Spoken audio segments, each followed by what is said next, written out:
It's week 4 of the NFL, and we'll see the lefty, Tua Tagovailoa. He was a tour de force a week ago, 6 passing touchdowns.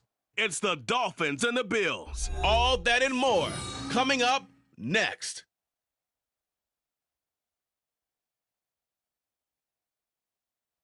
Autumn has come to upstate New York. Fall colors abound, and we welcome you inside Highmark Stadium here in Orchard Park. Coming up, it's a rematch from last year's AFC wildcard round, as it'll be the Miami Dolphins taking on the Buffalo Bills. With Charles Davis, as always, I'm Brandon Gaudin. Charles, you talk about storylines in this one. I think it begins and ends with our two quarterbacks, certainly two of the best in the business. And nowadays, I don't think you can get by for long periods of time without a top-flight quarterback. The way the game is played, with all the responsibility he has and how the game flows through him, if he's not on the top of his game, your team's not going to benefit at all.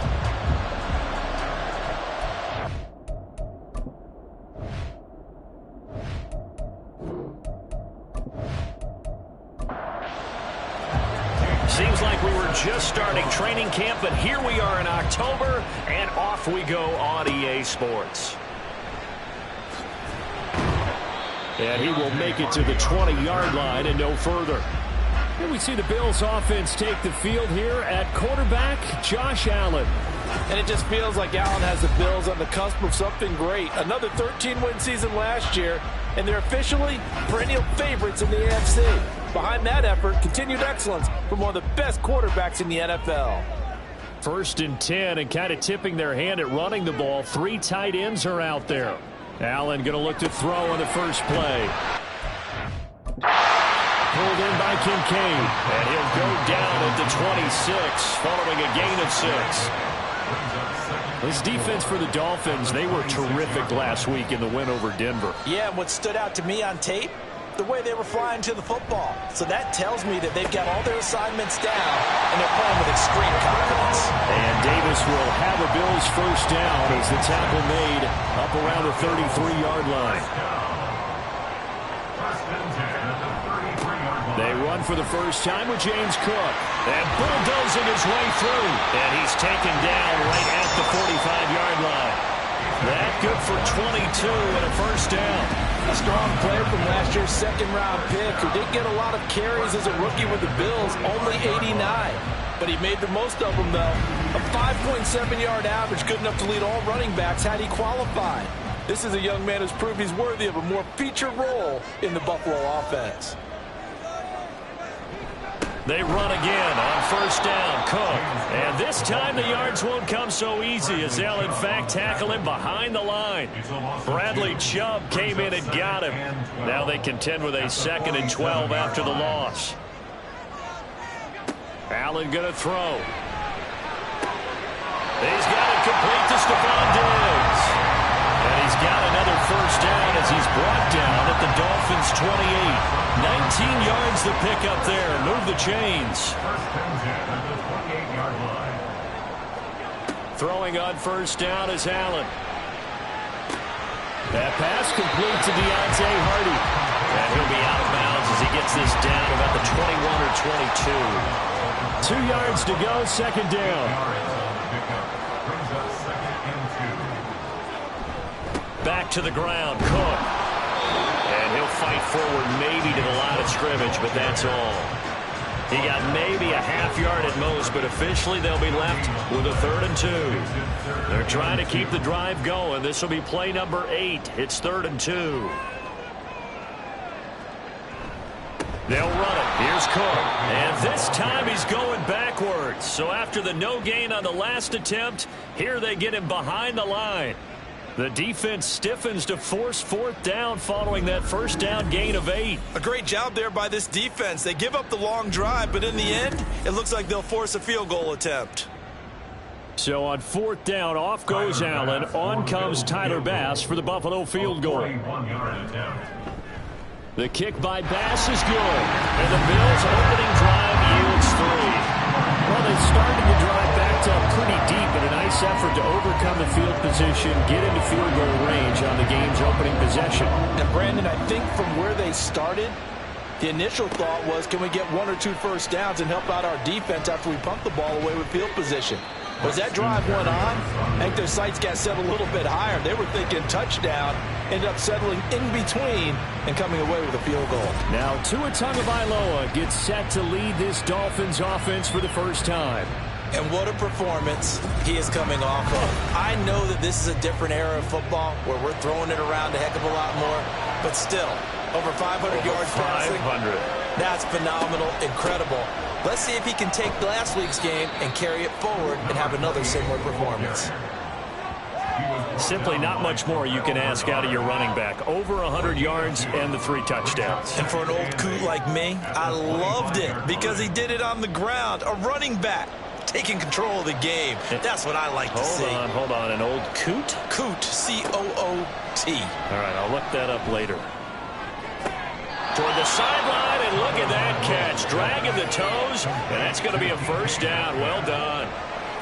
A good pick up there of 20. Now Sean McDermott going to throw out the challenge flag. The previous play is under review. Did he keep those feet in bounds? That's the question they've got to decide. And I got to say, watching it in real time, it was awfully close. Yeah, it certainly looked like a heck of a catch because he didn't appear to bobble it, which could complicate things.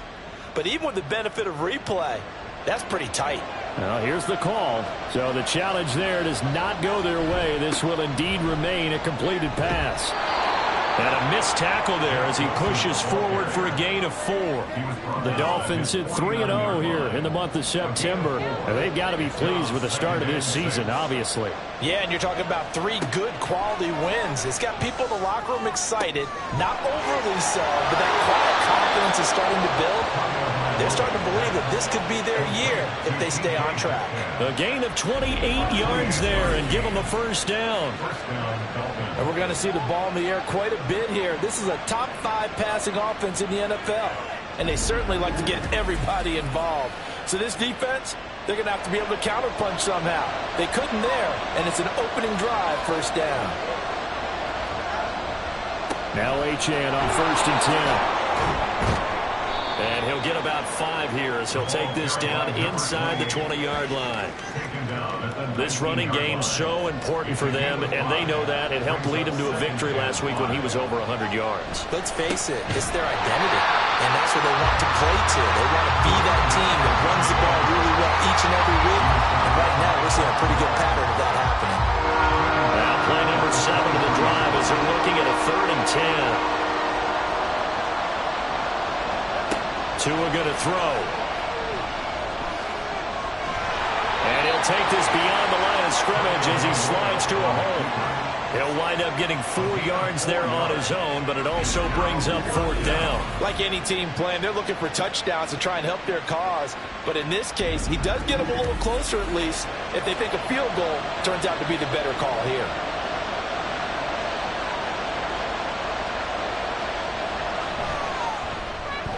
And his kick is good. And the Dolphins are going to tie the score at 3. So matching field goals on our opening 2 drives. Yeah, it feels like 2 boxers feeling each other out here in the early going of the game, right? Exchanging some jabs, but none of the heavy stuff just yet. Each team with a possession, each team with a field goal as the kick is away. And able to get this across the 20, but not much further as he's dropped it to 23-yard line. So here come the Bills out for their 2nd drive. And last time able to get 3. It's not what they wanted. They wanted 6, but they got at least something. They mustered something out of the drive. They'll take it. Just, I like the way you described it. Not ideal, but they'll take it. Anything to put some points on the board. this time on offense, they don't even want to see the field goal kicker trot on the field. They want that ball in the end zone. Yeah, they'll be going for 6.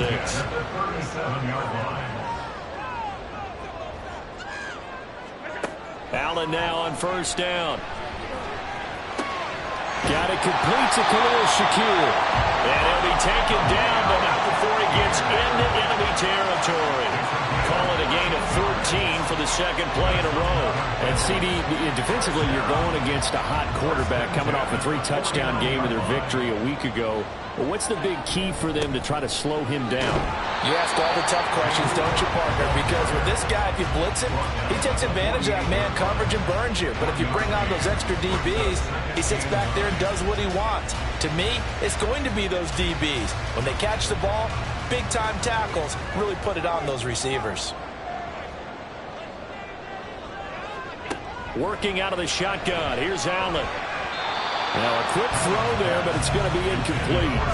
Stephon Diggs, his intended receiver. And it's third down.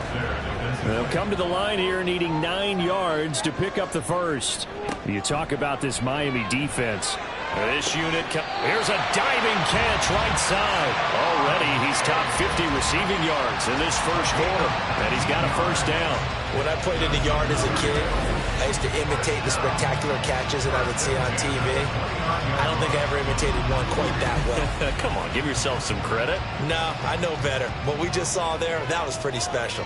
They had to settle for 3 last drive, hoping this second go-around ends in 6. In good position, first and 10. Might have gotten this one down to the 28, and that's all. Credit him with a 1-yard gain there to make it 2nd and 9. At the 28-yard line. They run it again with Cook. And they're knocking on the door now. There's a good run there. They're going to take this to about the 10-yard line. 18 yards there, and it'll be a first and goal.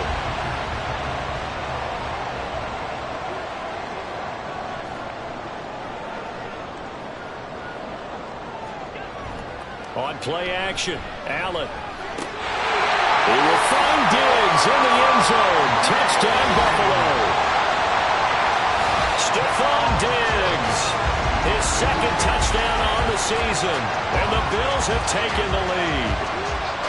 And, partner, they found a gap there on the post pattern, and it was in the middle third of the field. And that's really difficult to do because ordinarily the safeties are back there to prevent that happening. But they found the opening and exploited it.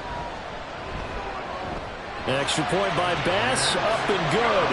And the lead is now 10-3. Braxton Berrios now from his end zone. And only able to get this to the 19, so probably should have opted for the touchback. So Miami coming out for their second drive. And after the field goal last time, we'll see what they can get here. At least they got points out of the last drive, Charles. I've never met an offensive coach that didn't want to drive to end with a kick. Most of them want to end with a PAT, right?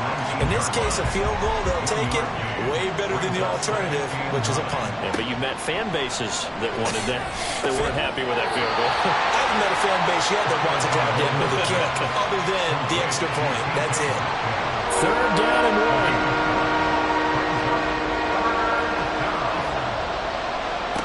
1. Here's Tagovailoa to throw.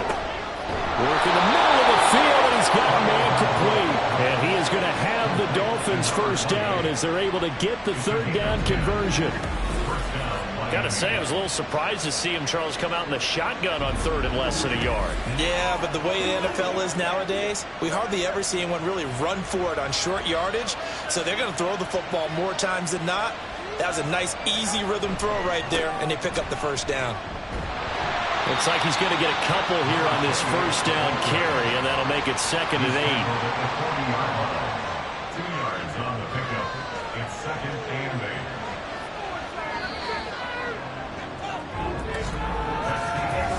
8. 10-3 our score after 1 here on EA Sports. It's Dolphins football here as we begin the second quarter. Ball on the 40 now. Here's 2nd down and 8. As they've got it as we resume action. Tua completing this to Waddle. And he's got a first down as a tackle made at the Bills' 38-yard line. 23 yards the pickup there. That's what we're used to seeing from him right there. Plays like that, why he's number 4 in the league in terms of receiving yardage. Able to make adjustments all along the way. Doesn't matter where he lines up, where he releases from. Working his way into the secondary. Figures out defenses and finds weak spots in order to get open. Back-to-back receptions for him, and it's another first down. Nobody had more speed on offense last season than Miami, and Waddle might be the fastest player on that unit. Led the NFL with over 18 yards per catch and was in the top 10 in yards despite playing with an all-pro in Tyreek Hill. A throw to the end zone on first down, but it winds up incomplete. But he certainly thought he had a window to push that ball downfield, but as soon as he released the throw, the corner was there to slam that window shut. And again, it's Tagovailoa. And that is caught. Touchdown, Miami. DK Metcalf from 17 yards out. And the Dolphins are an extra point away from evening this one up. And on this play, he just made a great route. The quarterback had to deliver it, sure, but a great route run there. And, Brandon, this is what the best receivers do. They work on their route running because it's one thing to have athletic ability, but to really get open, you have to set up defensive backs with different routes and be precise in your cuts. Now the try here for the extra point. And he'll put it through, and that evens us up at 10 apiece. So that drive in total 8 plays. And it's DK Metcalf who finishes things off with a touchdown reception. All level now at 10 apiece as the kick's away.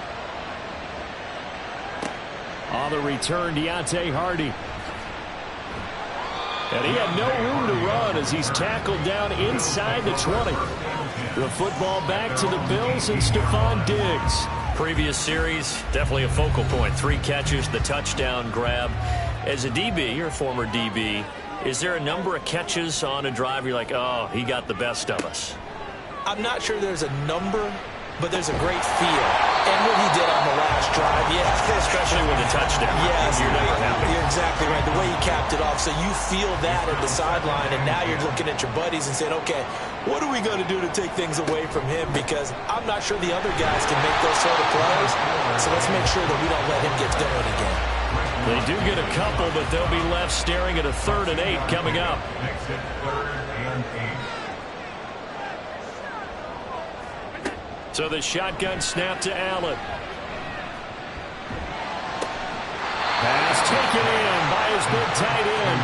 And he'll get this up past the 25 before he's out of bounds. That'll go for a gain of 7. And that's going to make it 4th down. 4th down, so on is the punter, Riley Dixon. He was only asked to punt once in the victory last week as he sends this one away. That's returnable now for Smith.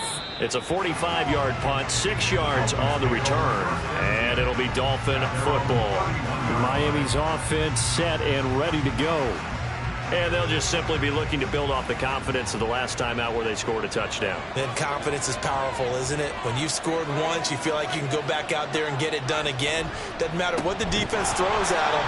They feel like they're in a groove right now, and they want to get out there and show it. Yeah, hoping to stay in that groove here this go-around. It's a loss of 4 on the first down play. Well, the first play of the drive lost 4. Now they'll look to move it forward here on 2nd and 14. Going to the air, Tagovailoa. And they get him down, but not before he takes it across the 40-yard line. Good work on the scamper by Tagovailoa. It's a first down. Partner, there's a downside to everything, and the danger of man coverage is if you're locking down your target, you often turn your back to the quarterback, and you don't see him. Sometimes you open up a big lane for him to hit you for big yardage, and that was an astute play by him to scramble out, see that lane, and burn them for a first down. 5 yards on the carry. Good pickup on first down. Now 2nd and 5.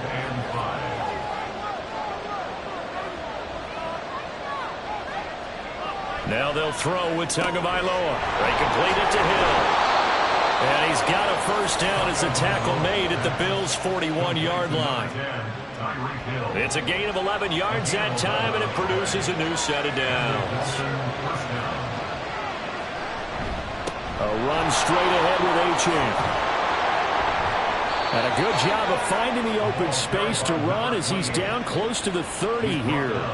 10 more there and another first down. Well, if they continue to run the football this strong, right up the middle, I don't know if they can wait till halftime to make adjustments. They better find a way to get it done series to series. I don't know if they need to sub some guys out, bring in extra people, maybe change what they're doing on the defensive side of the ball. But right now, they're running the ball very well right at them and right up the middle. On second down, a run by Achane. And a short gain here, down to the 22. Watching that play unfold and watching him complete it brought back memories of doing all those pursuit drills to make sure you don't over-pursue and let a guy get a cutback land on you. He did that very well. You praised him on tape yesterday for the angles that he takes to the ball. Took a great angle right there. They give him 5 yards there, and it's enough for the first. First down, Miami. Again, it's Achane. And that one blown up quickly as he's going to be stopped before he could even get started. It was Brandon Graham that came in there and got it. This defense is really thrown around in the first half. They've gotten to the ball carrier before they can really get started. Offense got to come up with something else in order to try and get this running game going. Tua wants to throw it on second down. Throw left side complete. That's Hill. And just 3 yards on the catch there. He couldn't get away. And that's going to set up a tough 3rd and 9. Looking to pass. Tua. Flush to his right. Tua hit, and the ball is out. Now this is picked up by the Bills. And a big turnover there as his guys will get the football back. Hey, we can push ball security all we want here, but how about that effort on defense? Excellent job inside the red zone. Just took away at least 3 points by forcing that fumble. Buffalo offense back out ready to go. They'll take over after that pretty clutch forced fumble as they begin inside their own 5-yard line.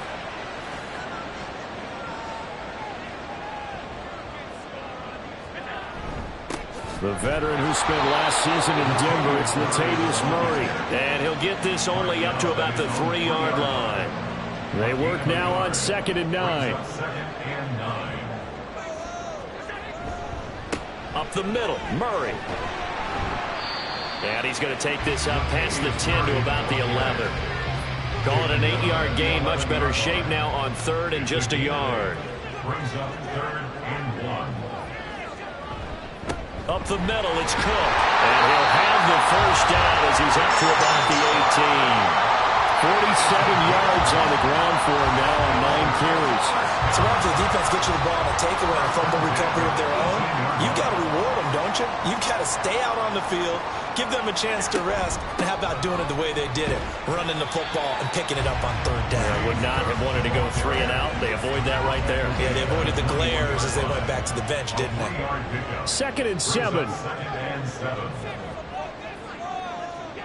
And now they'll throw with Allen. And Diggs has it. And he'll be corralled right around the 34. He's exceeded his receiving yards from a week ago, and we're still in the first half. It's a first down. Here's Allen on 1st and 10. Another target for Stephon Diggs, and he brings it in.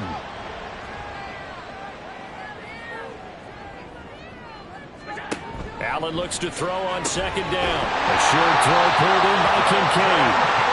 First down now, but the clock continues to move.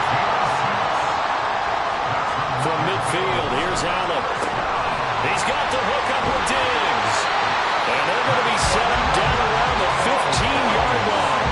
It's a gain of 35. Well, he worked his way quite a bit in this first half, and with good reason.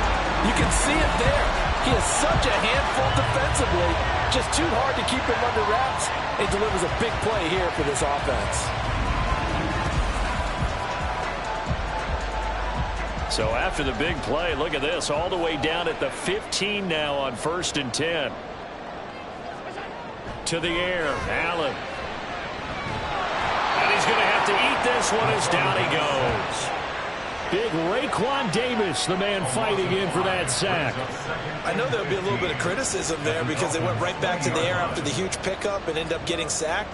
That's often a play that you make. You feel like you've got momentum on your side. Unfortunately, the O-line failed to hold up to try to keep that momentum going. Allen hit. He lost the football. And this ball recovered by the offense. But remember, they cannot advance it here in the final 2 minutes of the half. So this will be blown. He will find Diggs in the end zone. Touchdown, Buffalo.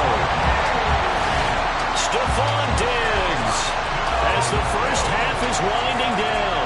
And the Bills drive the entire length of the field, 99 yards for the score.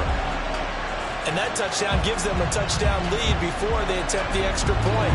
What a great way to end the half. Yeah, great job to put themselves in front. And now, see on the sideline, special teams defense scrambling, saying we want to preserve this for the final moments of this second quarter. Extra point by Bass, up and good. And that makes it a 17-10 score.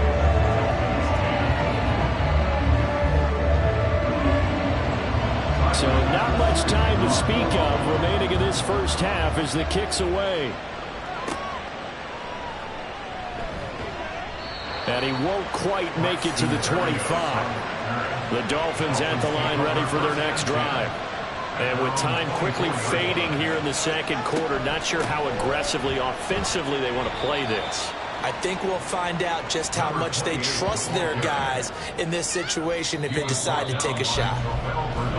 So we have reached halftime with a touchdown. That's the difference on the scoreboard. As we'll send you down to Orlando, and we check in with Jonathan Coachman for our EA Sports Halftime Report. Coach. All right, Brandon, thanks very much. A lot to get to here as we say goodbye to September and take a look around the NFL here on this first day of October. We'll begin up at Bank of America Stadium in Uptown Charlotte. And it's the Vikings who are out in front. Justin Jefferson, a touchdown reception. From there, we're off to check out another game. And you can see, currently they trail in that ball game. Kenny Pickett with a couple of touchdown tosses. Lastly, let's get to the Windy City. See what's happening with the Bears at home at Soldier Field. As you can see, the score there in the second quarter. The Broncos locked in a tight one, but this is a game you feel they've got to have. The Bills got a terrific first half from the man on the cover, quarterback Josh Allen. His 2 touchdown passes helped pave the way for his guys to take this lead into the intermission. Berrios now from his end zone. Oh, there he goes, left side. Still going. One man to beat. And he will score. Touchdown, Miami. And people still trying to get back to their seats from the concession stand here at the start of the third quarter, and boom, we got points on the board. And you just identified why the bulk of stadiums have increased presence in the concession areas, right? TVs, loudspeakers, so people can still follow the game. And right now, they're bummed out that they missed that big return to start this half. A try here for the extra point.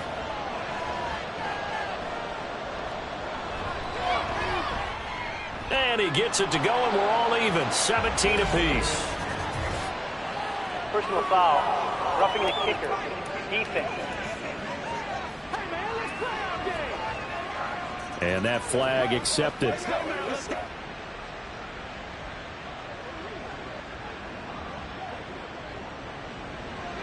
So all square here in this third quarter as the kick's away.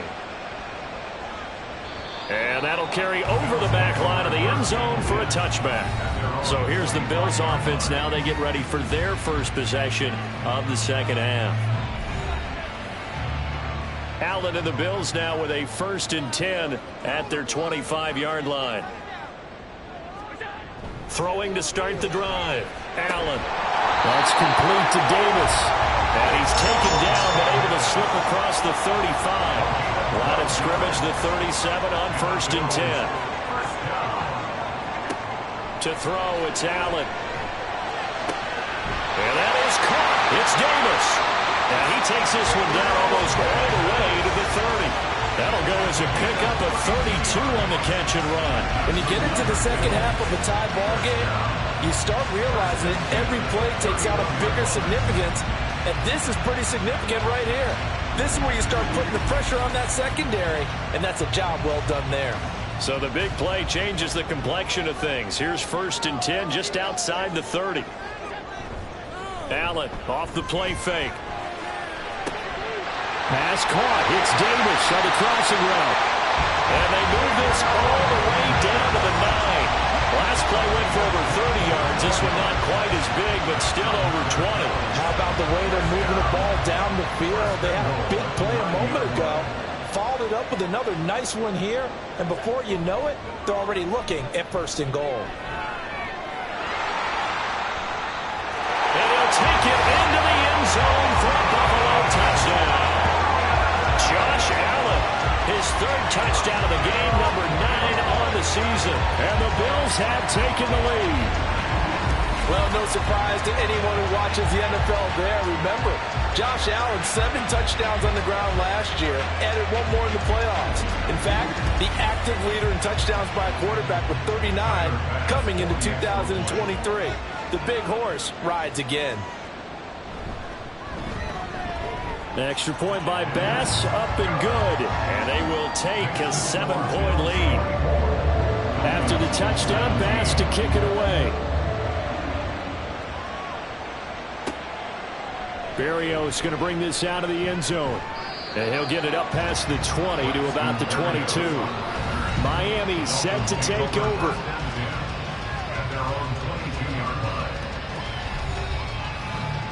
And the Dolphins now with a 1st and 10 at their own 22. Throwing now is Tagovailoa. And they're able to get this one across the 35. Solid way to start the drive. 13 yards, picking up the 1st. And the Dolphins 1st down.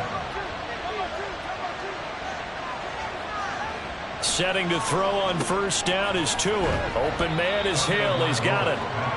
So give him 5 yards there on the pitch and catch, and that'll make it 2nd down. A gain of 5 brings up 2nd and 5 at the 40-yard line. They fake the handoff. Now Tua. And he'll get this into the hands of Hill, complete. And he's got a 1st down as the tackle made at the Bills' 37. A good pickup there at 22. Down, Dolphins.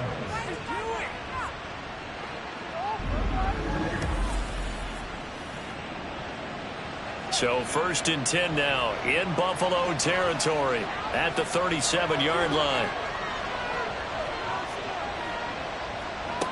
Now Tua.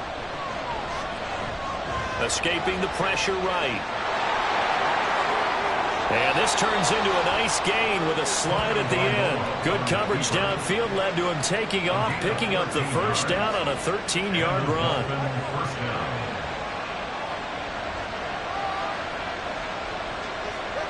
Tua sets up to pass it. Over the middle, complete. It's Hill.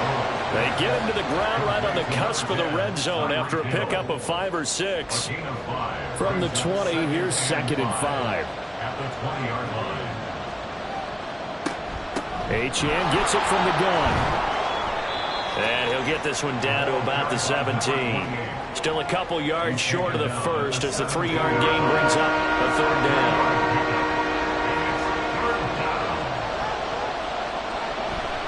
They'll run for it with Achane. Yeah, this is only going to be a gain of 2. He needed 3. It's 4th and 1. Well, they picked up a portion of it, but not all that they needed. Now that leads to a decision on 4th and 1. Let's see what they decide to do.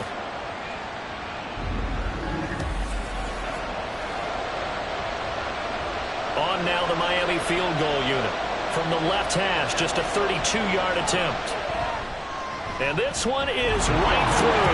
And that'll bring them back within 4. So the response to that touchdown on the other side to begin the 3rd quarter. Look, just 3 points, but still a response nonetheless. You're exactly right about that, because I think you needed to answer back with something, even though it's not 6. Just enough to send the message that says, hey, we're not going away. And no alley to be found. The coverage was solid, and he's dropped at the 18. And now we move our focus to Stephon Diggs. And we get a peek at the kind of game he's having. It's been a good game. 8 catches now, Charles. Everyone likes to spread the ball around. They want a lot of people to catch it and touch it, get a lot of guys involved. But sometimes when you have the hot hand or a person who is just really taking care of business in their part of the field, you have to keep going back to him. Just a yard on the first down carry, so it's 2nd and 9. Throwing now is Allen. He's got the connection over the middle to Diggs. And he'll get this one way up just shy of the 45-yard line. A first down there and a pickup of 25. And that's a more than acceptable read right there because it's zone coverage, so timing is everything. This time he waits for his man to come open, puts it right on him, and they pick up a first down.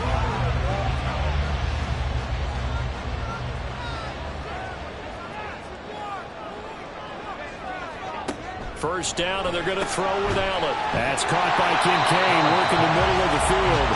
And the result here, a pickup of 8. Leaves him with 2 to go on 2nd down. Now a 2nd and 2. Cook up the gut. And he stopped immediately there. Not enough there for a first. No gain, as a matter of fact. And it leaves them at 3rd and 1. Here now, 3rd and a yard. Here's Cook again. And he's going to have a first down as he's brought down at the 44-yard line. A 3rd down gain of 3 yards, and that'll be enough. That's a tremendous group effort there because when you talk about offensive lines, the best ones, talk about guys that play in harmony, in sync, and getting things done, and they did that on that play. Yeah, especially on 3rd and 1. Got to be in sync, and they were. Allen's throw is complete. They'll wind up getting 7 on the play, and it'll be 2nd down. Brings up 2nd and 3 at the 37-yard line. Allen running the option to the left. And he'll lose yardage on the play back at the 37-yard line. It'll be a loss of a yard, and that's going to lead to a 3rd and 4 coming up. 3rd down and 4. Allen now looks to throw. Oh, he tries to force it in, and it's intercepted. And they're going to set up shop at the 27-yard line. So this offense moving the ball well, trying to open up a 2-score lead here in the 3rd quarter, but now potentially a play that could have big ramifications. Yeah, you've driven the ball down the field. Things are looking up, but it takes just one bad decision to throw things off the rails. Out comes the Miami offensive unit now. They get set to take over. Tagovailoa and the Dolphins come up 1st and 10 at their own 27. Hand off to Achane to begin the drive. And he is going to be stopped cold behind the line of scrimmage. They'll lose a yard there, and it's 2nd and 11. It's a tough one right there. He ran right into the teeth of the blitz as the linebacker was freed up in order to stuff that one for a loss. I think quarterbacks got to see that. Got to find a way to audible into something a little more advantageous. They try to throw on 2nd down, but this one is incomplete. To give you an idea of how accurate he's been throwing the football, we're in the 2nd half. That's just his 2nd incompletion. Well, if he's that locked in, that means everyone's locked in because to me it's like throwing a no-hitter in baseball. The pitcher may get the credit, but a lot of people making plays behind him in the field. And this play going to be stopped in its tracks at the 32, and obviously well short of the first down. The Dolphins will send out the punter now as he's on to punt for the first time this afternoon.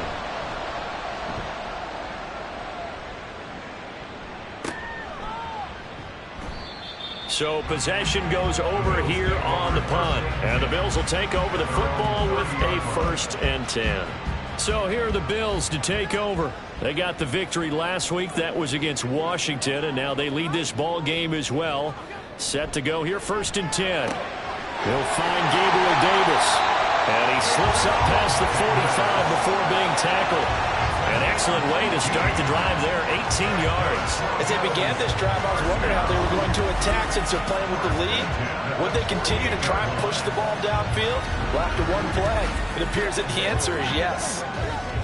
So one play, and they're already just shy of midfield. First down, here's the run with Cook. And he's taken down at the 50 after a short gain of 2. That's a good play by the guys on the defensive side of the ball. Held him to a gain of 2. And that changes the playbook a little bit now for the guy calling plays. 2nd and 8. Now he's got to probably think about going to the air instead of maybe staying with the ground game. And he'll get this down close to a first down at about the Dolphins' 42. Could be 4-down territory even if they don't get this, but they need just a few inches here on 3rd. Now Allen. That is caught. And he's got another first down as he's brought down at the Dolphins' 31-yard line. He went over 100 yards in the wild card round. He's over 100 here as well. And a first down. And as they come to the line, they will not be able to get off another play as time has run out on this 3rd quarter. This is the National Football League on EA Sports. Line of scrimmage, the 31 now on 1st and 10. Back now in Buffalo. It's the Bills with a lead and the football here to begin the 4th quarter. This is caught. And he doesn't quite make it, taking it with an eyelash. Dropped at the 1. That one goes for 30 yards. That catch for his career's number 731, and that's the number that Calvin Johnson ended with when he stopped his career in 2016. Yeah, what could have been for him. So maybe now what we'll see is someone else continue to elevate their game and put this number well in his rearview mirror. I think 800, not out of line here. Cook. And a pretty little juke move there, but not a ton to show for it afterwards as he's brought down. If nothing else, they've already taken a couple minutes off the clock here already as they come up 2nd down. Allen going to try and keep it. And this will result in him losing yardage. Back to the 3. The 2nd down play results in a loss of 2 yards. Well, that play never really got off the launching pad. He had a linebacker in his face before he had a chance to do much of anything. Yeah, I think it's big boys up front, that offensive line. They've got to do a little bit better job of protecting him if they're going to continue to run the option like this. And he'll get in. Touchdown, Buffalo. James Cook, his first touchdown on the year. And the Bills are looking to make it 2 straight as they add on to this 4th quarter lead. And they would not be denied on the ground, powering it in just one play after they got stopped short. And how about how many tight ends were on the field? Because in today's NFL, we think of the tight end more as a pass catcher. But this group, they tell them you've got to be able to run block to stay on this team. And they committed to it and got it done right there. An extra point by Bass, up and good. And that pushes the lead up to 11. After the touchdown, Bass to kick it away. Berrios now from his end zone. And that decision to bring it out ends up not being a good one. Costs him about 5 yards as he's tackled at the 20. Miami's offense set and ready to go. And you figure after giving up that last touchdown, they trail by 2 scores here in the 4th quarter. This drive becomes very critical.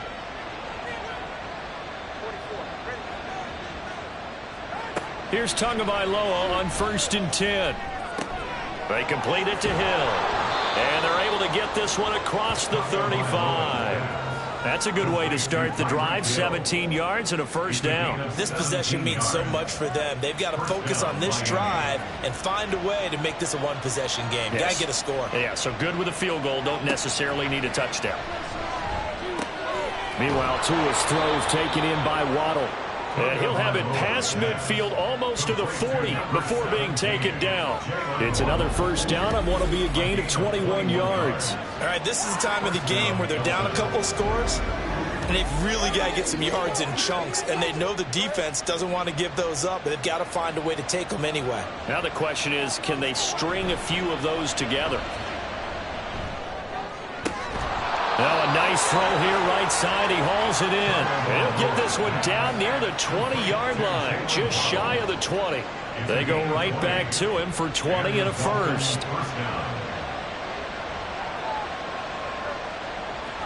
And again, it's Tagovailoa. He'll dump this off to Achane.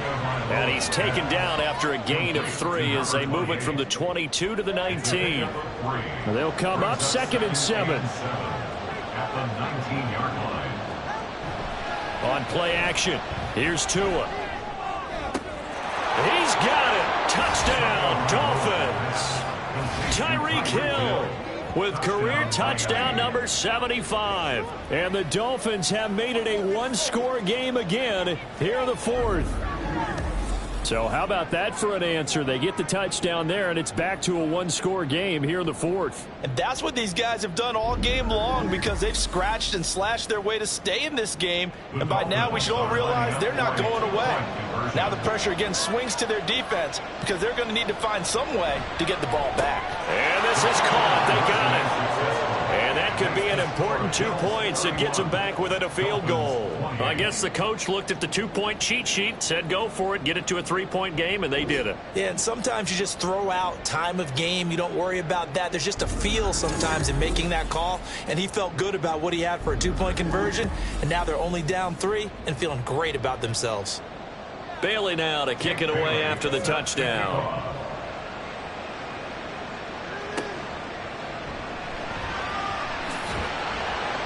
And he brings us out past the 20 to the 24. Gabe Davis in the offense getting the football back here. Let's see here, Charles. 6 catches, over 100 yards.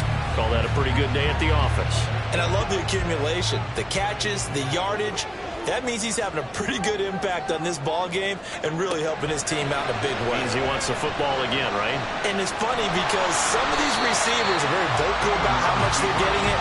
Others are quieter, but they still let you know, give me the ball, I'm going to make a play. Here's a 2nd and 2 now from the 33. So they fake the handoff. Now Allen. And he'll be taken down, but not before he works it past the 50.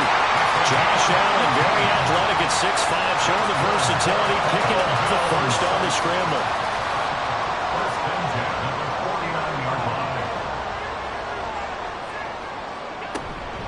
Off the play fake.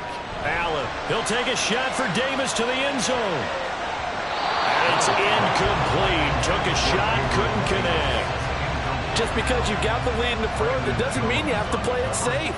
I like the aggressive play call there to push it downfield. That time, it didn't work out. And here's Allen. Got a man, that's Trent Sherfield. And he's got this down a yard or 2 shy of the 40 before he's out of bounds. The Bills on 3rd down. They've had good success, 5 for 8 to this point. Here it's 3rd and 2. Allen. He'll dump this off to Cook.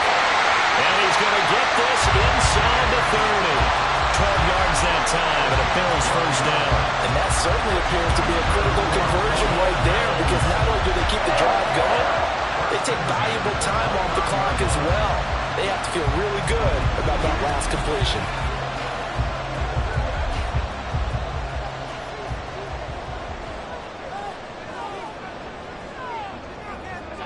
Now Allen again. And that is going to be incomplete as he led him a bit too much. Then their back's up against the wall a little bit, and they come through by forcing an incompletion. Now they've got to continue to ratchet up the intensity a couple of more times and get off the field before giving up any more. Pressure applied, and he's going to be taken down. They sack him back at the 33-yard line. Raekwon Davis able to get in there for his 2nd sack of the afternoon. Now on 3rd and long, they'll look to throw. And this is going to be incomplete. A lot of times it's that first read that you have. Maybe you get it in pre-snap, and he locked in on his target, but he was covered quite well, and that one's incomplete. A 50-yard attempt. The kick by Bass is good. And that will add 3 more to their lead. It pushes it up to 6. So they get the 3, because when I look at the smiles on that side of the field, it's a little tight, aren't they? If they had scored a touchdown there, those would be big half-moon grins right now because they'd feel a whole lot better about their position. And a touchdown in the other direction, all of a sudden they're down. And he'll be tackled just shy of the 25. And out come the Dolphins now.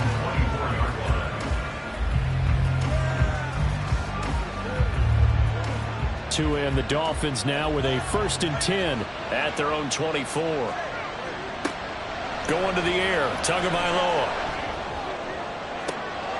Open man downfield is Waddle. He's got it. And he'll take this to the other side of midfield before going out of bounds. A really good pickup of 28 yards. So 1st and 10 now in Buffalo territory at the 47. Play action, now it's Tua. An off-balance throw there, and it's going to wind up incomplete. Something we haven't really seen much of from him, an incomplete pass. Yeah, last week he finished at 70%. This week he's up over 80%. I don't know how you slow him down. Pass rush is usually the best way because a quarterback on his back usually can't complete a pass. This will be caught. It's Waddle. And he is out of bounds, but not before he's inside the 30. A gain there of 21 yards. And here we are in the 4th quarter, partner, and watch them drive for what would be a go-ahead touchdown. And you and I both know this is where you need a quarterback who can keep his cool back there. Not just for himself, but to keep the rest of the team relaxed too.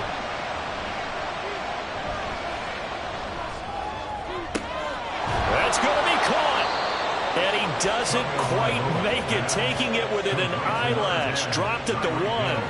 2 chunk plays in a row. The last one was over 20 yards, and so is this one. They come up on a 1st and goal, and most likely 4-down territory as they need a touchdown and the PAT for the lead. Achane looking for a signal, but none forthcoming. They stopped him shy of the goal line.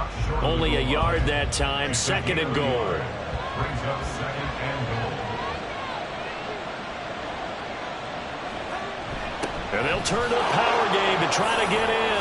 And he will take it in for a Dolphins touchdown. Alec Ingold, his 1st rushing touchdown on the year. And the Dolphins are an extra point away from taking the lead here in the 4th. And when the smaller guy can't power it across the goal line, Charles, sometimes you need to go with a fullback. They did. It worked. What's that thing about force and mass? How's that? Oh, yeah. Force equals mass times acceleration. Oh, that's big-time stuff. That's from the same guy the apple dropped on his head, right? A very important extra point there, up and good. And they have taken the lead here in this 4th quarter. And he had no room to run as he's tackled down inside the 20. Here's the Buffalo offense now as they get set to take over here. We certainly have a good one on our hands. They're trailing after that last touchdown, but now a chance for this offense to try to snag that lead right back here in the 4th quarter. Allen going to throw. This taken in by Kincaid.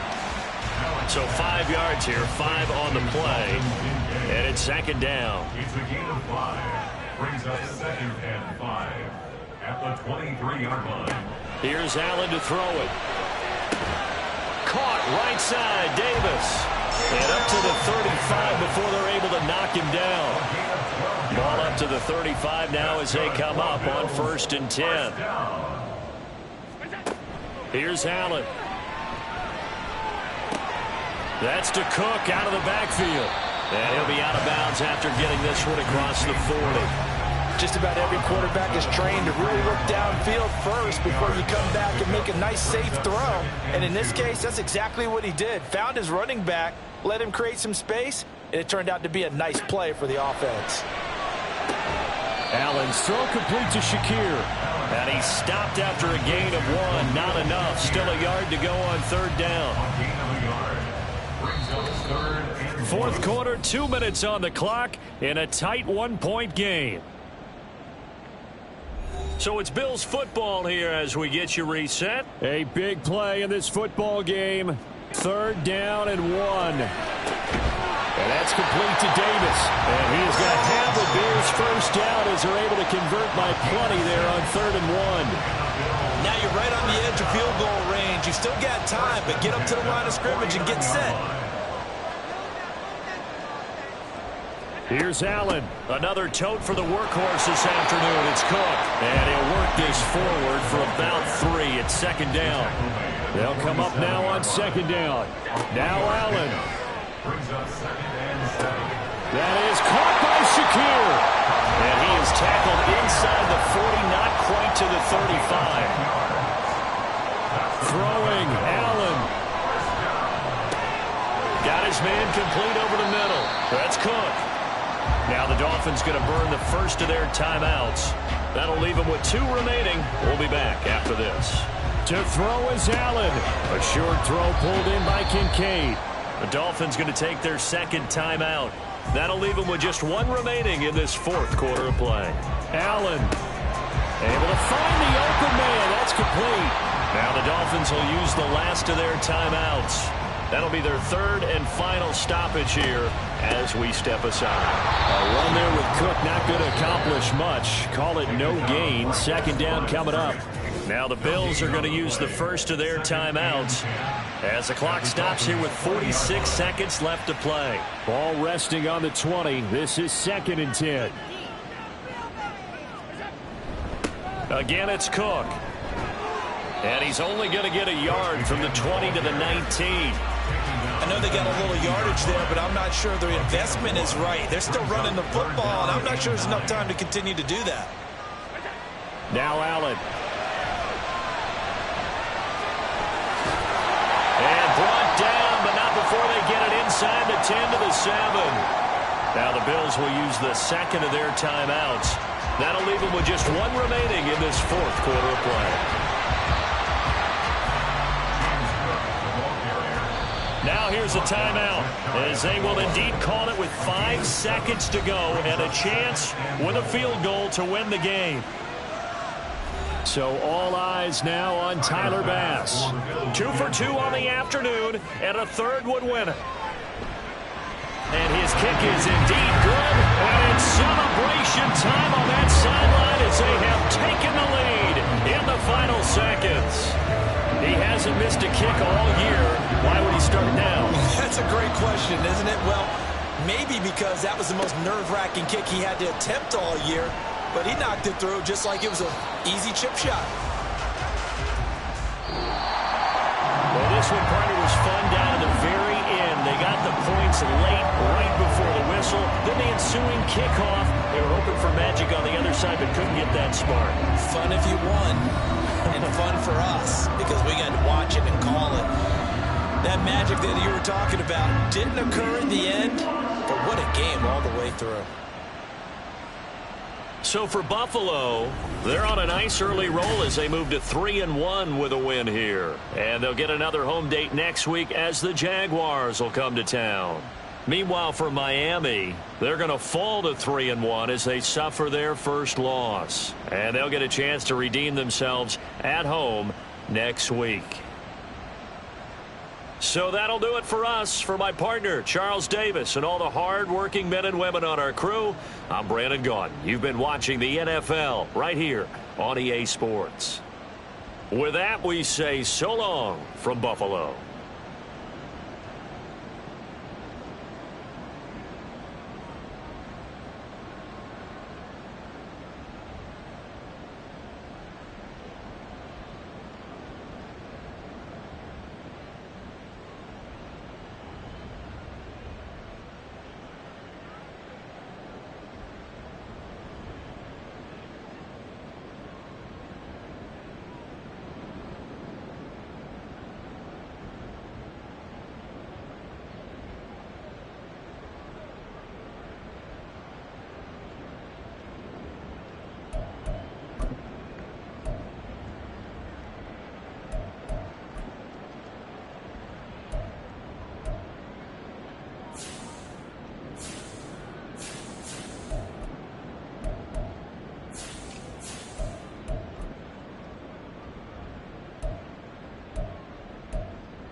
It's week 4 of the NFL.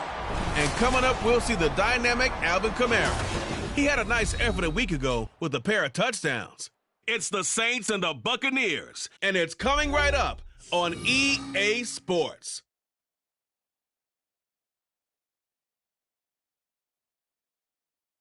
We are down on the bayou as you get a look inside the Caesars Superdome here in New Orleans. Today, it's week 4, and we've got what should be a great one here, as it'll be the Tampa Bay Buccaneers taking on the New Orleans Saints. With Charles Davis, as always, I'm Brandon Gaudin. And Charles, you talk about storylines in this one. I think it begins and ends with our two quarterbacks, certainly two of the best in the business. And nowadays, I don't think you can get by for long periods of time without a top-flight quarterback. The way the game is played, with all the responsibility he has and how the game flows through him.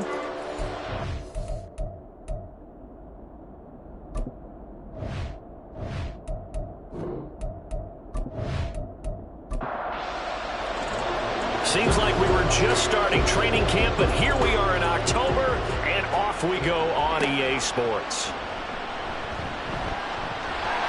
And not much happening on the return as he'll get this to about the 23. And here come the Saints for their opening drive. And leading them out in his 4th NFL season, former Temple Owl, P.J. Walker. And he ought to have a lot of pep in his step after last week's performance, because he did exactly as you want him to play if you're a coach.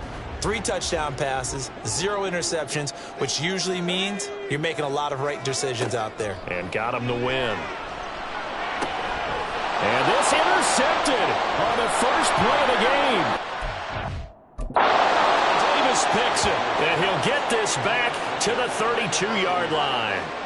Wow, just one snap in, partner, and the complexion of this game has already changed, because for the defensive side, they just handed their offense a short field and a big early advantage. And even though it's only the first snap of the game, we're going to look back on this one and see if it has lasting effects as this game moves on. So the Bucs now in great shape to begin their initial possession. They'll be led out by someone who needs less introduction than any player in the league. A Super Bowl champion, the league's most valuable player for a second time, Patrick Mahomes. And what he's thinking about right now is first down, let's find a way to make a big play. Because when you get a sudden change situation and that defense has to rush onto the field unexpectedly, you might catch them having a defensive breakdown or not quite prepared. And it was really sudden after the first play picked off. Well, Charles, you think about their impressive record, and then you look on the screen and see some of these injuries. That makes what they've done all that more impressive.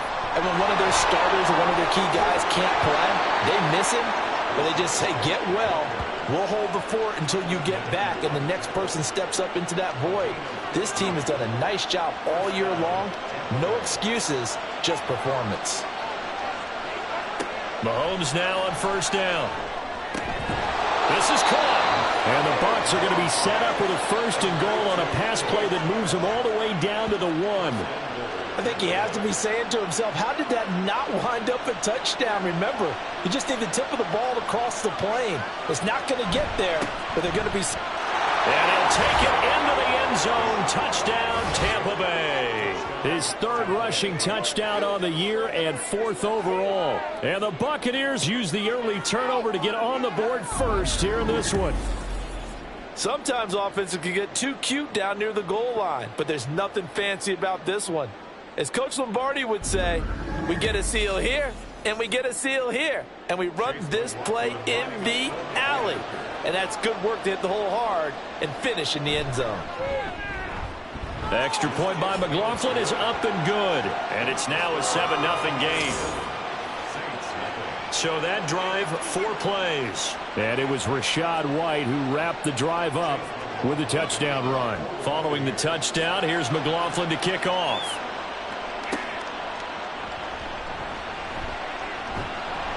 And he'll take it a yard or so past the 20, call it the 21.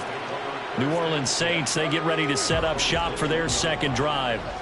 Now the interception on that opening drive winds up leading to the touchdown, so now it's kind of time to start over. Yeah, it certainly is, and his first throw of the game.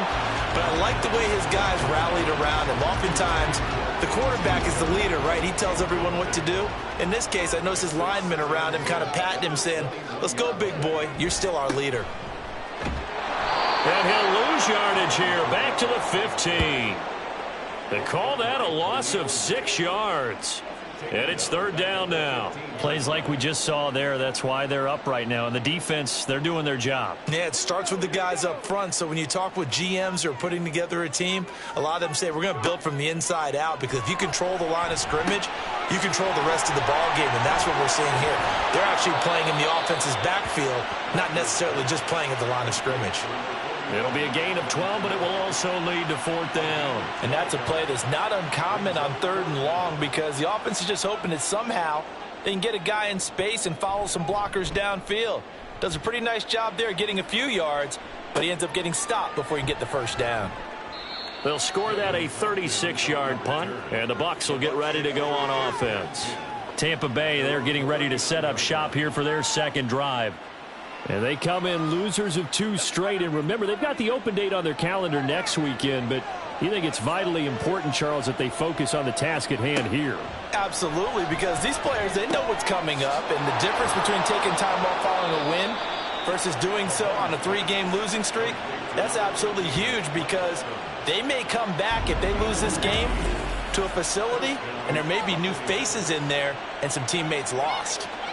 Well, as a coach, you absolutely love seeing your offense find their rhythm early, and that's exactly what we've seen so far. They had a touchdown on their opening drive, and now they connect here for another nice gain for a first down. This offense is moving the ball well, exactly as he drew it up in practice. And he sneaks his way forward only for a couple here. Second down. Second down and 8. Well, this defense very strong in that victory from a week ago. But we certainly had a nice conversation with the defensive coordinator, didn't we? And what we heard, I like what we did, but we definitely need more pressure on the quarterback this week. Give him a gain of 5 on the completion. And now it's 3rd and 3.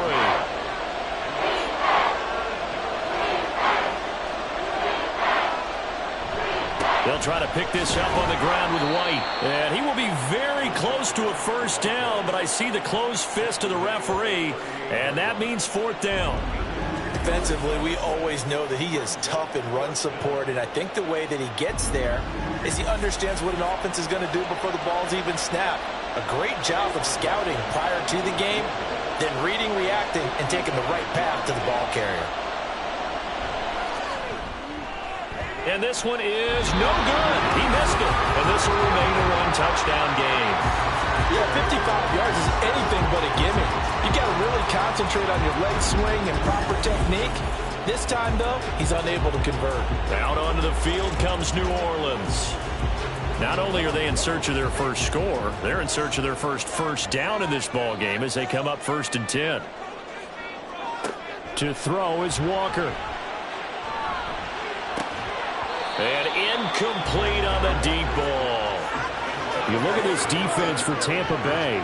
They're going to need to be strong against the run in this one. I jotted down in my notes in prepping for this game that this is definitely an area we got to keep an eye on, because you talk about where they rank in stopping the run, but how about what they're facing?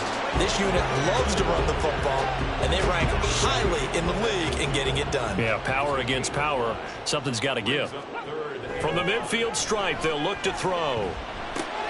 Tries the left side and finds Olave. That he's brought down short.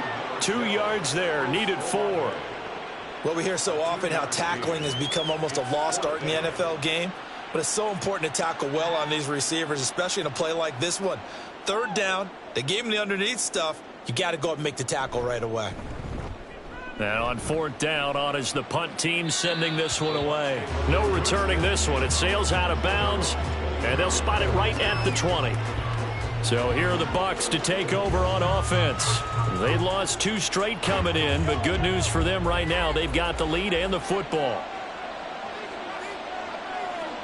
Mahomes now on 1st down. That's into the hands of Chosen.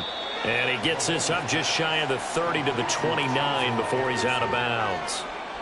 Up at the 29 now, they'll head to the line, 2nd and a yard. They fake the give. Now Mahomes. Outright, caught by Chosen. A busy first quarter. His 3rd catch of the afternoon is a first down.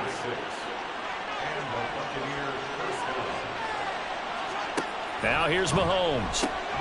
Oh, he tried to fit it in on the slant, and it's intercepted. Picked off by the linebacker, Demario Davis. And he'll get this back to the 32-yard line. Charles, that makes now 5 interceptions and not even 5 quarters. Remember, he threw 4 picks last week. And this turns into a tough situation because a lot of fans, the first thing is, oh, well, we need to change quarterbacks. This is your guy. This is your elite player. You can't just take him out like that. If I'm the coach, I make a little joke and say, you know some big guy, we're going to change the football. So it's obvious that's the problem. It's not you. Keep firing. On 1st and 10, Walker. And he can't find a receiver, and he's brought down. William Golston able to drop him for a loss of a couple. They'll come up after the sack on a 2nd and 12. And working out of the gun here, Walker. And this one incomplete. Too much contact to hold on to that one, and it's 3rd down.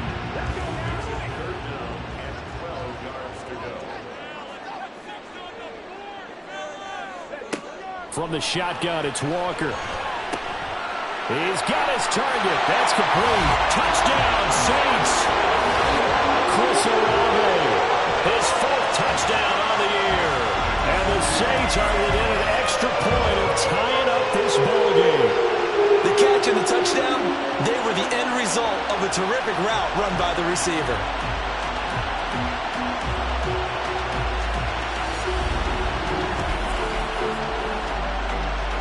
Blake Groupie now for the extra point.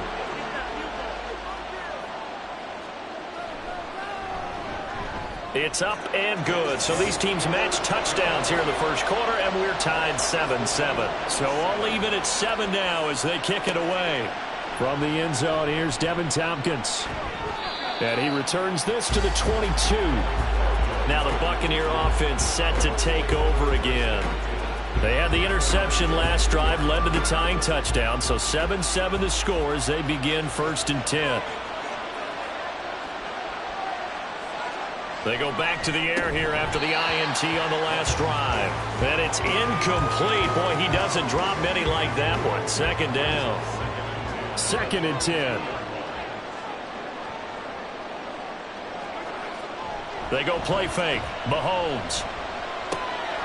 That's caught by Chosen. They do get a couple, but they'll be left staring at a 3rd and 8 coming up.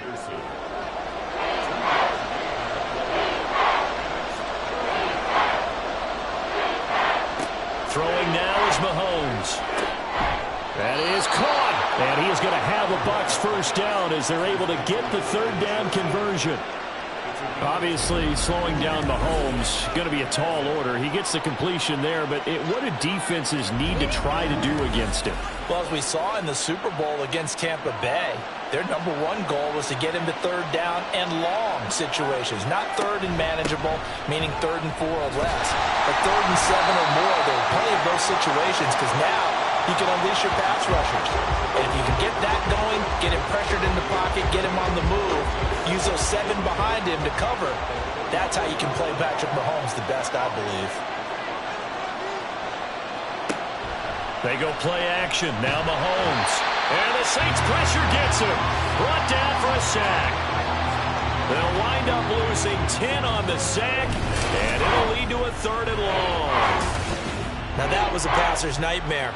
The front door totally shut down by the defense, so he kept going backwards, hoping to find another avenue of escape. It didn't exist. Going to need better protection here. 3rd and long following the sack from Mahomes and company. They'll drop to throw. He's got a man complete. And he'll have it past midfield almost to the 40 before being taken down.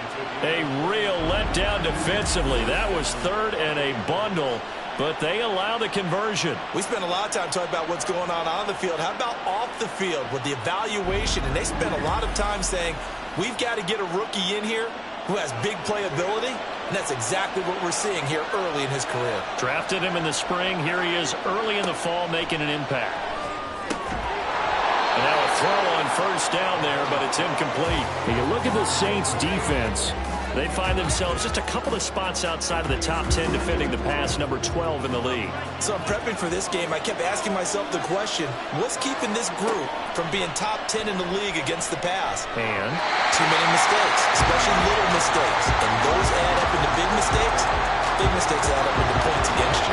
This offense was on the move. Now 2 straight incompletions have them looking at 3rd and 10. Now it's Mahomes again. He had a man open, but he missed him, and it's incomplete. They converted twice on 3rd down that drive already, but couldn't make it a 3rd. We always talk about in-game adjustments. How about what the defense did there, able to shut them down on that attempt? 4th down, so Jake Camarda is out there. And last week in the loss, 5 punts as he gets this one away. And this will be up to the ruling of the side judge here. He says it crossed out of bounds at the 16-yard line. The Saints offense on the field ready to get their drive started. And the momentum just continuing to build and build for them. They had the touchdown, their last drive to tie the game. Now their defense does its job, and Charles, all of a sudden, they've got a chance to capture the lead here. And we're seeing a really nice exhibition of what coaches love to call complementary football. Offense gets a tie, defense does its job, gets the ball right back, and their teammates now have momentum. What a nice job they're doing, all doing it together. And they'll bring him down at the 27-yard line. They'll get 3 as the drive continues. It's a 1st down. Under a minute to go. Clock running at a back-and-forth 1st quarter of play. And Walker now to throw on 1st down. That's complete to his running back, Kamara. And he's able to break out of 1 tackle, but then quickly brought down. From the 32-yard line now, here's a 2nd and 5.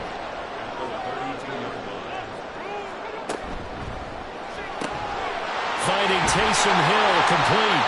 And he gets this one to midfield before he's brought down. First time they've hooked up here. Good for 17 and a first down.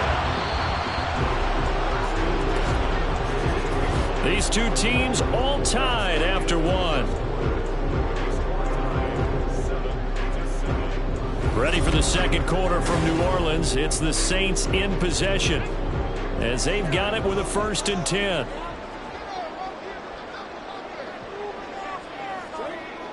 Now Walker. He gets it complete to A.T. Perry. Touchdown, New Orleans. A.T. Perry, 50 yards. And the Saints have taken the lead.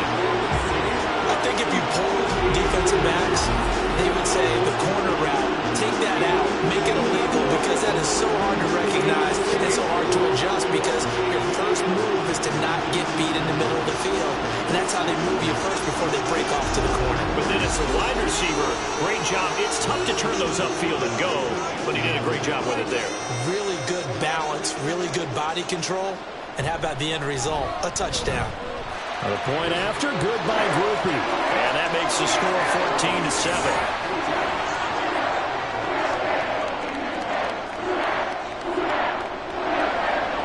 After the touchdown, here's Groupie to kick this one away. And he won't return this one. He'll go down to a knee, and they'll start at the 25. Back now comes Tampa Bay. That 7-0 lead of theirs short-lived as they've now given up 2 straight touchdowns to fall behind by 7. Yeah, but no cause for discouragement here. Yeah, they've fallen behind, but haven't they proven that they can go down and score? So what was the formula that got them down there the first time? Get back to something close to that, and maybe they can get this game tied up. Ball on the 30. They'll come up with a 2nd and 5. Looking to throw is Mahomes. Looking left side, and he's got a man. That's Evans. And Evans will have a Bucs first down as he'll get this up past the 35-yard line.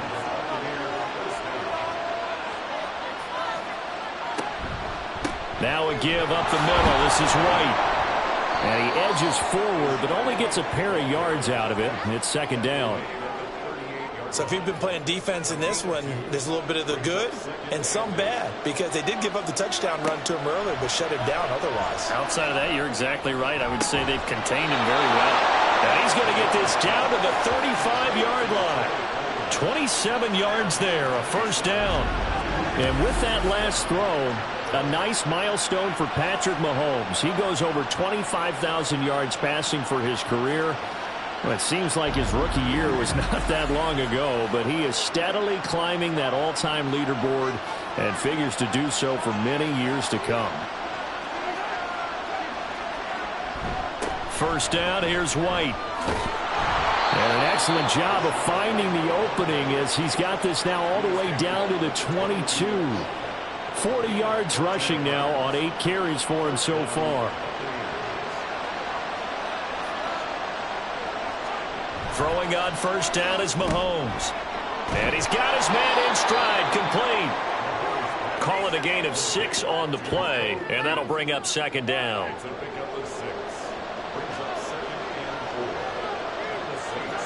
To throw, it's Mahomes. And this is caught by Evans. And the Buccaneers are going to have a 1st and goal as the tackle is made at about the 5. And now he's really knocking on the door for 700. That is career catch 699. Mahomes going to throw. Toward the end zone, but that's going to wind up incomplete. Great coverage there all around. Really didn't have many options to throw the football. Very little chance that that one was going to be completed. Every receiver was locked up. Mahomes now to throw. His pass caught at the 4. Only 3 yards there on the completion. That'll lead to a 3rd and goal.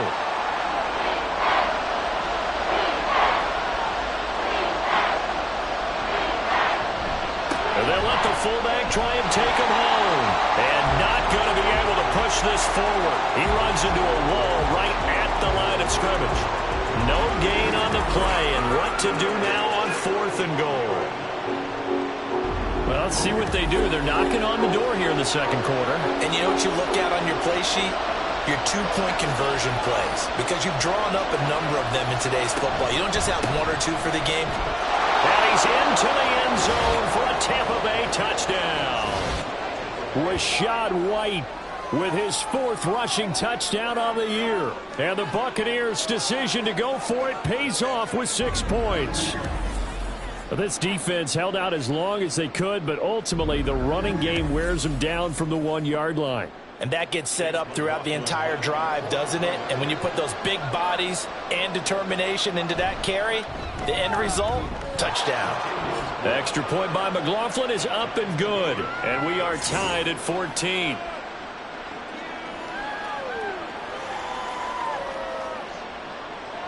This one tied at 14 now as he sends this one away.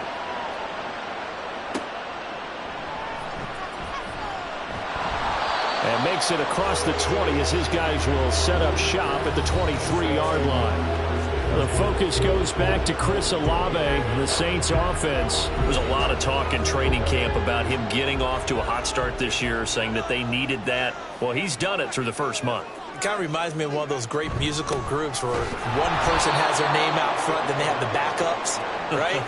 He's the guy out front because the backups, they're doing what they're supposed to be doing, but we're going to the headliner each and every time. And that's not easily done because, you know, all the defenses are kicking towards him right now. That means he's fighting his way through traffic, finding ways to get open, even when he's not supposed to be. Now, meanwhile, here's a second down throw that's knocked away and incomplete. The Saints on third down, just 1 for 3 thus far. This is 3rd down and 12.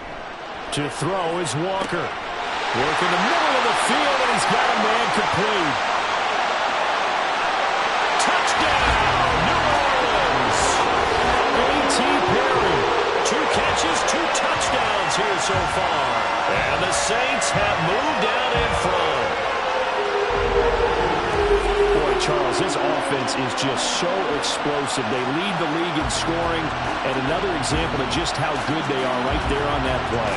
Yeah, we often overstate about how explosive teams are. This team is truly a threat to score on every snap, especially on the first few plays of any series. And a big strike like that only adds to their reputation as the league's best offense. Groupie able to add the PAT. And the lead is now 21-14. Scoring summary, 3-play drive, and it ends with a touchdown for New Orleans. After the touchdown, here's Groupie to kick this one away.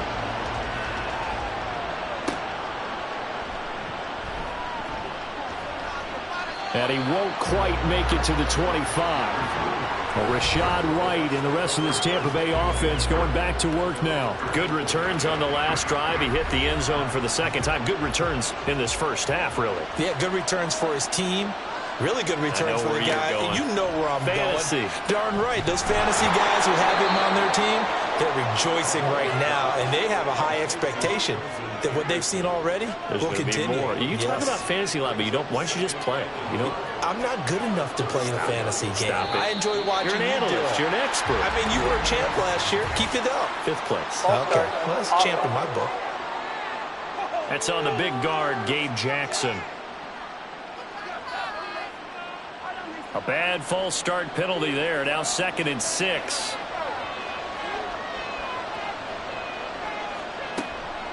They defer to White out of the shotgun. A short gain here, maybe a yard to the 29. Well done to sniff that out defensively. He had it diagnosed pretty quickly. I love that description because diagnosed is perfect on that one. Read his keys, made the play, and he couldn't even get going moving the football. And he is going to have the Buccaneers first down as they're able to get the 3rd down conversion. So he turned to a trusted, familiar face in that 3rd down situation. It paid off. Yeah, you go to your veteran receiver in that spot, so you can't underestimate him when he's on the field defensively. Make sure you know where he is because he understands how to get open in key situations. Mahomes firing complete. And they're well past midfield, just a yard or 2 shy of the 40. It's another first down as they look his way again, this time 19 yards. On play action, it's Mahomes. Incomplete, but a penalty flag is down in the backfield. Let's get the call. Offense. What's the deal, Rob? They're backed up here with a 1st and 20 now after the holding penalty. Here's Mahomes to throw. A quick throw there is incomplete. David Moore, the intended target, and it's 2nd down.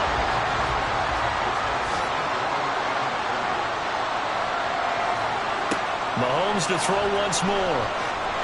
That ball nearly intercepted. The rookie had his hands on it, but couldn't pull it in. 7th play of this drive coming up, but a long way to go on 3rd down. Shotgun snap to Mahomes. Able to find the open man. That's complete. And they'll wind up getting this one all the way down inside the 20. A real letdown defensively. That was 3rd and a bundle, but they allow the conversion. I would say just add that one to the total of big plays he's already made here in the first month of the year. You've got to think the front office and the coaching staff have got to be excited about what they've seen so far and really excited about what they expect to see down the road. They'll go up the middle with White. Shoves him aside.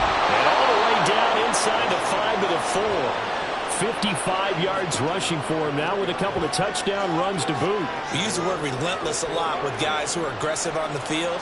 In this case, it really fits, doesn't it? How about his ability to break tackles and his feet never stop moving? Touchdown! Trey Palmer with his first career NFL touchdown. And the Bucs are an extra point away now from tying this ball game. These two teams in this first half, it's been fun. Back and forth, back and forth. Well, it's not fun for the defensive coordinators, but offensive coordinators are enjoying it. Yeah, they're having streaks here, aren't they? Being able to put scores together and really bunch them up, and we have a tight game here. You know, we often talk about having the right shoes for the right turf. Today is track shoes. That's what we've seen with these offenses. Yeah, it's been an absolute track meet so far and fun to watch. The extra point by McLaughlin is up and good. And we've got a tie game here in a back-and-forth first half.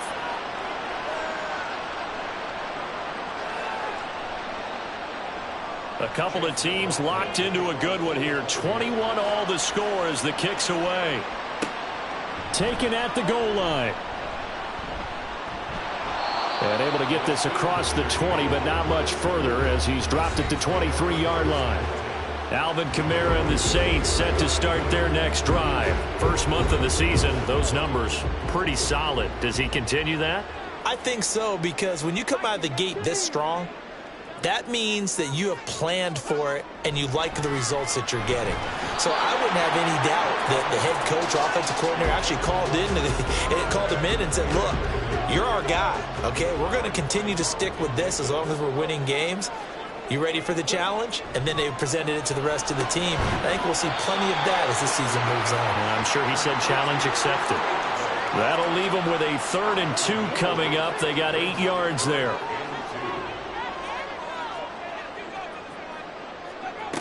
To throw is Walker.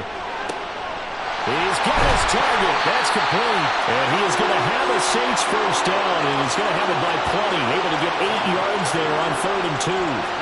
The Saints at 3-0 here in the month of September. And they coming on a pretty good roll here. Winners of 3 straight. And the offense last week, they certainly have things humming, because if you can run up 40-plus points a game, you certainly take a lot of pressure off of your defense, and you're not going to lose very often. First down, Walker. Into the hands of Perry, complete. So the completion good for 7 there. And it'll be 2nd down. Second quarter, 2 minutes to go. Tie ball game. From the 46, here's 2nd and 3. Here's Walker. Completes it to Perry. And taking it across midfield and just shy of the 40. First down now, but that clock rolling. Walker. And it's incomplete. Boy, he doesn't drop many like that one. 2nd down. Now a 2nd and 10. Now Walker.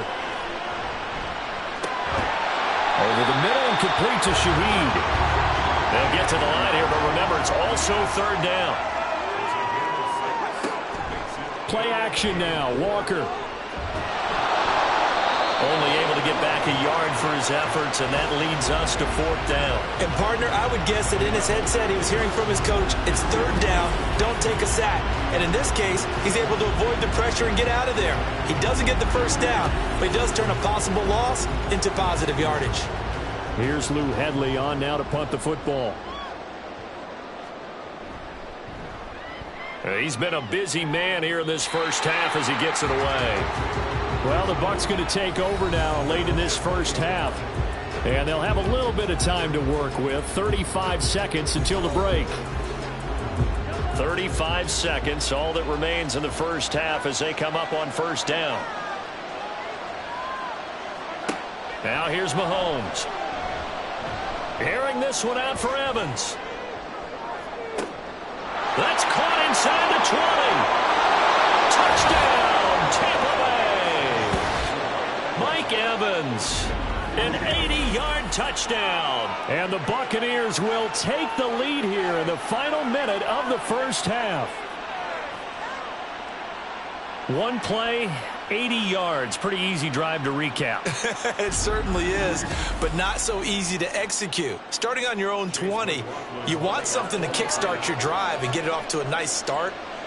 They went for the whole thing and got it. That's a great way to send a message to the opposing team. Extra point by McLaughlin is up and good, and they will take a 7-point lead.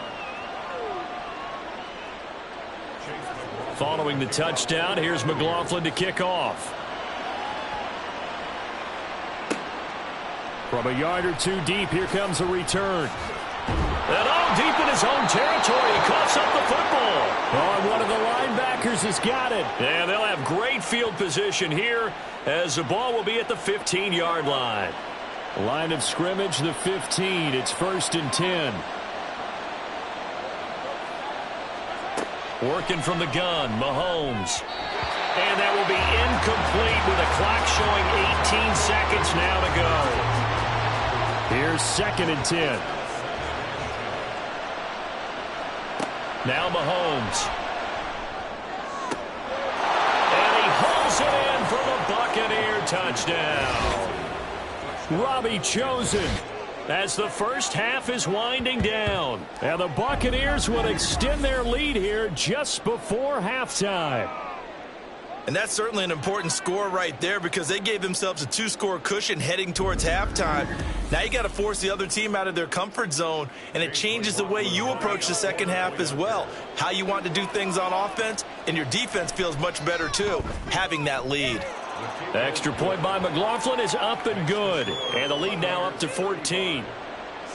So not much time to speak of remaining in this first half as the kick's away. And not much happening on the return as he'll get this to about the 23. Getting set for their next drive, the New Orleans offense. They'll indeed start on the ground to run that clock. And he'll just push his way forward for a few as the clock will run. It was Jamel Dean who came up to make the tackle.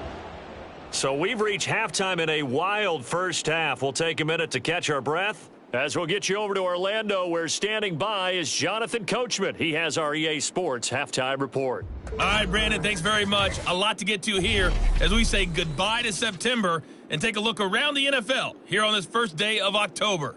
We'll begin up at Bank of America Stadium in Uptown Charlotte. And in the second quarter, it's the Vikings who are out on top. Justin Jefferson, a touchdown reception. Next, we head off to check out another game. And you can see, currently they trail in that ball game. Kenny Pickett with a couple of touchdown tosses. Lastly, let's get to the Windy City. See what's happening with the Bears at home at Soldier Field. As you can see, the score there in the second quarter. The Broncos trying to hold on and claim victory. We were treated to an excellent first half from the gunslinger, Patrick Mahomes. He's over 300 yards passing already as he's looking to possibly put his name in the record book. All right, Coach, thank you, and we welcome everyone back for quarter number 3. The Bucs with the lead, and they'll get the football first as the second half is underway. This taken in at the goal line. And taken down just past the 20 at about the 21-yard line. Mike Evans in the Tampa offense about to set up shop. Good day for him so far here in the third quarter. He's hit pay dirt once, over 100 yards, but hey, it's the third quarter. He's thinking, I want more, right? He wants more, and it just increases the confidence of his team because every play he makes, that means his quarterback is really feeling good about throwing the football. Probably feels like he can't throw an incomplete pass when he throws it to him right now. Yeah, he's looked really, really sharp. On second down, they'll run with White. And he is met in his tracks behind the line of scrimmage. Now third down and 7.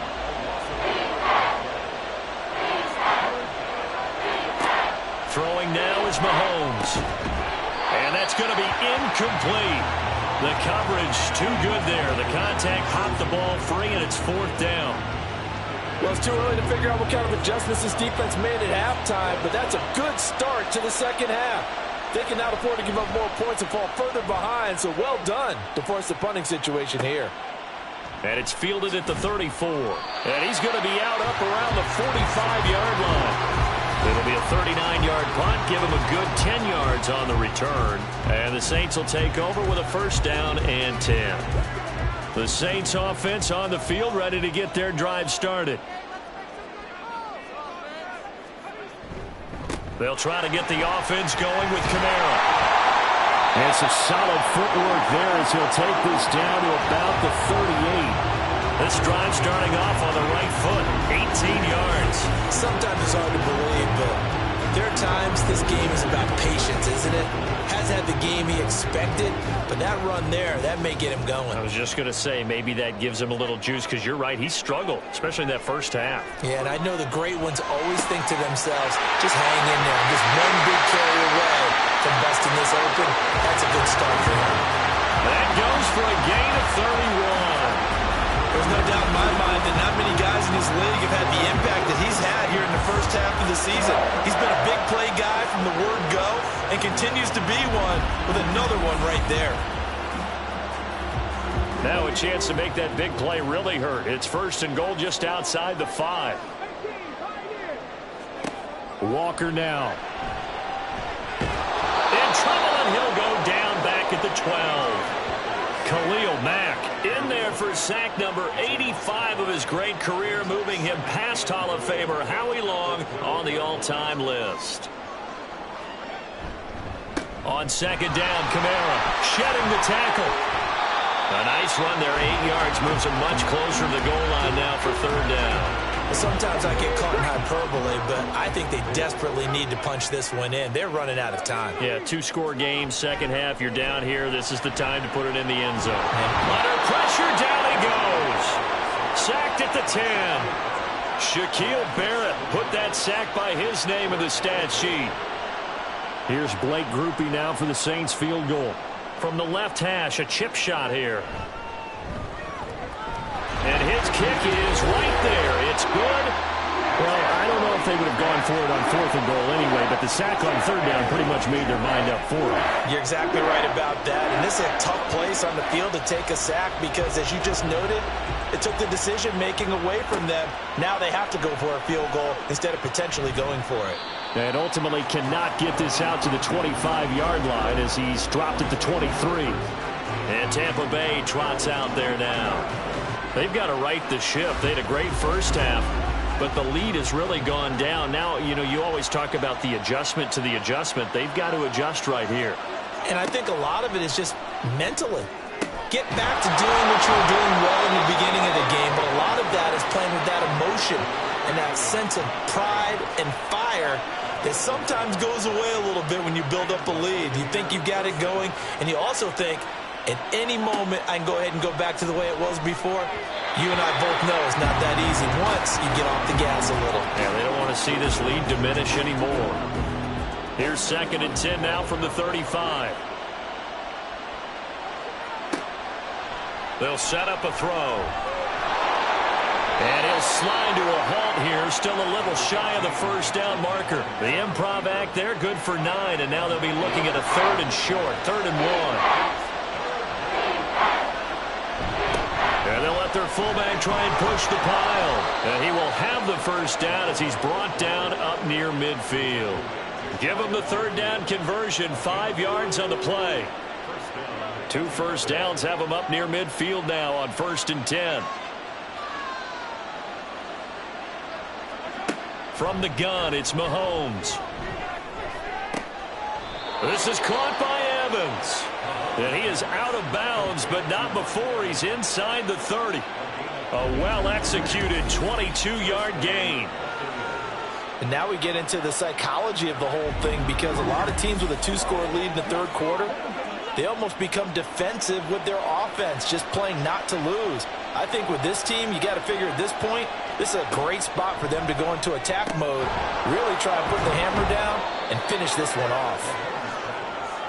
They like going to him in the slot. He catches another one. I think this comes under the heading of, until they stop him, why not go back to it? He has something going really well.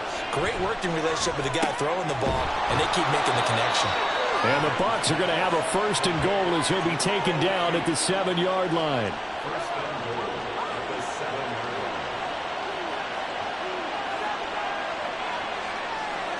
Now it's Mahomes again.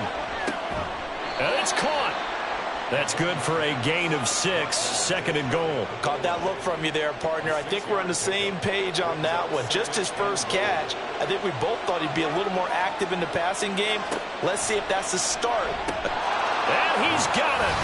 Caught in the end zone. Touchdown, Tampa Bay. Robbie Chosen with 2 touchdowns on the season, both in this game. And the Bucs are able to widen their advantage. That drive that really increased their cushion felt very military to me. Very precise, methodical, that's one of the words you've taught me. And they just got it done. And slowly but surely now starting to pull away a little bit. Things looking good for them here in the 3rd quarter. Not only pulling away, but you mentioned that slowly but surely. You also drain clock, too, with a drive like that. So you really give yourself an advantage. This fielded right at the goal line. And he'll get it up across the 20 to the 21-yard line.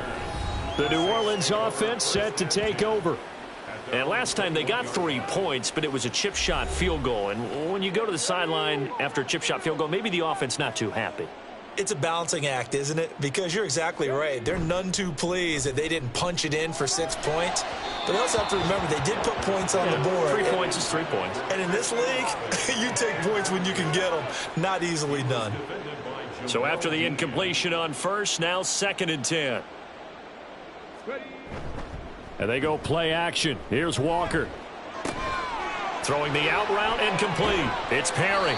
And he'll be out of bounds, but able to get it up past the 45. That'll wind up a gain of 27 on the catch and run. Well, we talk all the time about playing situational football. And right now, I think the scoreboard is dictating what they need to do. Where they are in this game, they've got to push the ball downfield, take their shots, try and get big chunks of yardage in a short amount of time. That was a nice play there. Off the play fake, Walker. And he bats it away, and it falls down incomplete. And attempted a deep ball there. They didn't get it. But, boy, they're going to need a few of those to actually hit in order to get back into this game. Good thing they do have a little bit of time here still left in the contest. Decent-sized deficit, but not one that they can't manage. And a solid run here as he'll pick his way down to the 42-yard line. The Saints first down there on a gain of 11. 1st and 10 at the 42-yard line. Now Walker. And that's going to be incomplete. Too tough to hold on to that one. It's 2nd down.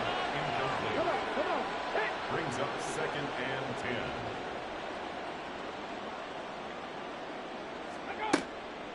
10. Looking to throw. Walker. Little short pass here to Hill. He'll be stopped at the 35, but not before he picks up 7 yards. This offense in desperate need of a conversion as they come up on 3rd down. Now a shotgun snap as they'll look to throw. That is caught. And he is going to have a Saints first down as they're able to get the third down conversion. But with the score where it is, you're not thinking field goals right now. You need touchdowns. So that was a much-needed conversion there on third down.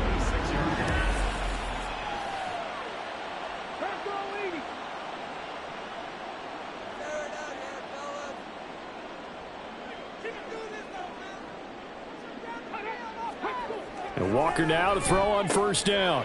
He finds his man, complete. That's Perry. And he's tackled a yard short of the marker. Good gain of 9 on first down. Just need a yard here. 2nd and 1. At the 17-yard line. To throw is Walker. And he'll get it here to the 10-yard line. Give him 7 on the tuck and run, and it'll get him a new set of downs. At least this time he's getting hit after a positive play for his offense. The pressure was coming through yet again, but he certainly didn't stick around for the sack on this occasion. Found an escape route and ended up getting the first down before taking the hit.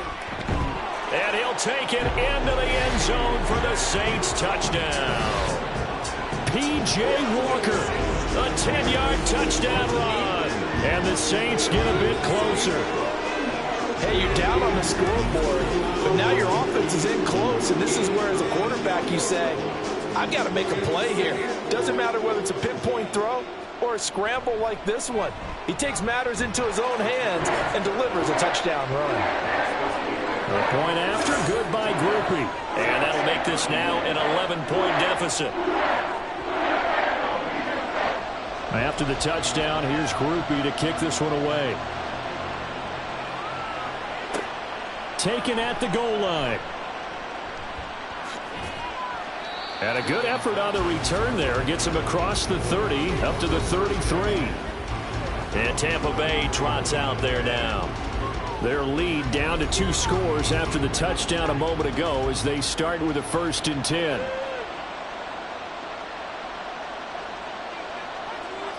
Mahomes now to throw. And that's going to be incomplete. No coverage bust by the defense here. They did a nice job accounting for everybody, and that led to an incompletion.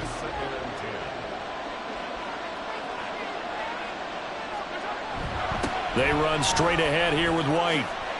Gets past one man. 60 yards rushing for him now in the ball game. And that looked like some pretty easy yardage there right up the gut. And he's a guy that has some height to him, so when you don't have to drop a shoulder or create or get through contact or trash, makes it a lot easier to... Going for Evans, but that pass is intercepted. William Jackson with a pick. And this one will be returned to right around the 38-yard line. So a potential momentum shifter there, working with a 2-score lead, 3rd quarter, but that, not the smartest of throws. I would agree with you on that one because this game is still very much in the balance. It felt pretty one-sided to this point, but now, if these guys can turn this turnover into points, things could start getting a little more interesting. Out onto the field comes New Orleans. And they'll start with great field position, trying to get back into this one. It's 1st and 10 here. A 1st down throw for Walker. He finds his man, complete. That's Perry. The end result, 21 yards.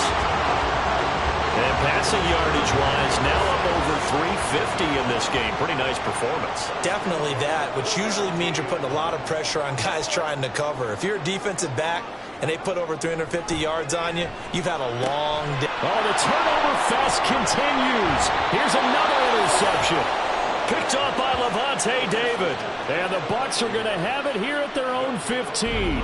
With the points that we've seen scored, neither defense has been at their best, but these guys, they've been a little bit better, Charles, and a nice interception there. Yeah, you're right about that, Brandon. Let's face it.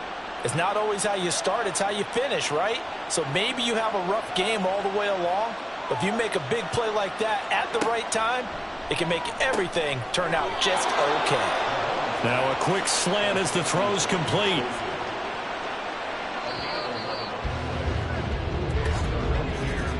And they're not going to get to the line to run another play. So we will switch ends as the 3rd quarter has come to a close. But we'll return with more after this. You're watching the NFL on EA Sports. Back now here live in New Orleans. It's the Bucs. They've got the football. They also are in front here on the scoreboard as we start the fourth. Now this will leave them a yard short. Nice pickup of 9 yards on first down. From the 35, here's 2nd and a yard. Play action. Now it's Mahomes. Now there's a short one taken in by Otten. It'll be a pickup of 4. Good enough to earn him yet another first down.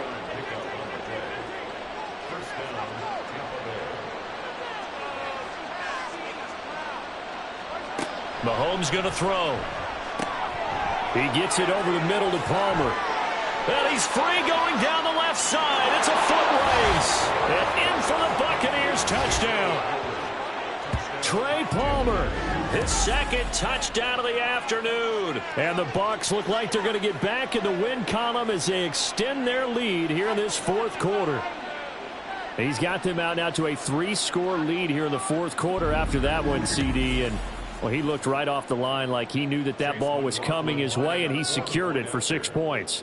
Yeah, and I think when you're leading by a healthy margin already, it actually loosens you up and allows you to take maybe a few more chances and definitely play with more confidence, because he certainly saw something he could exploit in the defense, and he made sure to let his quarterback know, just get it to me. And the rest was all up to him, and he delivered and made it a 3-score game.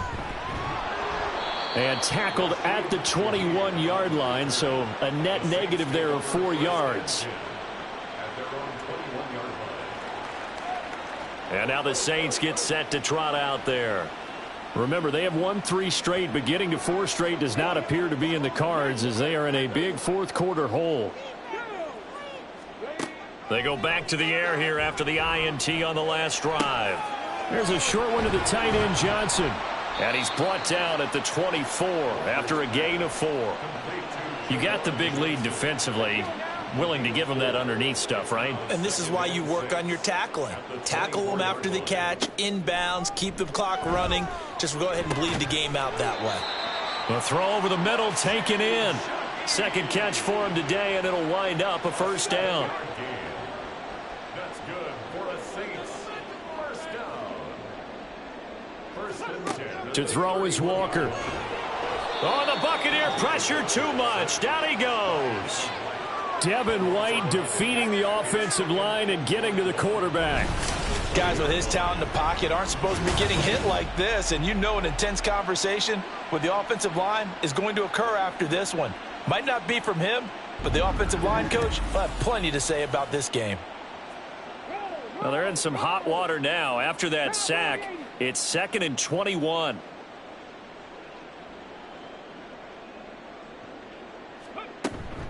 Kamara up the middle.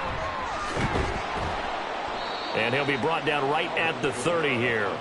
51 yards rushing for him now to this point. The Saints on 3rd down. They're at 50%, 4 for 8. This is 3rd and 11. Here's Walker. And he's caught on the sideline, but he's not going to have a first down. They say he was out of bounds.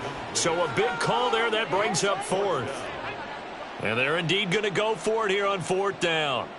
So trailing here in the last quarter. Let's see how this plays out. He's got his target. That's complete. And he's going to be out of bounds, but not before he takes it inside the 40. No reason not to try it there, and they do indeed convert on 4th. Well, give them credit. They're going to stay and fight this out to the end. 4th down, you've got to go for it. And they not only convert, but pick up some good yardage as well. So how about that for a chain mover? They're all the way down inside the 40 now for 1st and 10. Walker.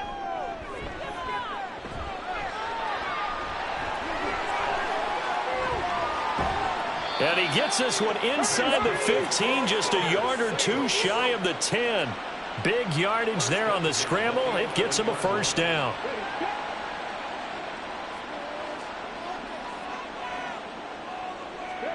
From the shotgun, it's Walker. They're unable to connect, but a late flag comes in.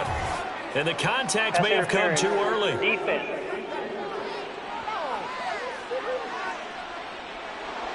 So the ball's moved to about the 1 after the penalty. 1st and goal. Now Walker. Touchdown, Saints. Taysom Hill. A 1-yard touchdown reception. And the Saints have got it back to a 2-score game here in the 4th. I know a lot of coaches like to break their season into quarters. And how about the first 4 games for this guy? 3 touchdowns scored, really making his mark in the red zone here in the first month of the season. Groupie able to add the PAT. And that'll make this now an 11-point deficit.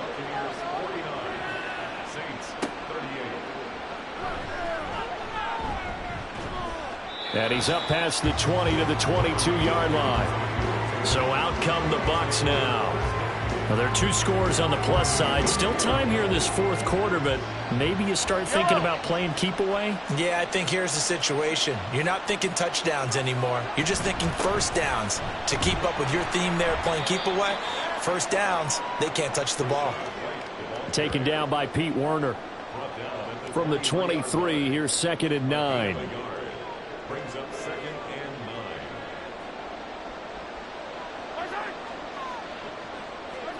Looking to throw is Mahomes.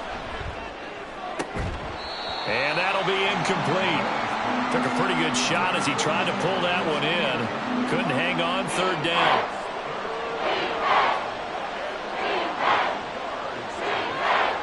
Shotgun snap to Mahomes. He's going to air one out. Oh, this is taken in. It's complete.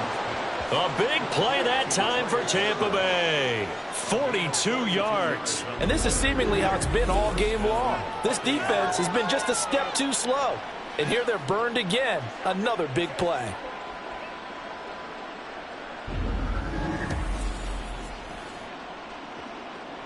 So the big play changes the complexion of things. Here's 1st and 10 just outside the 30. On a handoff, it's White. Oh, he's hit. He lost the football. Put it on the carpet. And this is picked up by the Saints. And his guys are going to take over at the 34-yard line.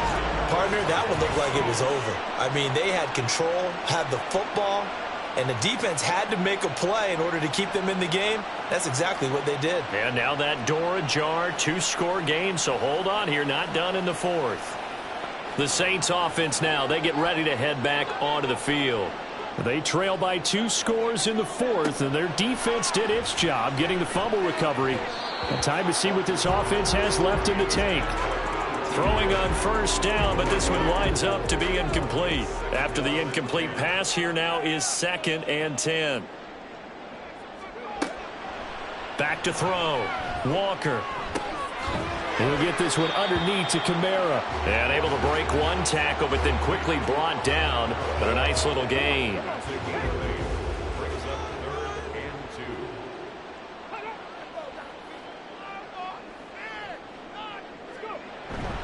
A 10th carry for Kamara.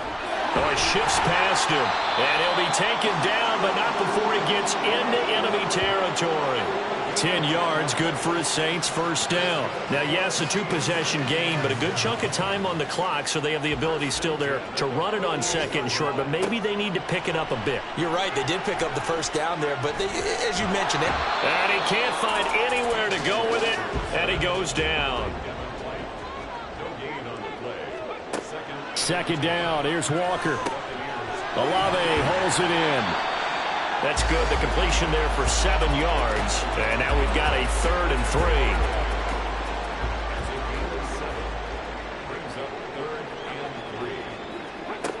3. Walker now. The 20. He's going to pick up the 1st down and then some. Touchdown. A.T. Perry. 41 yards. And the Saints have made it a 1-score game again here in the 4th. It's been quite the game for him individually. A trio of touchdown catches now. So pick a route, any route. Whatever you want him to run, he's going to do it and do it well and end up in the end zone. This has really been fun to watch. All right, now a big 2-point conversion attempt still to come.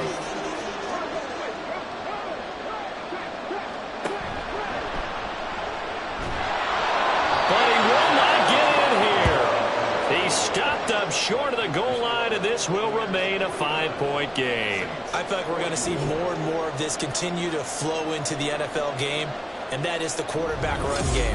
Not successful here going for 2, but it's not something that people shy away from totally anymore either. In particular, do you think more so around the goal line? I think so. Anytime it's short yardage, anytime you can go ahead and keep the ball in the hands of the quarterback who's athletic, you go ahead and do that rather than risk a handoff or a pitch. They just couldn't get it done there, though. 2-point try fails. On the return, here's Tompkins. And his guys will get the football right at the 20-yard line. And Tampa Bay trots out there now. Now, Charles, of course, you got to remember, last possession they fumbled. It led to a touchdown. One-score game here. Got to be careful. And this is where coaching and training really comes into play, doesn't it? What does everyone say after an error? Next play, move on, next drive. That mantra has to come to the front. They've got to take care of business right here and act like the last series just didn't happen. That play going for 16 yards to start the drive. First down.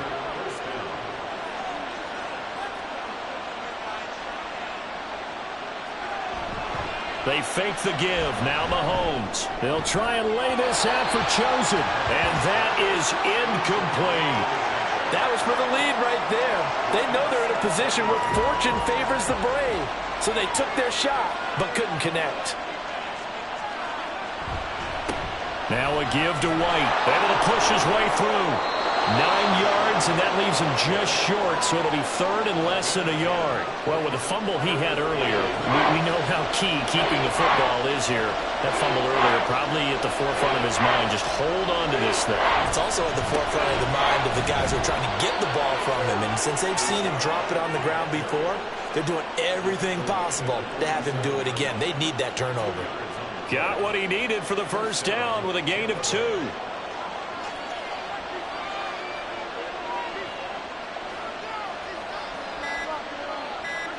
Now here's Mahomes.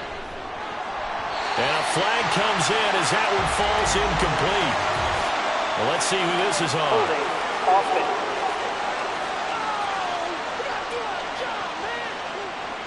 So following the hold, they're in a bit of a hole here with a 1st and 20. From the gun, it's Mahomes. That's taken in by Palmer. Tell you what, he's been able to put the ball in some tight spots all game long. That throw, no different. Yeah, a lot of people would call it a gutsy type of a throw. I think he looks at it as, I can do it, so it's not that big of a deal to me, and I'm going to keep firing. So it's Buccaneer football as we welcome you back. They've got a 2nd down now as they search for a way to get this one to the finish line.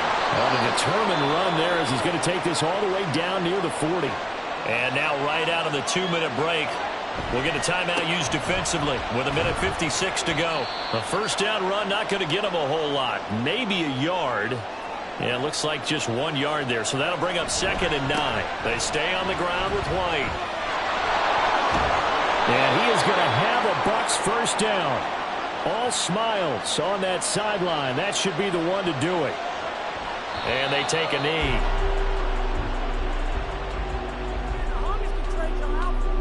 If nothing else, they've already taken a couple minutes off the clock here already as they come up 2nd down.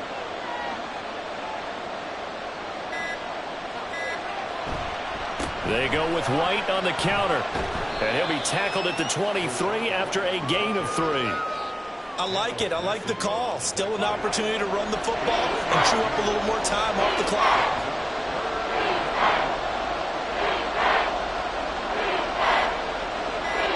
So he'll take a knee here to wrap this one up, and he's going to want to keep that game ball. He was sensational. And there it is, the standard symbol. Taking a knee means that one team won, and the other one obviously lost the ball game. But now that team that won is 2-2. After the first 4 games, I think they're okay with a 2-2 start. Not overly happy, but at the same time, not depressed either. You mentioned to me breaking down a season in quadrants. So the first quadrant is kind of a check, as you said, for okay. Not great, not bad. Yeah, right now they're just holding serve. They look forward to their next 4. Maybe they can make a surge there. Charles, a lot of happy faces heading into the tunnel as this one ends, and understandably so. Not only did they get the win, but boy, their offense was on fire in this ball game. And, partner, I have no idea what the top speed is on one of those high-end sports cars. What's the top gear you can get into? This offense, they certainly were there in this one, huh? Everything clicking for them in this contest, the kind of performance that they're going to cherish. So for the Bucs, it'll be a .500 start as the win gets them back to 2-2. And they'll be able to enjoy this one through the bye week before they get back at it again. Meanwhile, for New Orleans, the defeat is their first of the year as they drop to 3-1. And they'll look to get back in the winning column next week as they head to Foxborough to face off against the New England Patriots. And for Charles Davis and our entire crew here at EA Sports, I'm Brandon Gaudin saying so long, everybody.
It's week 4 of the National Football League, and we've got the do-it-all back Austin Eckler.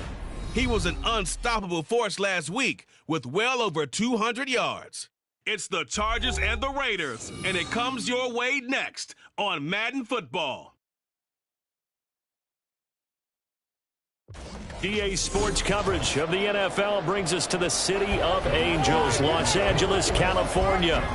Today it's week 4, and we've got what should be a great one here, as it'll be the Las Vegas Raiders taking on the LA Chargers.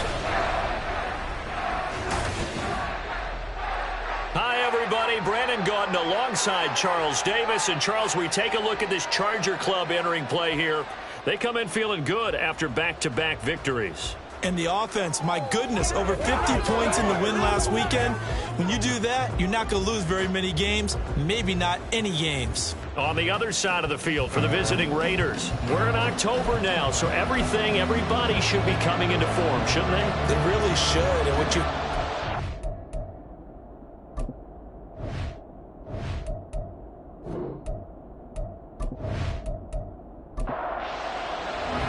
Seems like we were just starting training camp, but here we are in October, and if we go on EA Sports. This taken in at the goal line.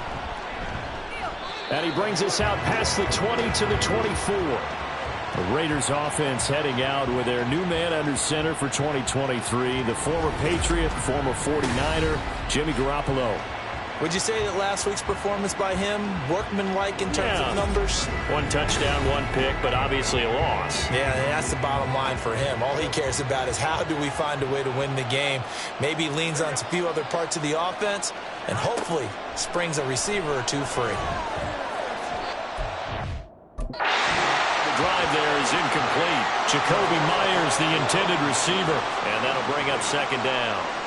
And here are the key inactives for them in this one. And obviously, Charles, are going to be without some important names this week. Well, hopefully those guys will be on the sidelines encouraging the guys who are going out there and helping them. When All right, rifles one, and that's going to be intercepted. And this one will be returned to right around the 38-yard line. Offensively, a far from ideal start there with a pick on the opening drive. Yeah, not exactly what they were looking for. We know that. That's pretty obvious. The beauty, though, is it's happening early. If they don't panic, they don't compound this problem, they've got a long way to go and a chance to get back in it. So excellent starting field position here for the Chargers. And a glance here at their shifty mobile signal caller. You know what I did in pregame? I made sure I touched him as he went by. I want a little bit of what he's got. The golden arm from last week. Oh, how much fun was that to watch that game tape, all right?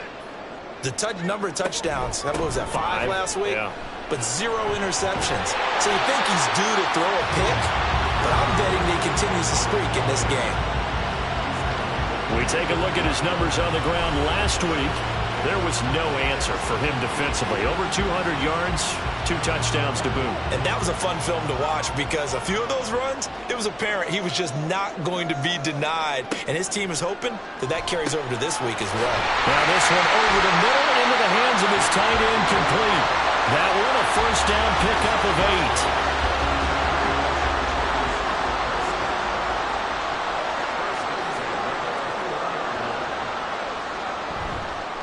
Here's a play fake as they set up to throw. Caught by Allen. And this will be a gain of 6 when it's all said and done. Down to the 15 from the 21. This 2nd and 4.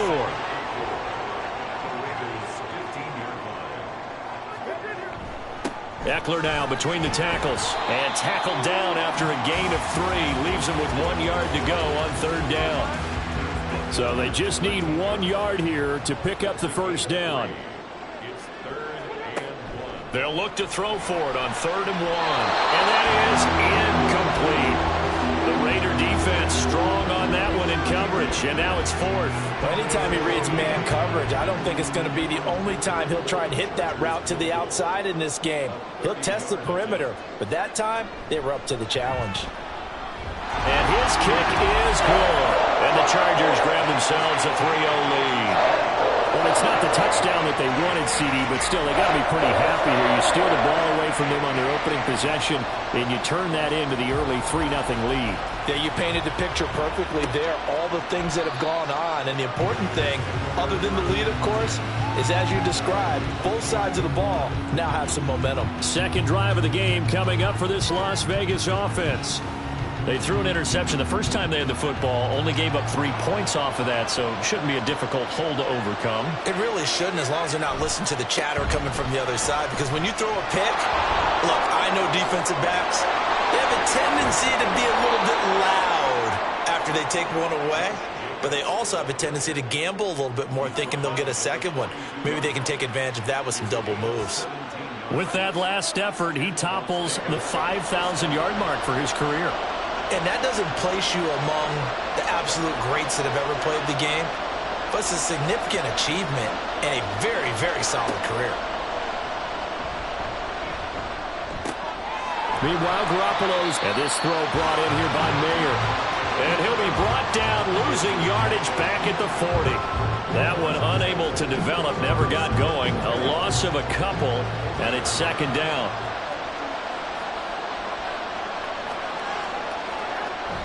On play action, it's Garoppolo. He's going to launch this thing way downfield. That's caught inside the 20. Touchdown, Raiders.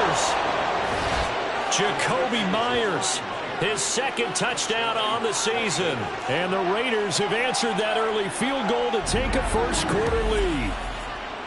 And there, a post route started out right, caught it in the middle of the field, went into the end zone. What typically makes those successful, those deep post routes? You need help from your complementary receivers, okay? The guy that you want to get the ball is the guy that we just saw catch it and take it into the end zone. So he needs help from the other guys who have to occupy anyone in the middle of the field. Whether it's one safety, sometimes you get two guys in there, either run routes at them so they have to cover them, or somehow freeze them by running underneath them and hoping to draw them towards the line of scrimmage and throw it over his head. On is the Raider kickoff unit now as they will send this one away. And here comes a return from just beyond the goal line.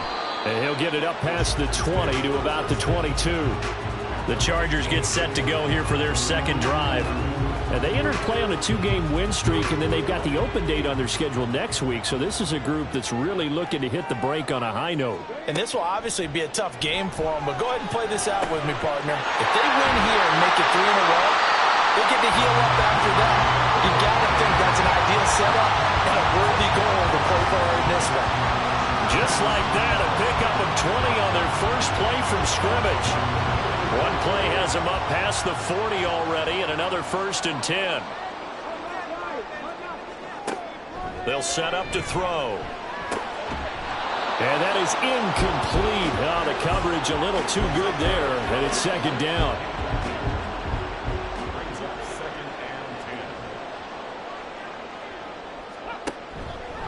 Up the middle with Eckler.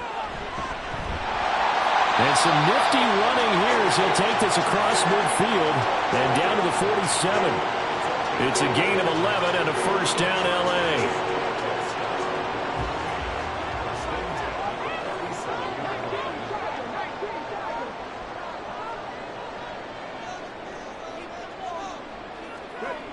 He'll look to throw. Nothing at all on that one. It'll be second down. You look at this Raiders defense. They come into this one rounding out the top 10 in the 10 spot against the run. They've established themselves as a top 10 run-stopping unit in the NFL here in the early going. All signs point to me towards them continuing that throughout the season. They look pretty good, pretty darn cohesive to me. And that play will go nowhere. Losing yardage back near midfield at the 49.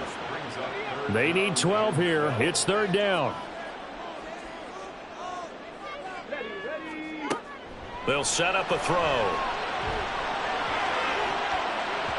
And it's knocked away and incomplete. They decided the opportunity was there and launched a deep ball, but he was unable to get away from the defender. Couldn't create space, couldn't uncover at the end of the route, and that one winds up incomplete. On is the punter Scott here as he gets this one away. And that ball's going to angle out at the 3-yard line. A beauty. Here's Las Vegas ready to take the field. Early on, you know, Charles, every game could be called a measuring stick game. But I think when it comes within your division like this, it's a measuring stick game with a little extra intrigue. I would agree with that totally because all division games have a little extra to them. But I like where this game is situated because at this stage of the season, it has that little extra juice, but at the same time, it's not a make or break if this were, let's say, week 15, 16, somewhere in that neighborhood. Now a deep ball there on second down, but it'll wind up incomplete. Boy, that ball's just hanging up there waiting to be intercepted. That looked doomed from the start. But they took the deep shot anyway, and fortunately, it winds up incomplete. And now the third down throw incomplete as well. Nice call by the defense there on third down. Just flood the field with extra defensive backs in their dime package. Nowhere to go with the football. Forces the incompletion. The punt team on now is from their end zone. They get it away. Taken right around the 44. Call that a 46-yard punt with a net of 40 on the 6-yard return. And this offense will take over right at the midfield stripe with a 1st and 10. Good starting field position for them as they come up 1st and 10 right at the 50-yard line. Now a give running left is Eckler. Oh, and there he goes left side. He'll get this one down near the 20-yard line, just shy of the 20.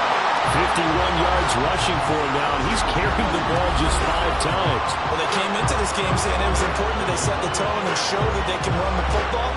I believe that they've done that here in the first quarter.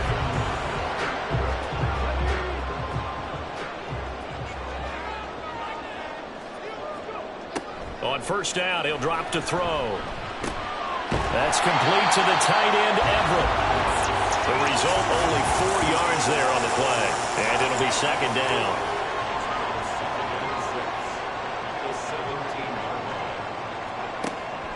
They'll look to throw. And he's in for a Charger touchdown. From 17 yards out. And the Chargers are able to move back in front. And this is a balancing act for a head coach with a rookie quarterback. You got to walk a line with it. You don't want him getting happy feet, but you also don't want to rein in what worked for him in college. And here, he pulls it down, takes it himself, and takes it into the end zone. And for the extra point, Cameron Dicker.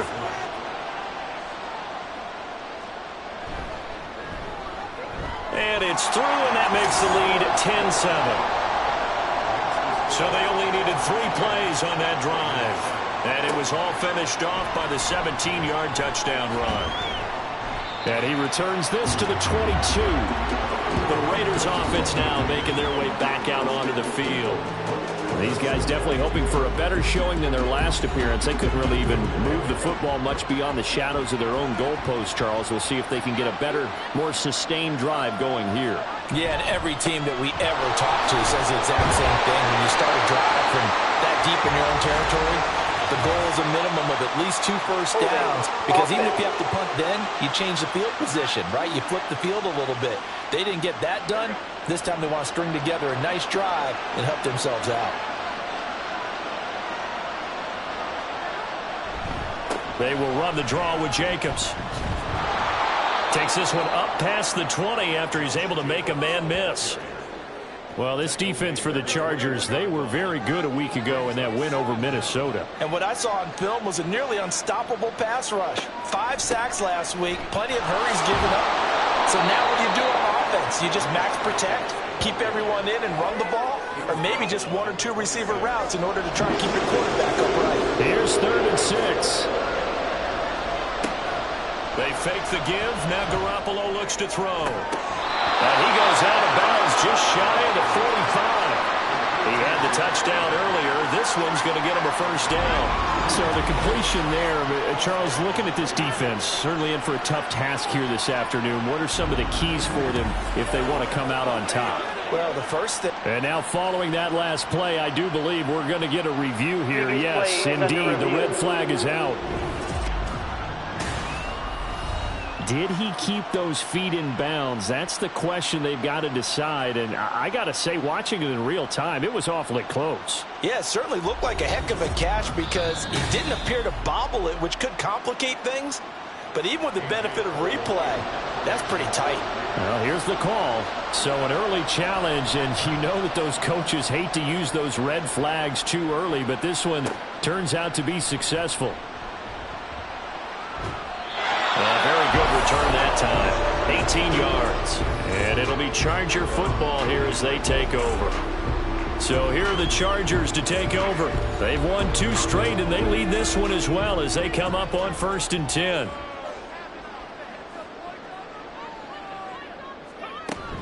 Here's Eckler to begin the drive. Shifts by him, and he's got this down to the 35. 68 yards rushing for him now on just 6 carries to this point. One thing's for sure, this defense has to figure out how to stop the ground game. He's eating them up here in the first quarter. It looks like they have to go to different forces, aren't they? The conventional things aren't working too well. So I remember a coach of mine saying way back when a back's having a great game, you've got to get the ball out of his hands. See how far he can run without the ball. And what he meant was takeaways, knock it loose, because maybe you can't just stop him with just regular tackling. All right, so they got that one, Charles, against the center. And let's remember how difficult it is for the center, because remember, he's got to snap the ball to put the play in motion, and sometimes you got that big guy on your nose. You got sometimes where he's coming at you at an angle. It's a difficult job for him to snap the ball and then execute his block.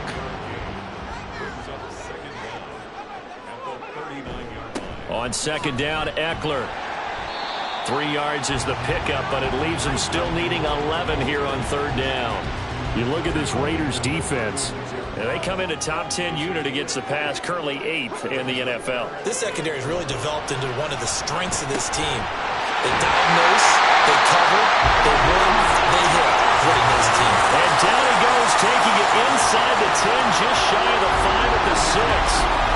Despite writing it down on my notes, I never give enough credit to the offensive line, and we have to here. The protection, that's what made this play a success. Quarterback had to wait for his crossing route to develop, and that takes a little bit of extra time. Excellent job by the big fellas up front. They hand off to their big tight end. And he gets halfway there from the 6 to the 3 on a gain of 3. You got to be ready for anything when you play defense against this head coach. That is not something you'd expect to see here in the red zone, but it winds up getting him a few yards. And he tries to power forward, but he will not get back to the line of scrimmage. 10-7 our score after 1 right here on EA Sports. Charger football to start quarter number 2. A big play forthcoming. Here's 3rd and goal as they've got it as we resume action. And did he get the feet down? Yes, touchdown. From 4 yards out. And the Chargers are able to stretch out their lead. There was a lot of zip on that pass, and baseball might have called that a frozen rope. I like it when you bring the diamond into the game. I'm going back to the gridiron. Had some heat on that bad boy. Sometimes you throw a touchdown pass, and sometimes you throw, what, a touchdown strike? There you go. That's my man, in concert. Extra point up and good by Dicker. And his guys will take a 10-point lead. The kickoff team on the field now as they will send this one away. On the return, here comes Amir Abdullah. And he's up past the 20 to the 22-yard line. The Vegas offense ready for their next possession. They find themselves down 17-7 as they start this drive, 1st and 10.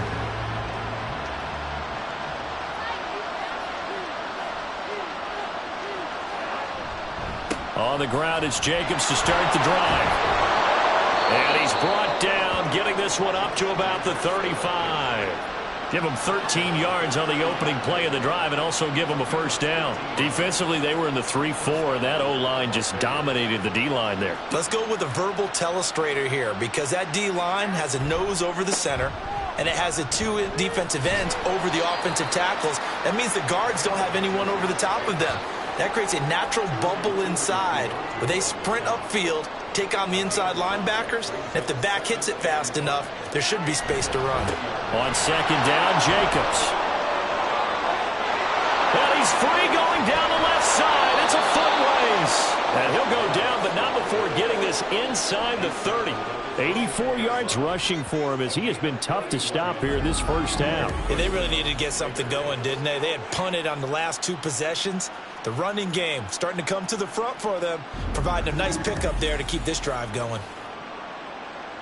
So now then, the big play has them all the way inside the 30 now, 1st and 10. Now they'll throw with Garoppolo. Nowhere to turn here, and he's going to go down. Back at about the 37-yard line. It'll be a loss of 7 on the sack, and it brings up 2nd.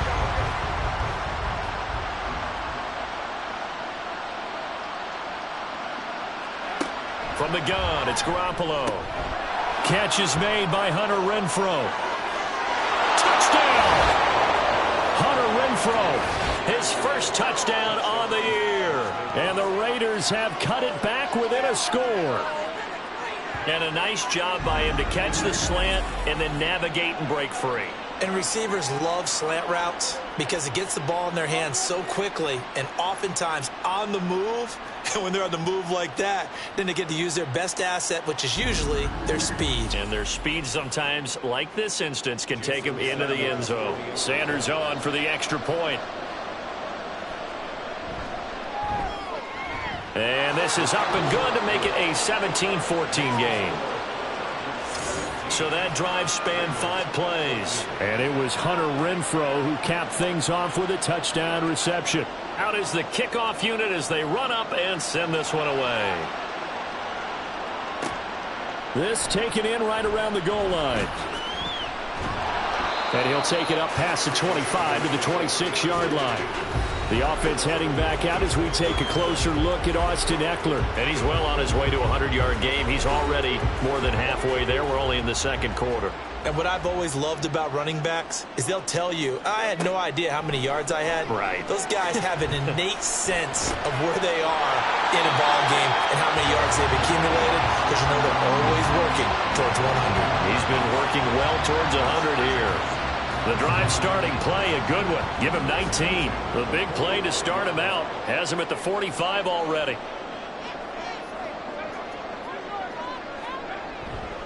Off the play fake, he'll look to throw. Underneath pass here to Van Ness. And he's out of bounds just before the midfield stripe at the 49. It'll be a gain of 5, and that'll make it second down. They'll look to throw here. A little short pass. This is Everett. So give him 5 yards there on the pitch and catch. And that will bring up 3rd and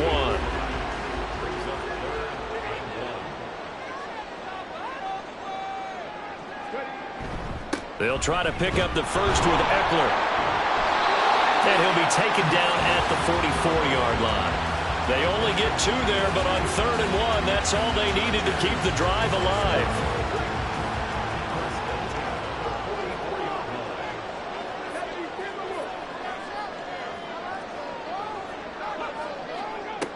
They'll drop to throw. That's going to be caught. It's Palmer. And he's out of bounds. Almost gets to the 10. 33 yards that time. Big plays are starting to become the trend here in this first half, and everything that they've tried has worked. And there's another example right there.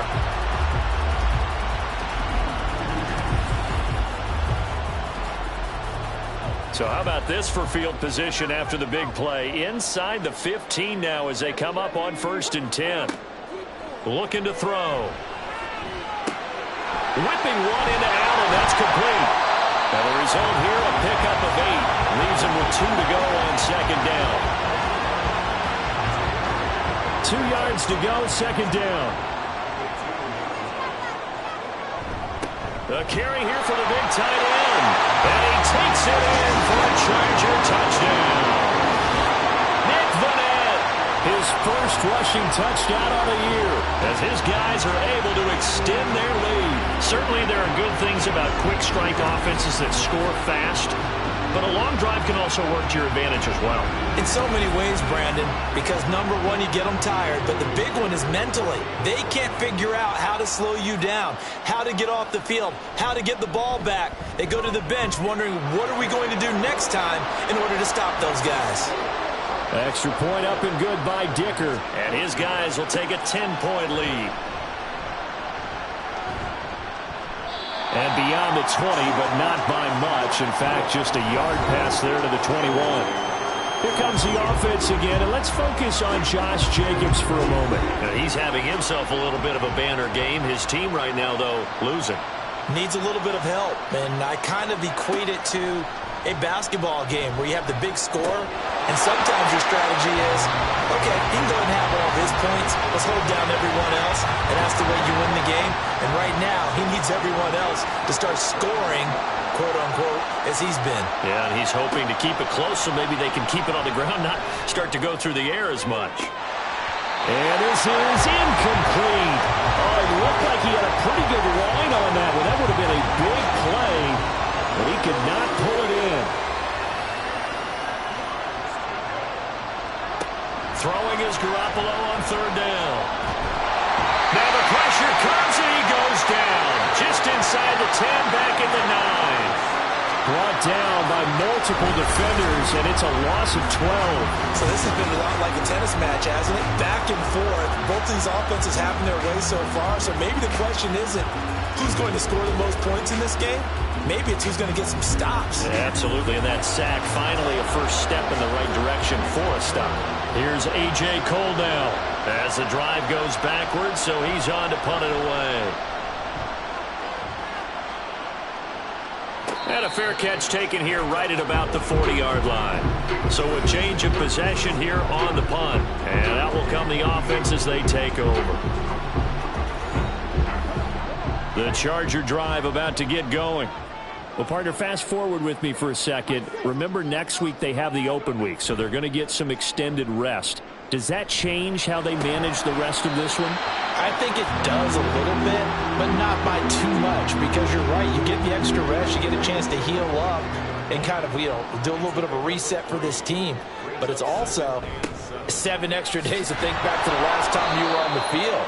So now, a little more importance on what they're getting done because they carry it with them for essentially 2 weeks. No gain on the play, and it's going to bring up a third down.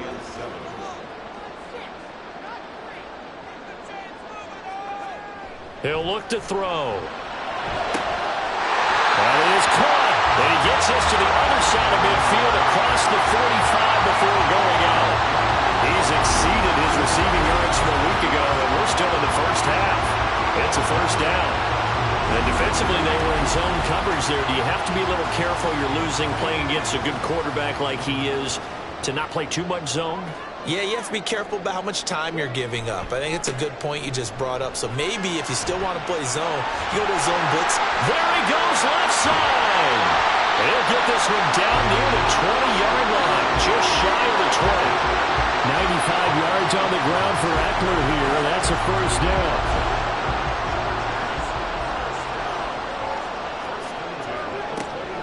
Option play, and they'll give to Eckler.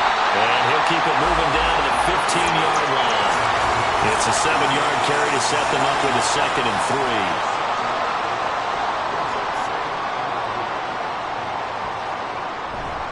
3. It's Eckler again. And here he'll get it down to the 7. It's an 8-yard pickup, and it leads to a 1st and goal. I'm not sure how much more evidence they need, partner, than to understand that if they don't start to slow him down, it's going to be a long afternoon here at the stadium because he is just shredding them at this point. And let's face it, coming into the game, they knew he would be the focal point of their attack. This is going to take an and he's in for a Charger touchdown. Austin Eckler with career touchdown number 70. And his guy's now an extra point away from taking a 3-score lead. A strong, determined run there, Charles, to get in for 6 points.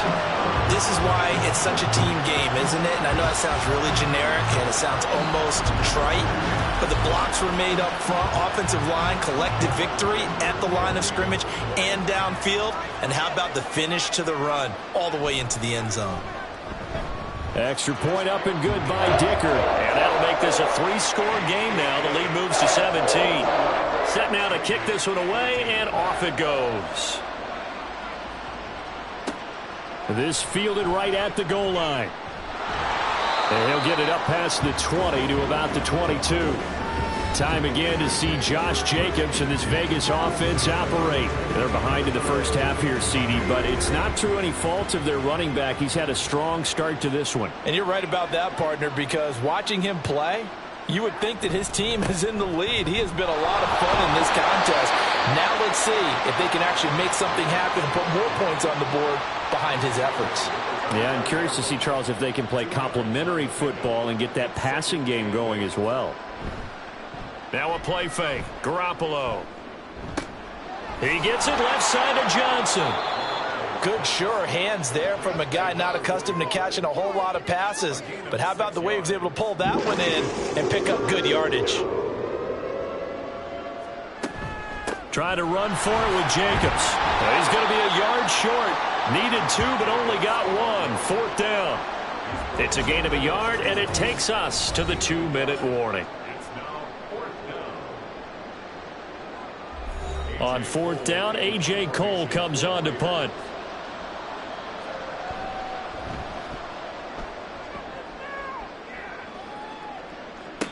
That's called for and made at the 16 or maybe the 17-yard line.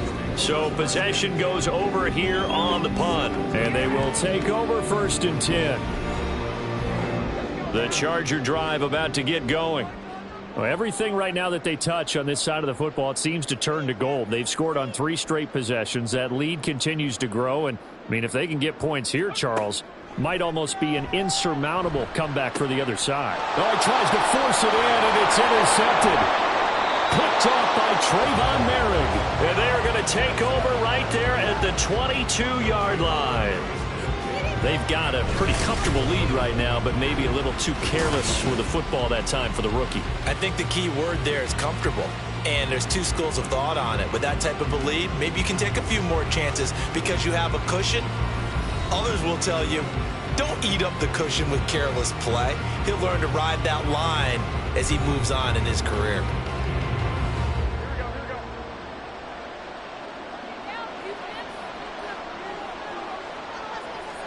So after the INT, it's Garoppolo. Quickly a slant or Renfro. Short completion, just 4 yards, and it'll be 2nd down. 2nd and 6 at the Chargers' 18-yard line. A shotgun snap for Garoppolo. Caught on the right side by Adams. And the Raiders are going to be set up with a 1st and goal on a pass play that moves them all the way down to the 1. But that last throw, Charles, puts him over 15,000 yards passing now for his career. And Brandon, they're not going to stop the game and give him the game ball here, but that's still a pretty impressive number, and he's got plenty of more good. And that's going to be caught for a Raider touchdown. Davante Adams from a yard out. And the Raiders get a late score here in the final minute of the 1st half. Well, that touchdown certainly helps, but they've got to go ahead and convert, get to the half, and figure out how to keep chopping down this lead in the second, don't they? Yeah, they still need to regroup, and they still need to end the 2nd quarter strong. A little bit of time left. Sanders now to add the extra point.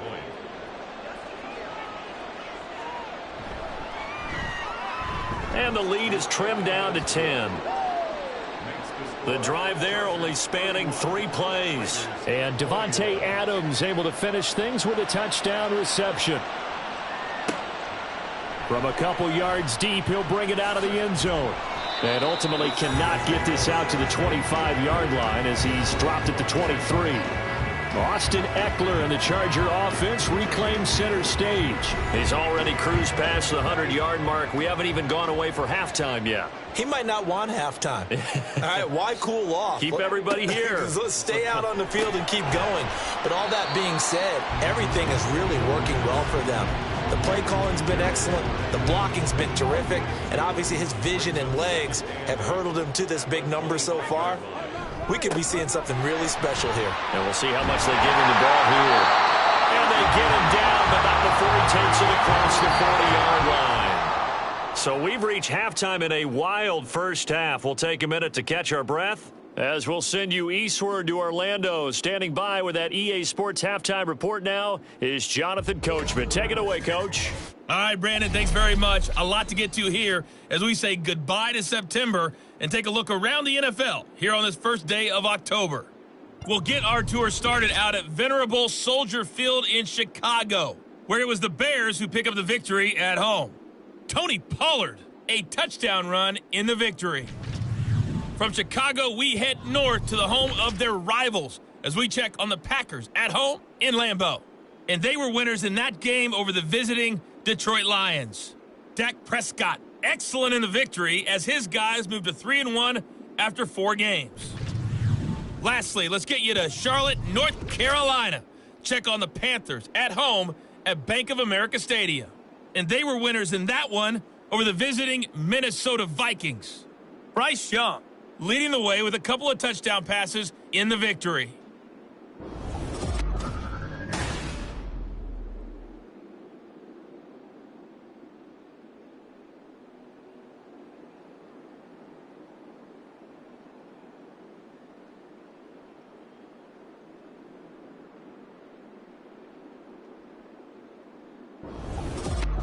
All right, Coach, thank you, and we welcome everyone back for quarter number 3.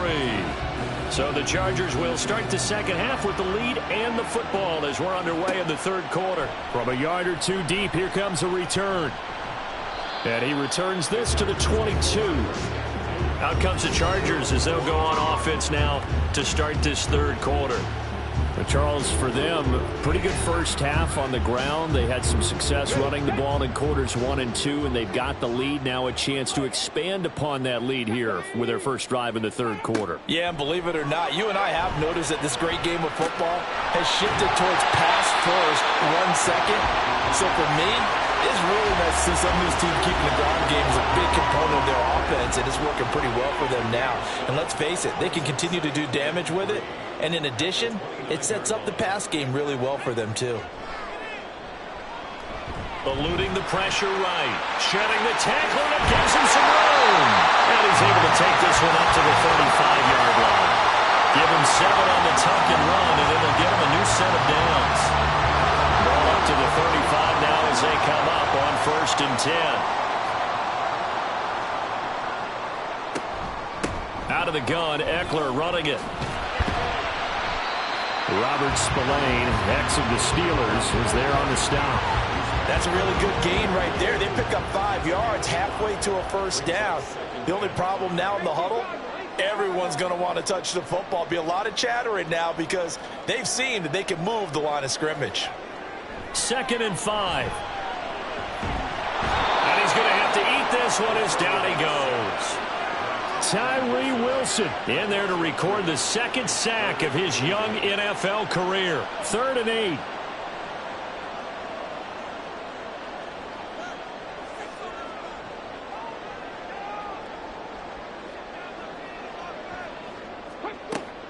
Now back to throw.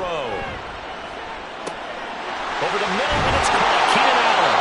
And he is going to have the Chargers first down as they're able to get the 3rd down conversion. I don't care how many times we see it, I still get a kick out of watching quarterbacks and receivers do the pass tree in pregame warm-up. But I always remember that when we go to practices, we see that after practices as well. They really tune it up, don't they? They tune it up. They know why they do it for these situations. First down. And they build that trust, and that's why they're able to find him in this type of a situation. Here's a throw to his running back. It's complete. And he is down at the 48. A pickup of 4 that started at one 48-yard line and ended at the other.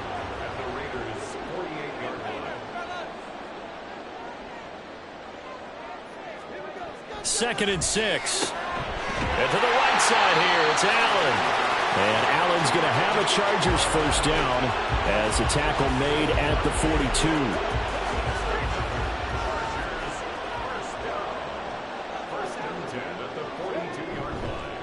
This is a counter play. Eckler. They're going to snuff this play out behind the line. We have not seen that much today. Tyree Wilson getting back there in a hurry and handing him a loss.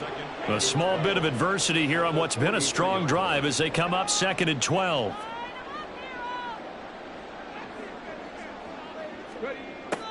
Back to throw. He lets this one fly toward the back of the end zone. And that's going to be incomplete. Good effort there trying to take a shot, but it's 3rd down.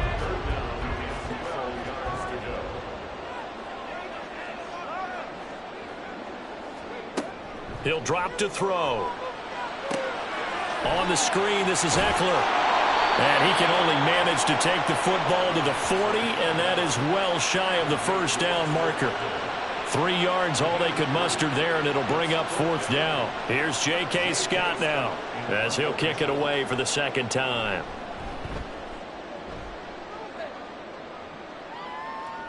Now this is going to carry well into the end zone for a touchback. So here comes the Raiders offense getting ready for their first possession of the second half. And the points, they have come fast and furious in this quarter. You really don't want to be on the defensive side of the ball right now, do you? Because you're either thinking, my replacement may get an opportunity. Your head better be on a swivel. Totally. Or maybe I just need to get out of the game for a while. And now Garoppolo lost the football. And picked up by the Chargers. And it won't count for 6. He's brought down, but inside the 5. 1st and goal at the 4-yard line. He was under duress, surveying, trying to find somebody to get the ball out of his hands. In the meantime, the defense, they took it out of his hands. And when the ball snapped, I know exactly what the defense is thinking. Get a sack, put him on the ground. But when you can also knock the ball free while doing so, oh, there's the bonus for you as a defender. The offense heading back out as we take a closer look at Austin Eckler. He's up over 100 yards, and he'll be looking to get in the end zone again. Has a tremendous nose for it, doesn't he? The ability to pile up yardage and find the end zone, that's the combination you want in your runner. That's a combination any coach wants, and we'll see if he can find that end zone once more. That's going to go as a loss of 2, and it'll be second down. He'll look to throw. Throw right side is into the hands of his tight end, Everett. A touchdown saving tackle there. Now it's 3rd and goal. Ready?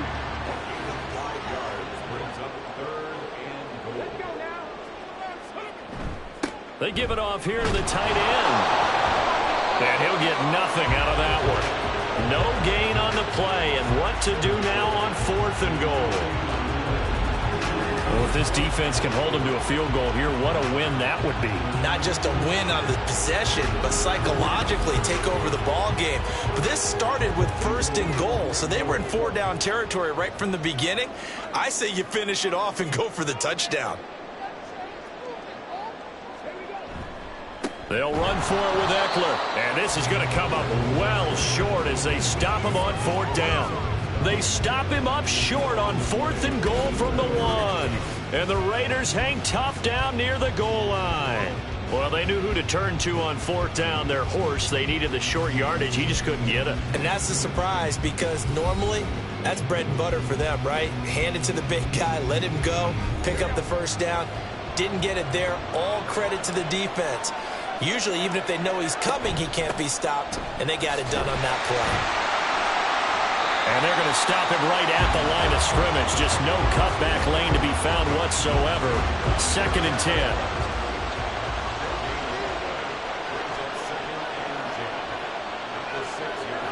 Here's Garoppolo to throw.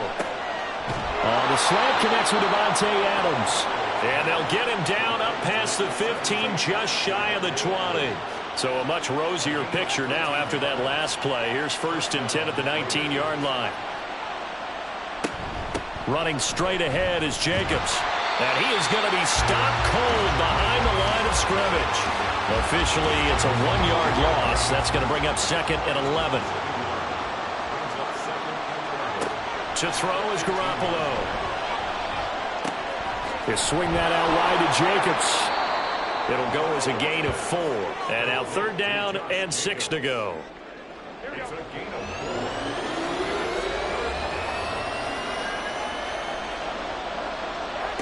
Looking to throw. Garoppolo. He's going to get that to his running back out of the backfield. And he is going to have the Raiders 1st down as they're able to get the 3rd down conversion. Another catch for him there on this drive, Brandon. It looks like they're going to utilize him out of the backfield any way they can. And that time they pick up a 1st down. So now on defense, do you assign a man to him and try and cover him before he gets going? Line of scrimmage, the 31 now on 1st and 10. On play action, it's Garoppolo. He hits Adams complete. And he'll be taken down, but not before they work it across midfield. A good pickup there, 21 yards.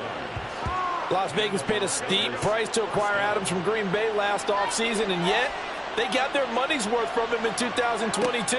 NFL best 14 receiving touchdowns. Chargers able to get the pressure and bring him down. Well-timed effort there by Derwin James, a sack from his safety position. So that complicates things a bit here. 18 yards to go now on 2nd down. On play action, now Garoppolo. Sideline throw, it's complete. And a nice job there of keeping the toes inbounds.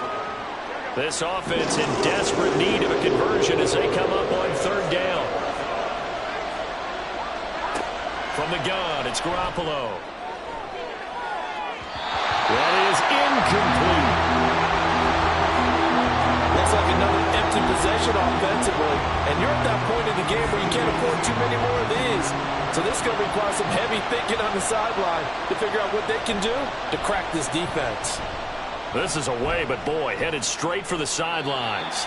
There, this punt will go out of bounds. I think it'll be inside the 25, and it will. Right at the 24-yard line is where they'll spot it.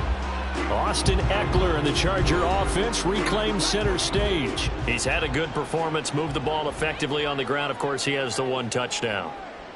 And when you're able to move it as effectively as you've described, that leads to finding a way into the end zone, and now he's just trying to do it for a second time. And, of course, with that comes additional yardage. Yeah, looking for additional yardage, and, again, that second score here in the third quarter. They'll come up on a 2nd and 7 from the 27. Eckler, they run left side. And they'll get it up just short of the 45 at the 44. 17 yards for the Chargers there as they got themselves a first down.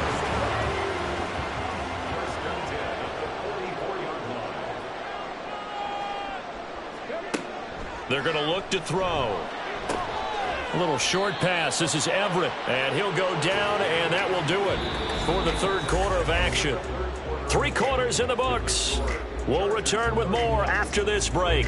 You're watching the NFL on EA Sports. Back now at SoFi Stadium in Inglewood. Here's a 2nd and 5. It's Charger football, and they've got the lead as well as we begin the fourth quarter. And a quick throw here, that's complete. He had the touchdown earlier. This one's going to get him a first down.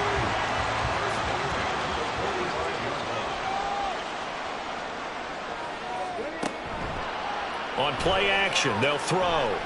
He's going to fire one deep, middle of the field. And this one is incomplete. That's some good closing speed there defensively because that looked open for a minute. But that's great work with the ball in the air. Never gave up, converged on his man, and broke the play up. They'll look to throw again. A little short pass. This is Everett. They get 6. That'll leave them with 3rd and 4. That's a staple of this offense. Drag route to the tight end. Yeah, he's unable to use his size to break off much more yardage after the catch, but still an effective gain nonetheless. Again, he'll drop to throw. This is swung out to Eckler. And he'll be taken down, but he does have first down yardage. 5 yards is the pickup there as that extends this drive. But they certainly had success throughout this contest, getting him the ball in the passing game, and there he picks up another first down. Whatever they saw going into this one, they've been able to capitalize on it, and no adjustment has been made to take it away. Now here's a pass on first down that's knocked away and incomplete. Well, a momentary speed bump there with that throw partner. The defense had other ideas, and they're trying to mount a small stand before this drive reaches the end zone. A handoff, it's Eckler. And he'll get a little over 2, maybe a full 3 down to the 32-yard line. Another good run for him. What else is new? That'll put him right at 150 yards for the game, so he's really made his presence felt in this one. On 3rd down, he'll drop to throw. And he fires one, but incomplete. His back has been a dependable safety valve all game, so he went back to him when his first read was covered. Just unable to connect, so the play results in no gain. And this one is right down Broadway. And that will extend their lead even further. So that maybe not a knockout blow, but I suppose certainly every little bit helps when you're trying to salt one away in the fourth. Well, the possibility of being beaten by 2 late touchdowns or at least sent to overtime does exist. But time, definitely a big factor at this stage of the game, is in their favor. And he's up past the 20 to the 22-yard line. Here's Las Vegas ready to take the field.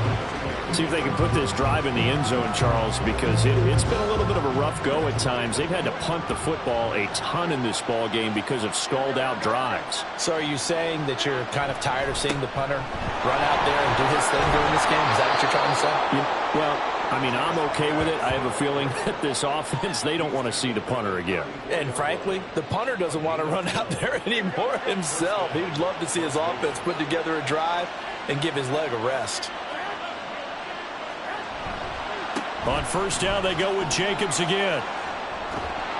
He'll get about 4 as he's past the 35 to the 38-yard line. Brandon, we just saw the benefits of being able to run the ball successfully. They pick up 4 yards on that carry. So now if you're a play caller, you can do just about anything you want. But on the defensive side of the ball, you scramble a little bit. Now you're behind trying to figure out, do I need to blitz him? Do I need to pressure him? How do I gain an advantage on this snap? Good yardage on the completion there. And when they look at the scoreboard, they do understand a field goal is not going to do them any good. My guess, they're going to press the ball downfield as far as possible, try and throw it into the end zone and get a score because they know they've got to get that done and get the ball back as quickly as possible. A first down run there for Jacobs, but nothing doing as he'll get back to the line of scrimmage, and that's about it. 2nd and 10.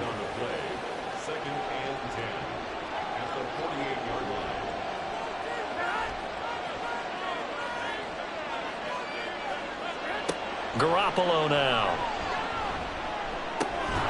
And that's complete to Adams. This offense so far on 3rd down, just 1 for 5 to this point. They're up against a 3rd and 1 situation. Pass to the sideline and pulled in. And he's taken down, but not before reaching the 10-yard line.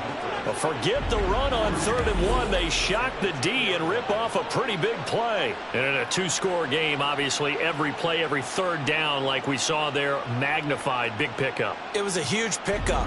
What they really want, though, is to not even get to 3rd down. They've got to maximize time and conserve as much as possible. Here's Garoppolo on 1st and 10. Got a man, and he hits him in stride. A gain of 9 there. Sets up 2nd and goal. And we see another pitch and catch there to the running back. This position just continues to evolve. They become just as critical to the passing attack as a lot of receivers, tight ends, because their ability to make people miss in the open. And he's over the line and in for a Raider touchdown. A touchdown run there from a yard out. And the Raiders have made it a 1-score game again here in the 4th. Well, nothing fancy there, Charles. You had 3 tight ends on the field. They were going to run the football. The defense knew it, but the defense couldn't stop them. And I haven't met an offensive line yet that doesn't get more satisfaction out of running the football into the end zone than pass protecting. They had determination on their side, and they got it done. Extra point up and good by Sanders. And now things get a bit more interesting here in this 4th quarter. The kickoff unit is out on the field, and they will send this one away. And here comes a return from just beyond the goal line. And it's a pretty good return here as he'll get this up to the 29. The offense heading back out as we take a closer look at Austin Eckler. He's been a good workhorse. I know we use the word workhorse a lot, but he's been a good workhorse for him in this one. No doubt about it, and there's nothing wrong with that. That's what you're looking for if you're a back, because that means everything's come together for you. Big guys up front have created space. You've run through it. There he goes, right side. And he'll be taken down, but not before they work it across midfield. 25 yards to pick up there, and also a first down. Well, it is our business to analyze what we saw out there, and on that play, I saw a defense staying in base, not taking a chance, not blitzing, in a situation where they absolutely need the football back. That's either a case of overthinking it or not thinking it through. If you do blitz, do you have to be careful about where you're coming from, or are you just coming from all angles? You have to be careful about where you're coming from, obviously, but at this stage, you have to take a few chances as well. Well, that should be a reminder defensively, and I think it's a reminder to myself because you just can't sell out to stop the run. There's still enough time that this offense can move the football through the air, even on 1st and 2nd downs, and they obviously picked the right spot to throw the ball there. Now a throw to the end zone on 1st down, but it winds up incomplete. They went with a dime look on defense, 2 extra defensive backs on the field and covered up essentially every blade of grass. That allowed them to disrupt the play. Another throw on 2nd down, and this one incomplete as well. As soon as he leaked out and began his route, someone on the defensive side broke with him and arrived just in time to separate him from another reception. They'll stick with the passing game as he looks to throw. And Allen's got it. And he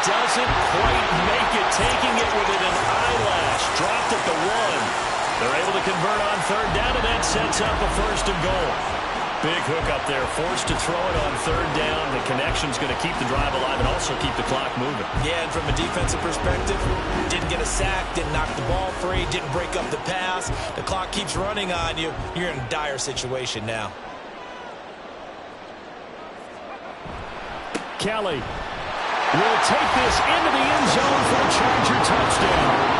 Everybody in the stadium knew what they were going to do right there, CD. 3 tight ends on the field, all that extra bulk, and they run it in. And you saw where that one went, right? You run it over your best blocker. I can just see the head coach right now. I want to run this one over the big boy. And they got it done. Now the Charger offense will stay on the field as they'll line up to go for the 2-point try. They'll try and throw for it. And he is into the end zone to bump the lead up 2 more. So they go with a pass, and it works there on the 2-point try. Charles, just in general, what are your thoughts passing versus running on 2-point conversion? Situational? It is situational. You have to know your team. What is your strength? Because so many people think you have to throw the ball in a 2-point conversion, but the stats will tell you that running it is about as proficient. So know your team and go to your strength. The kick unit on here for the Chargers as they will send this one away. Abdullah's going to stay put, and the drive will start at the 25. Now the Vegas offense heading back out there. This drive here beginning probably with a pair of motivated groups. Remember, the offense scored a touchdown on their last time out, looking to repeat that in Charles's defense. They were very frustrated after giving up 6 the last time on the field. And frankly, it's just a battle of wills in a lot of ways because you know they're both motivated. They both game plan for this drive, and they both have specific outcomes in mind. To me, it just comes down to who can execute better and which side can step up and assert its will over the other. And now they're in the hurry-up. Garoppolo now, first down throw. He'll get this underneath to Jacobs. Good cover defensively as they get to him just beyond the 45 after the broken tackle. Now a play fake. Garoppolo trying to get it to Adams, but it's intercepted. Picked off by Asante Samuel Jr. And the Chargers are right back in this football game.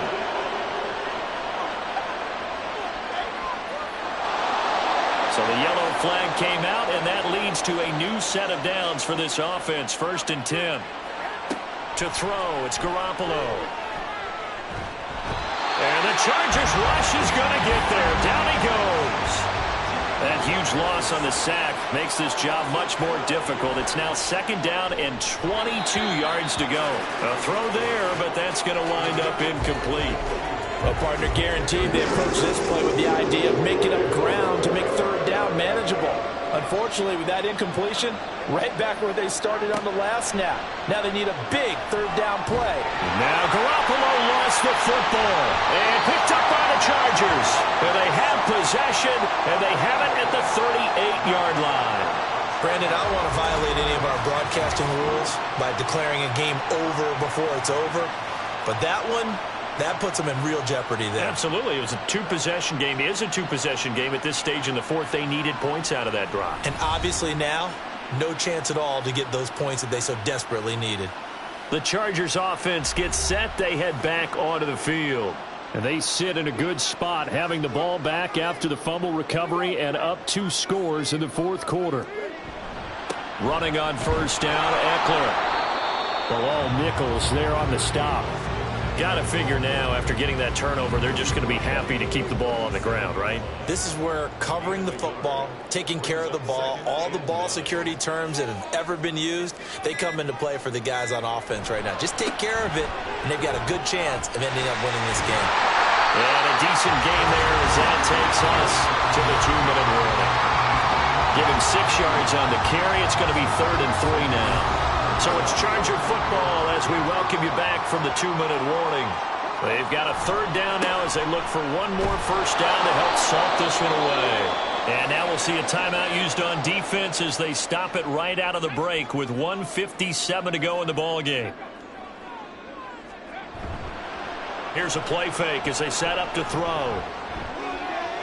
And it's incomplete. They cannot convert, and they turn it over. The fourth down play doesn't work for the Chargers. And the Raider D, they get the football back. So Garoppolo and the Raiders now down by 2 touchdowns. 1:52 to play. Now the fourth down stop, the first of a series of events that will need to break their way. But bottom line, they're still alive. Throwing on first down, but this one winds up to be incomplete. And let's face it, this defense has had its share of struggles all game long, and they know that they can put it all behind them if they defend well here in the 2-minute drill. Excellent coverage right there to force the incompletion. Now Garoppolo is in trouble, and down he goes. Now the Raiders going to go ahead and use the second of their timeouts as they'll talk it over here before what will be an important third down.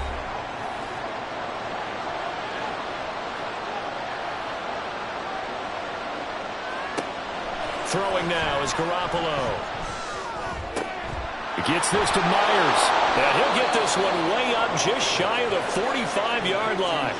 One timeout at their disposal, but more pressing is the need for 2 scores, obviously. Here's 1st and 10. And this is intercepted, and that should do it. Oh, good move. And to the 40-yard line, that's where the return stops. Well, it wasn't always pretty, but the interception there, that means that they should get out of here with a victory. Yeah, this is not a game that they're going to preserve for posterity on defense, but they did finish it off, didn't they? They did make the winning play to close things out. They'll take that one and head to the locker room. Now the Chargers offensive unit ready to see what they can do here. And this one all over but the shouting, you might say. Now, there's one timeout remaining defensively, but probably no real need to use it here. Yeah, the only time they would use it, strictly for pride.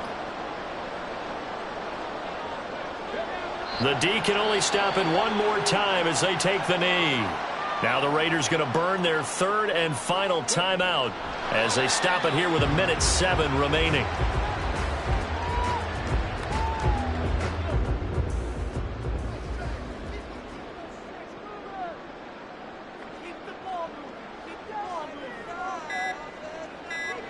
Down to a knee one more time, and that should just about do it.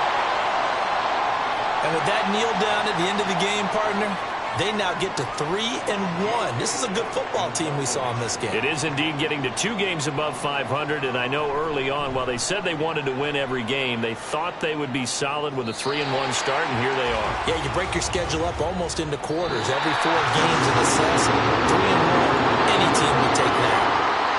Well, this was a fun one today if you like points. A lot of them went on the board. Both offenses were clicking. Charles, these defenses, meanwhile, have a little something to clean up before their next contest. Yeah, neither end zone had a stop sign in it, did they? I mean, for both sides, visit it, and with frequency. Not fun to be a defensive player, but on the offensive side of the ball, those guys had a blast. One team came away with a victory, even better for them. So for Los Angeles, they're on a nice early roll as they move to 3-1 with a win here. And they'll be able to enjoy this one through the bye week before they get back at it again. Meanwhile, for the Raiders, they'll drop down to 1-3. And they'll get a chance to redeem themselves at home next week. That'll do it for us. I'm Brandon Gaudin alongside Charles Davis. Thanks to our entire crew as well. We'll talk to you next time. So long, everybody.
It's week 4 of the National Football League, and we'll get a look here at wideout A.J. Brown. He had a standout game 1 week ago with 3 touchdown catches. It's the Eagles and the Commanders coming up next.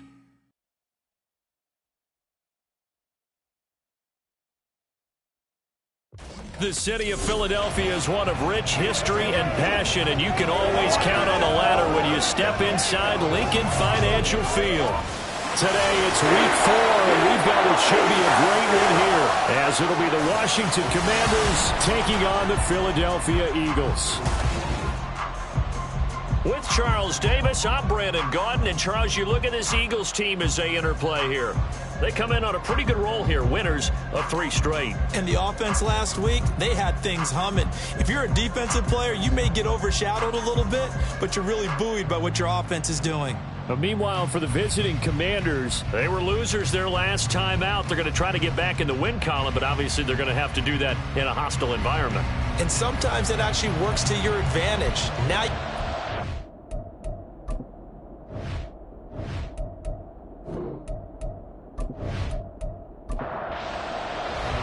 seems like we were just starting training camp, but here we are in October, and off we go on EA Sports. From a couple yards deep, he'll bring it out of the end zone.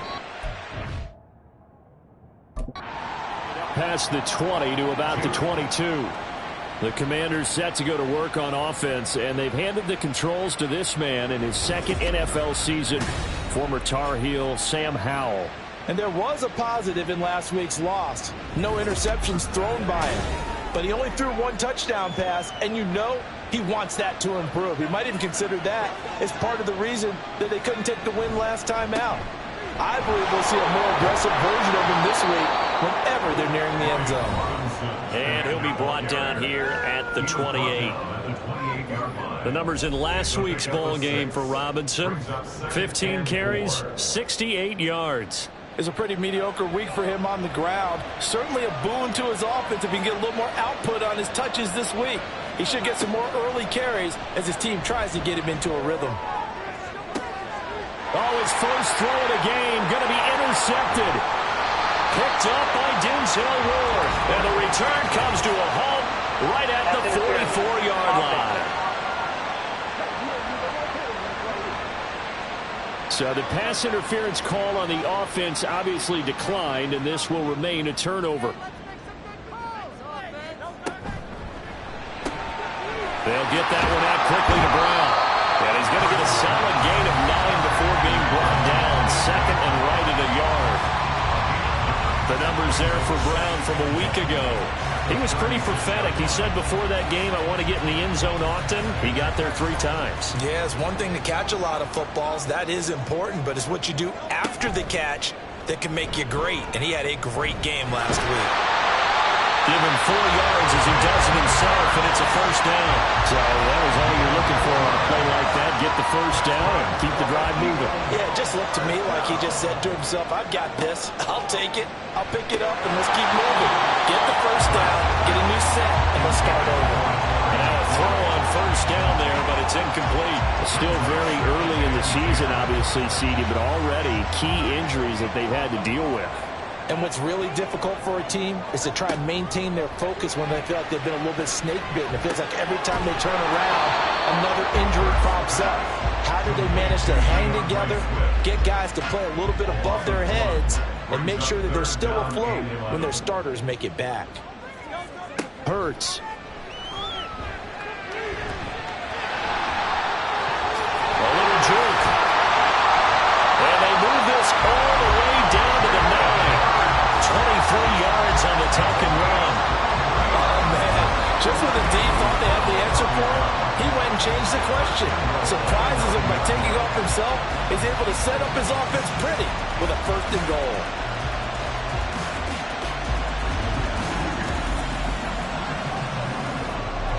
First and goal, a chance to convert that early turnover into points. Here's Swift. And only about a yard there as he takes it from the 9 to the 8. Not a whole lot there on 1st and goal, and that's what you're looking for defensively. You'll certainly live with giving up just a yard or 2 in this situation. Throwing is Hurts. He'll find Swift out of the backfield. And they'll get this from the 8 to the 5. Pickup of 3. Big play coming here. It's 3rd and goal. Here's Hurts to throw. And that one incomplete, but now a penalty flag coming in late. That might be PI. Defense. Trying to defend the out route there, got the PI call. And you know what's difficult about that one is sometimes you want to make the undercut move and go for the football, and other times. And he is into the end zone. Touchdown, Philadelphia. DeAndre Swift, his 3rd rushing touchdown on the year. And the Eagles take the early turnover and convert it into an opening touchdown. Well, the pass interference call on the previous play, that set him up nicely for that 1-yard touchdown run. Yeah, they were able to capitalize from a yard out. Plenty of barking from the sideline about the call, naturally so. But maybe you have to quit barking a little bit and focus on the next play. Their focus wasn't there, and they gave up the touchdown. Good on the extra point, and that makes the score 7-0.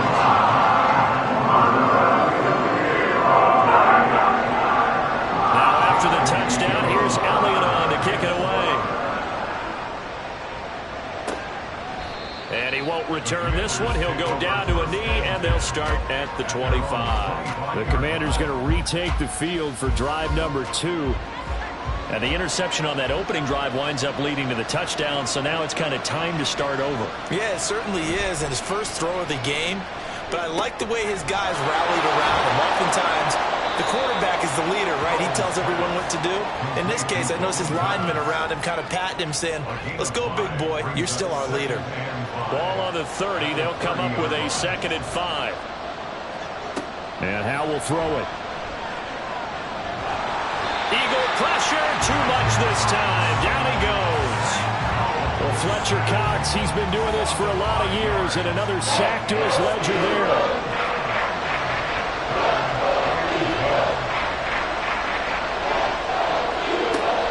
Throwing on 3rd down here. Pass taken in by his big tight end. And he's going to have a Commander's 1st down as they're able to get the 3rd down conversion. Well, sometimes our pregame meetings do pay off, don't they? What did the guys in the locker room call him? Well, they said it with a chuckle. They called him Old Reliable. Yeah, that means he doesn't move quite as fast as he used to, but he still knows all the tricks, doesn't he? Even that little gentle push-off in order to get open, he finds a way to pick up a 1st down. Throwing there, but this pass is going to wind up incomplete. He's trying to find Jahan Dotson, and now it's 2nd down. You look at this Eagle defense. They were terrific a week ago in that victory over Tampa Bay, Charles. And I'm eager to see the game plan and trying to attack them this week, because when you take it away 4 times through interceptions, do you now decide that I can't throw the ball against this team and try to run it like crazy? Or do you challenge them? This is going to be fun. With a play fake, and now here's Howe to throw it. He's got Thomas yet again complete. And he's going to be out of bounds, but not before he takes it inside the 40. So here's a 1st and 10 at the 38. Straight ahead, it's Robinson. This will be stopped about 2 yards shy of the marker. 8-yard gain, 2nd and 2. 8 yards on the pickup. Brings up 2nd and 2. At the Eagles' 30-yard line. Powell. That's out wide here for Robinson. And he's able to get it down to the 25-yard line. A 5-yard gain on the play. And the Commanders' 1st down. They go play action with Howell. This one hauled in, and again it's Robinson. So the completion gets him just a yard, and that will bring up 2nd down.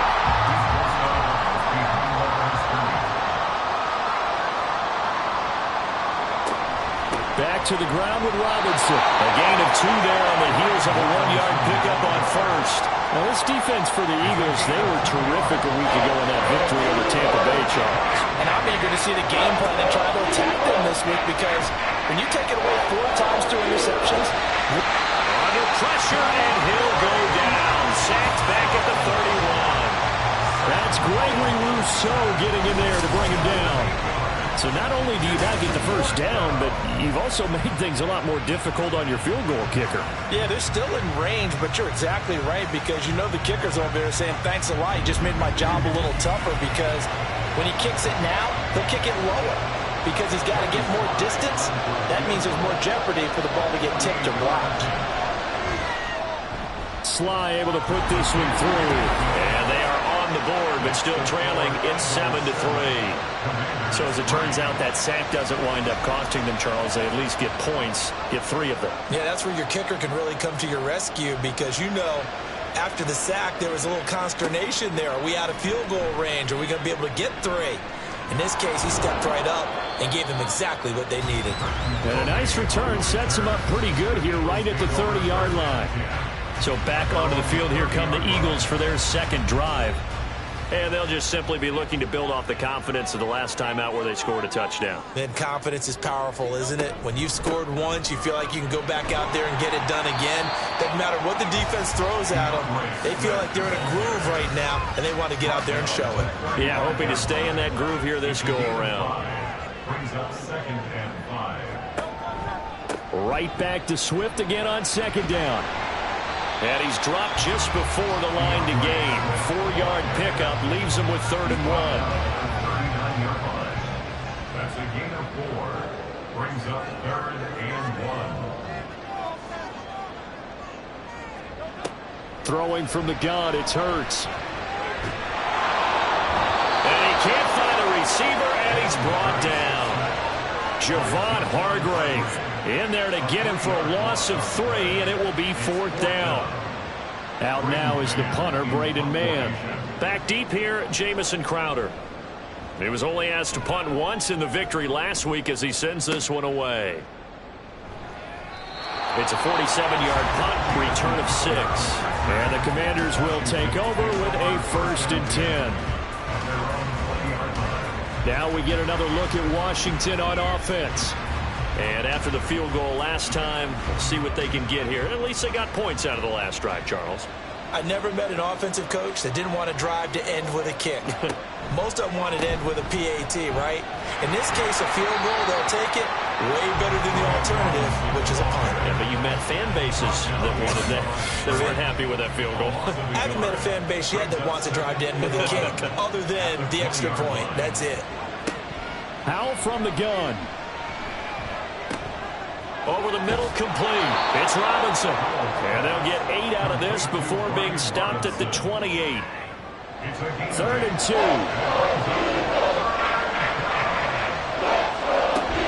Robinson will try to pick it up. Well, they needed 2. They could only get 1. 4th down.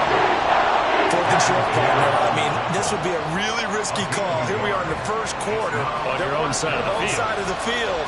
But boy, what a tone setter that would be to go for it and get it, wouldn't it? You're gritty today. I like it. I'm feeling it. Now Brown.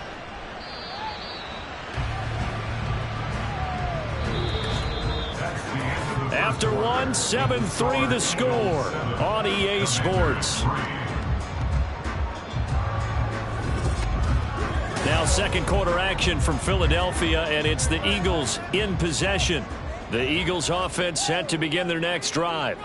Obviously not the intended goal last drive. They had to punt the football, but still they've got the lead here, and now a chance to add on to that lead if they can get points on this drive. 1st and 10 upcoming. So from the 37, here's a 2nd and 9. Hurts sets up to throw it.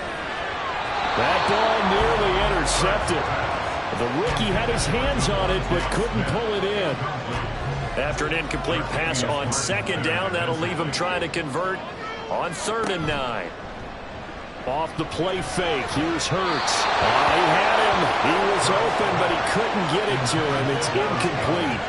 Sometimes the game is pretty simple. Put a few extra defensive backs on the field, give them nowhere to throw the football, force the incompletion, and get off the field on 3rd down. On is the punter man as he boots this one away.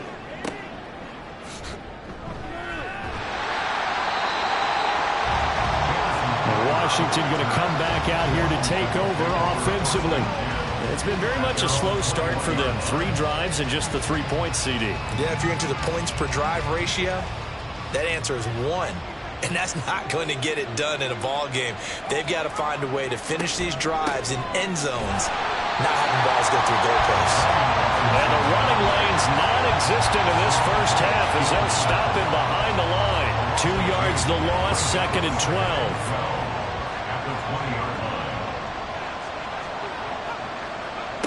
Throwing here, Howell. This one complete to Curtis Samuel. And up to the 35 before they're able to knock him down. His first catch, good for 16 and a first. Samuel gets him a first, and he's somebody's value for more than just his receiving work. Sure, he had over 600 yards, but he also had almost 200 rushing yards, and the team loves using him as an additional ball carrier. Ball up to the 35 now as they come up on 1st and 10. On the counter, this is Robinson. And he'll manage to pick up about 4. It's 2nd down. End result of that one, a nice 4-yard gain, so you can use that to set up your play-action game, or you can come right back and continue to run the football because as an offensive play caller, you're on schedule and feeling pretty good about your next couple of calls. And slow going there as he'll only get a yard, maybe, up to the 41. This offense on 3rd down today, just 1 for 3 thus far. This will be 3rd and 5. And this is going to be incomplete. The passing game not in sync here early. And now it's 4th down. Now the former Oklahoma Sooner Tress Way on to punt the football.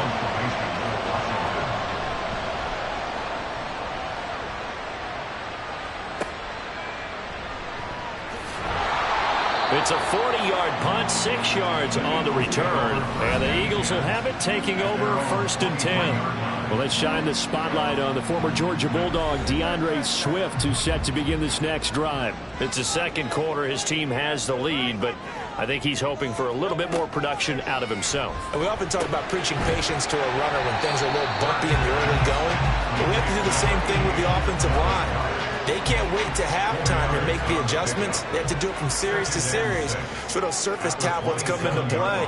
Check out what the defense is doing and see if they can find a better way to run it. So they search for that patience here now. Throwing again on 2nd down, but this time it's incomplete. Partner, what we're seeing so far is the defense is certainly coordinated. Both levels doing their jobs in tandem. The back helping the front helping the back.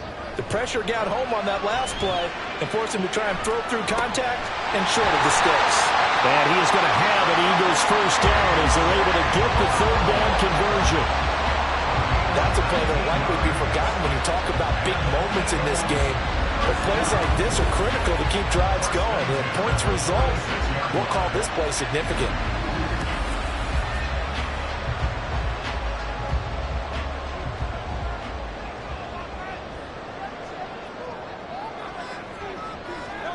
On 1st down, Hurts. And that's out to the flat for Swift. And they'll get him down after a pickup of 8, 2nd and 2. From the 46, here's 2nd down and 2. At the Commanders' 46-yard line. They will run straight ahead with Swift. And he still has yet to get on track in this first half as they're going to stop him behind the line. An extra man in the secondary for Washington on 3rd down. Now back to throw. Slings this deep for McLaurin. And that will be caught, but out of the end zone, says the field judge. It's ruled incomplete. I usually hesitate when I say a guy's got world. Plenty of shouts from this crowd as they watch the replay. They want a challenge, and they're going to get one. They're taking a peek at whether or not those feet were in bounds, and obviously a big call here in the end zone. And not just the feet. How about the hands? How's the ball possessed while the feet are hopefully getting down in bounds? That's what they're trying to look at to see if it all comes together.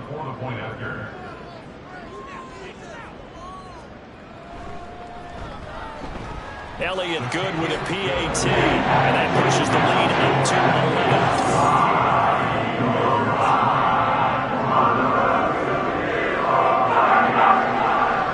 After the field goal, here's Elliott to kick it away. And no effort to bring this one out. It's a touchback. So out comes Washington's offense to take over. They trail now 14-3, an 11-point deficit as they start things out with a 1st and 10.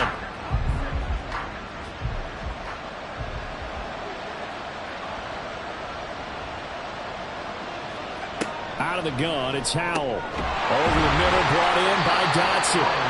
And he's upended after a gain of 2 out to the 27. They'll break the huddle, come up on 2nd and 8 at the 27-yard line. Back to throw, Howell. That's out to the flat for Gibson. And he's going to be down at the 35, gain of 7. Here comes 3rd and about a foot. Howell now to throw it.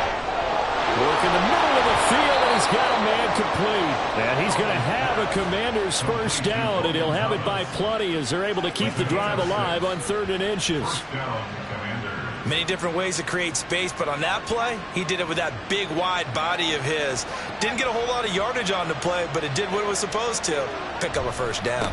On 1st and 10, it's Robinson. And able to break one tackle, but then quickly brought down. But a nice little gain. 2nd down and 3.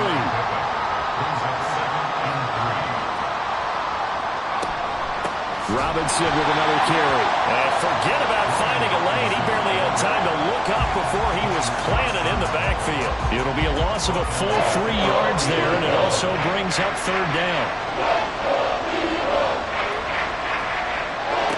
Here's Howell.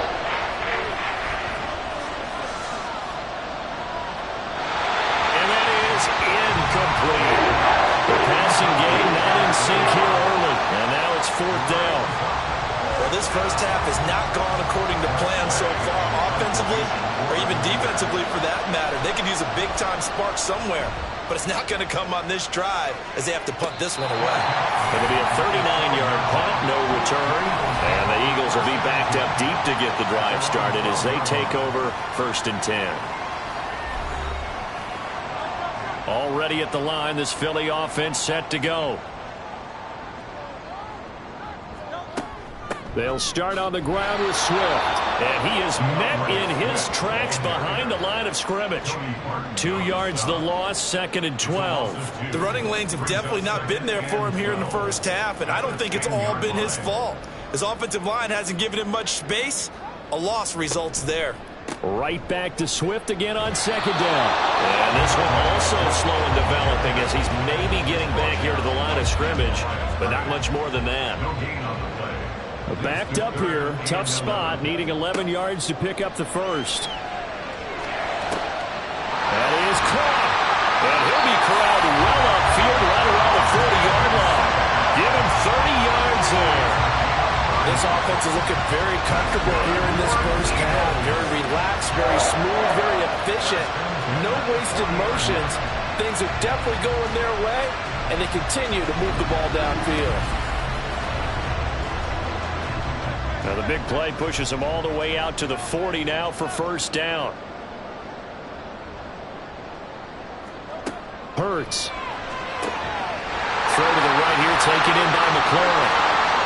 Down to the 10. Touchdown, Philadelphia. Terry McLaurin, his 2nd touchdown on the season. And the Eagles are able to add on to that lead. As a former DB, you might not like to see that, but from a wide receiver's perspective, those are the plays they dream of.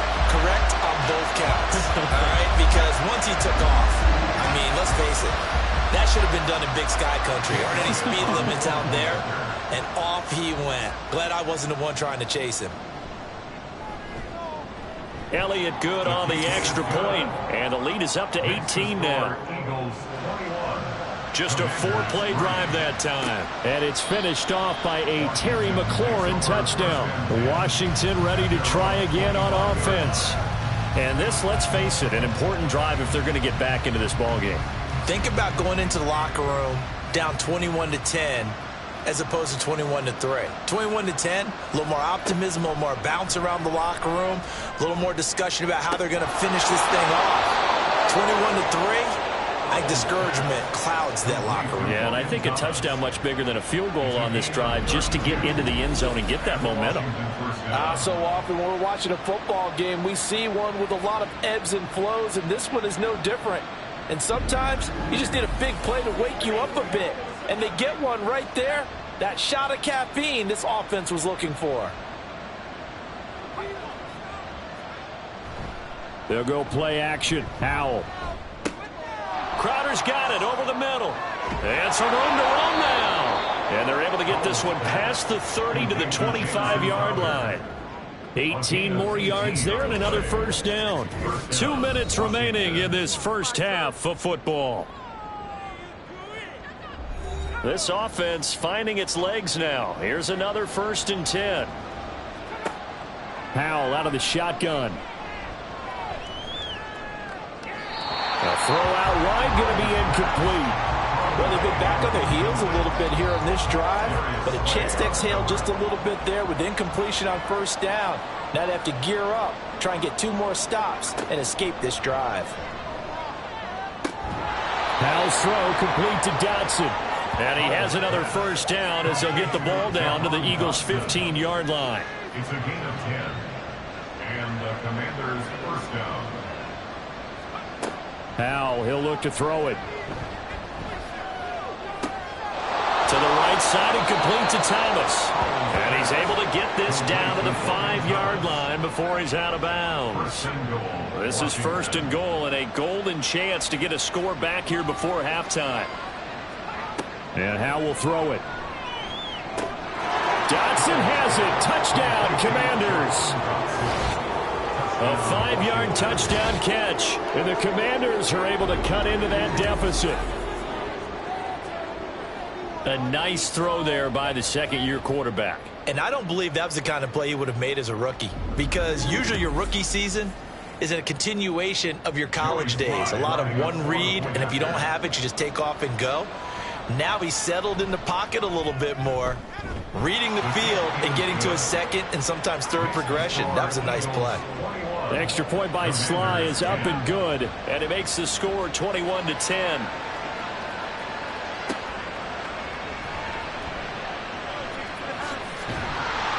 And a nice return sets him up pretty good here right at the 30-yard line. DeAndre Swift and the Eagles back out there. A good job in the passing game. Decent job in the running game, but really they've been more effective through the air. We'll see if that shifts at all as this goes on. Thus far, it feels like they're calling this game in reverse. Normally you run to set up the pass. Here it feels like they're passing, hoping to set up the run and be more effective later on in the game. Yeah, you can do it both ways. We usually talk about it in the reverse, however. No doubt about it. 8 yards on the pickup. Brings up 2nd and 2. From the gun, it's Hurts. And that falls to the ground, incomplete. A nice job of bodying him up defensively. And now it brings up 3rd down.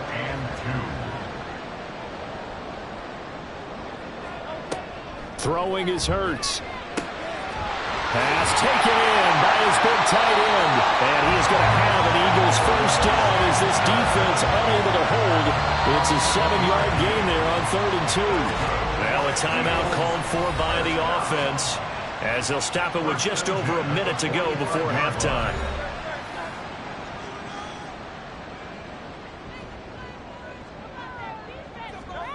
On 1st and 10, it's Hurts. And he'll get it right back to Washington. Calling a gain of 6 on the play, and that's going to bring up 2nd down. A 6-yard pickup brings up 2nd and 4 at the 49-yard line. Here's Hurts to throw. It's caught. Smith. And he'll go out of bounds right around the 30. Hurts finding Smith for the Philly first. That's good for an Eagles. They'll stick with the passing game as he looks to throw. Looking for McLaurin, and he's got him. Now the Eagles will use the second of their timeouts as they'll stop the clock with 26 seconds to go until halftime. They'll throw on first down with Hurts. He's going to get that to Swift underneath. They get him to the ground right on the cusp of the red zone after a pickup of 5 or 6. And they line up now for what will likely be the last play just 4 seconds left in this first half. A timeout call. So with 4 seconds to go in the half, here's the field goal unit onto the field. This will be a 37-yard attempt. The kick by Elliott is good. And the lead grows to 14 at 24-10. So good work there to get points just before the half as they add on to their lead. As trite as it sounds, every little bit helps. That's exactly what they're going for. Anytime you get a chance to put points on the board, you take it. And they didn't leave the other side with much time at all on the clock.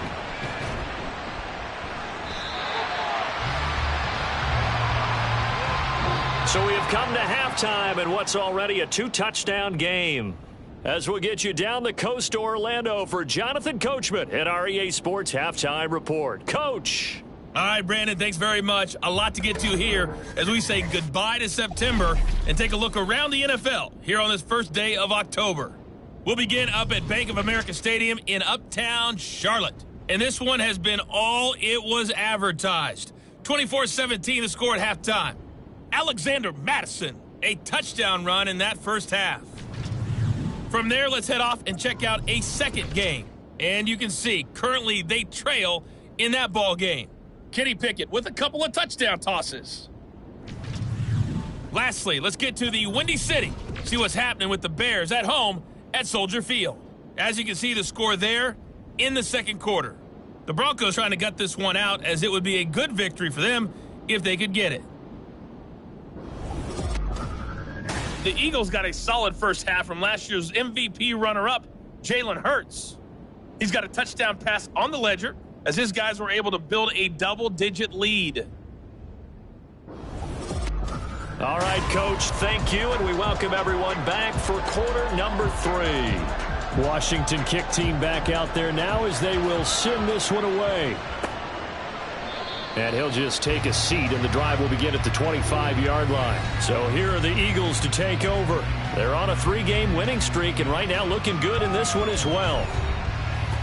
Hurts and the Eagles come up here 1st and 10 at their own 25-yard line. Third quarter starts with a run from Swift. And not much to speak of. Call it a 1-yard gain up to the 26. The last play got just a yard. Here's 2nd and 9 from the 26.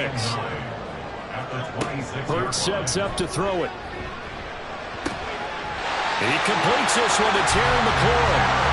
And they get him down, but not before he takes it across the 40-yard line. It's a first down, his 4th catch of the game after having 3 in the first half.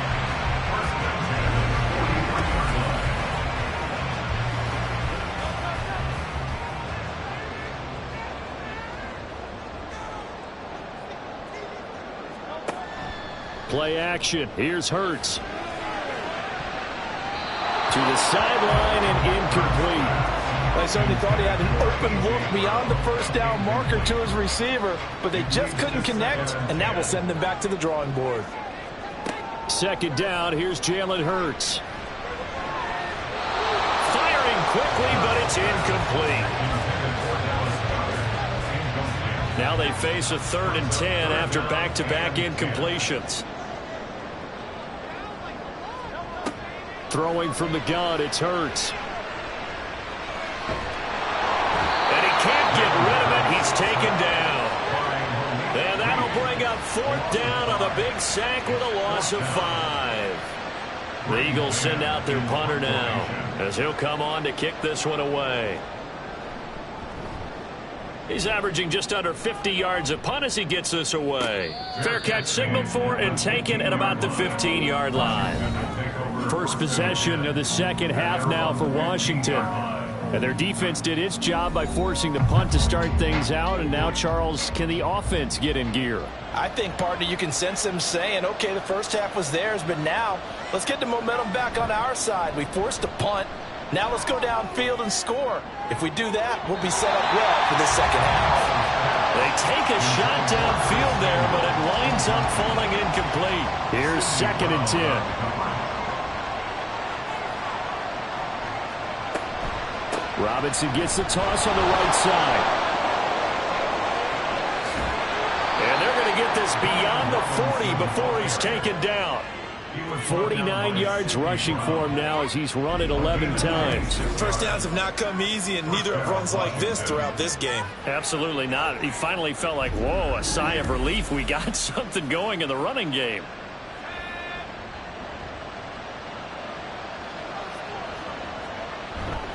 Back to Robinson now on first down. And not much there at all. Maybe a yard up to the 43. Well, sometimes you just have to give credit to the defense. Great job there at the point of attack, holding up. They won their battles at the line of scrimmage, left him no space to try and run. A really nice job swarming to the ball carrier. And he takes it past the 45 and down at the 46. This offense in desperate need of a conversion as they come up on third down. Back to throw, Howell. That one downfield for Dotson. That's going to be knocked away and incomplete. The scoreboard tells a story for him, a little bit bleak, and while it's not quite desperation time yet, it's definitely getting close, but the defense reads the scoreboard as well. They're going to back up and make them really earn it. And now the punter, Tress Way, as he sends this one away. And well done here. That one will kick out of bounds at about the 8-yard line. Philadelphia getting set to take the field. Well, they're going to have to go at least 50, 60 yards here if they want to ensure that they don't have to punt the ball like they did last time. Yeah, so what you're saying is we're not playing to just get out of the shadow of your own goal line, right? You're playing to make sure the punter doesn't see the field again. So it's not picking up a couple of first downs. You want to pick up 5 or 6 first downs and make sure you move the ball into their territory. He'll lose a yard there, and it's 2nd and 11. To say they've kept him under wraps running the football, that's an understatement. He's been completely neutralized. Yeah, they've essentially taken him out of the game, haven't they? And you know, all the teams say, we're not going to let him beat us. That's exactly what's happened here. They've lived up to that. A big pickup there for the Eagles' first down, 18 yards. And they were backed up to start the drive, but not anymore. Now, that's the play call that the offensive coordinator had in his head. You saw the end result. He wanted to go ahead and push the ball downfield, and that's what they did. And they wound up with good yardage there to get things rolling. But first down, Hurts. This short throw caught by Goddard. He's got this almost to the 40 before going out. Another strong gain on the last 2 plays. They've moved it a combined 33 yards. So from the 39 now, they'll come up on a 1st and 10.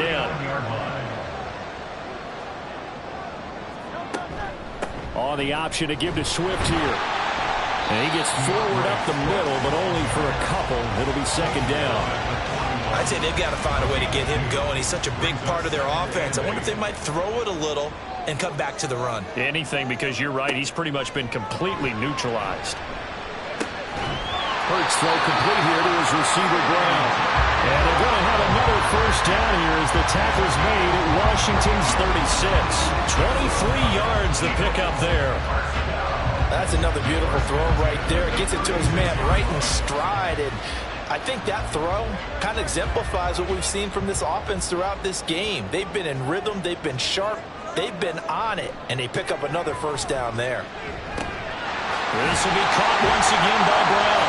And he's going to be taken down. But there's a penalty flag in the backfield.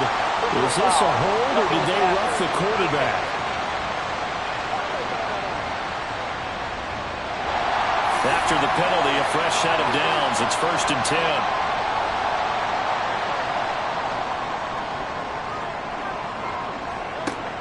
He'll look to throw. He'll get this off to Swift. And he'll get it here to the 10-yard line. So the completion good for just 3. And that'll bring up 2nd down. Brings up 2nd and 7 at the Commanders' 10-yard line. Hurts. He's got Dallas Goedert, his tight end, over the middle. And the Eagles are looking at 1st and goal as he's tackled all the way down at the 2-yard line. Swift. Stop short, down at the 1. Had the great move, but couldn't get all the way to the end zone. 2nd and goal from the 1.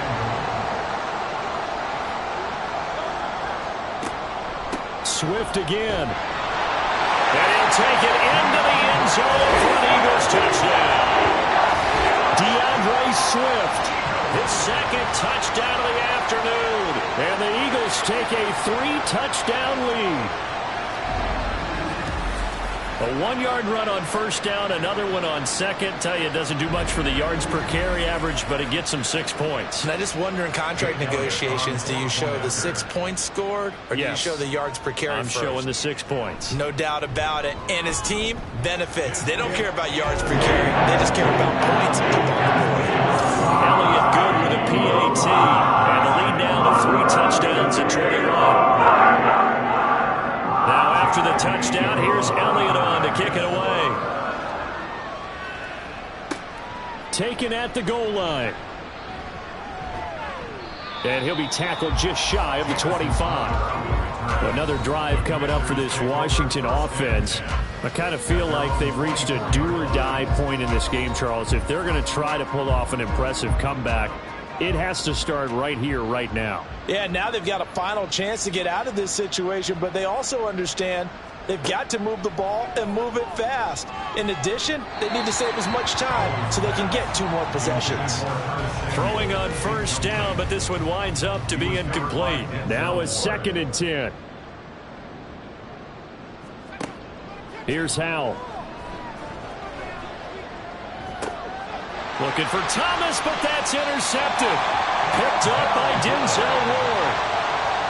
CD, I know it's just his 2nd year in the league as a quarterback, but that's going to be one when he flips on the tape, he's like, I shouldn't have thrown that ball. No doubt about it, and his coaching staff will be emphatic about he shouldn't have thrown that ball. But remember, 2nd year, as you noted, on-the-job training, so he's got to take this feedback that he's getting, negative or otherwise, and turn it into positives moving forward. Here's the Philadelphia offensive unit now as they head out to take over possession. It's a quick turnaround for them after the turnover, but the way they moved it on their last drive, they're probably eager to get right back at it. And you know me and you know my tendencies in this situation. What do I want right now? Be aggressive. Be aggressive. Take your shot right here. So the completion good for 7 there, and it'll be 2nd down. Now that's staying ahead of the chains. Really good pickup on first down, hitting the tight end there. Now it brings up a 2nd and manageable. Just found a hole in that zone. Now a throw here to his running back. And this won't be enough to pick up the first. A gain of 2, 3rd and 1. Brings up 3rd and 1. They'll try and run here with Swift. And he's going to have a first down here as he gets this one to the 17-yard line. Give him 6 yards, and they do convert on 3rd. So 1st and 10, and if they score on this drive, might have to start digging in our second-half blowout material.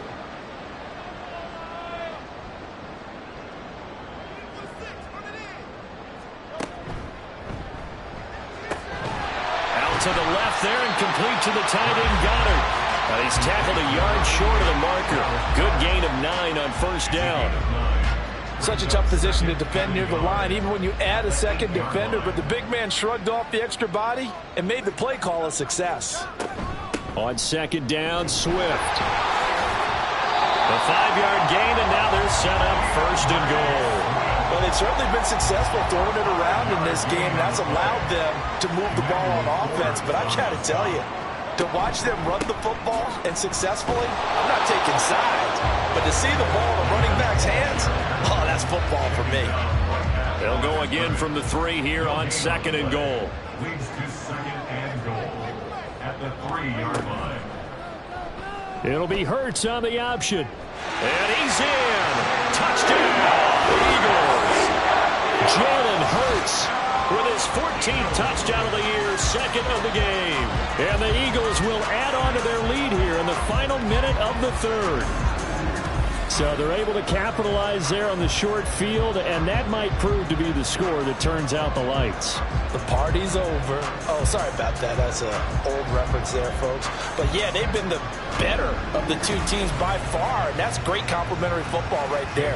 Defense gets the turnover, sets up the short field, and the offense goes right out and scores to open up a pretty sizable lead. Elliott good on the extra point, and that'll increase their lead to 28. Eagles 38, Commanders 10. From a yard or 2 deep, here comes a return. fights off the tackle at the 20.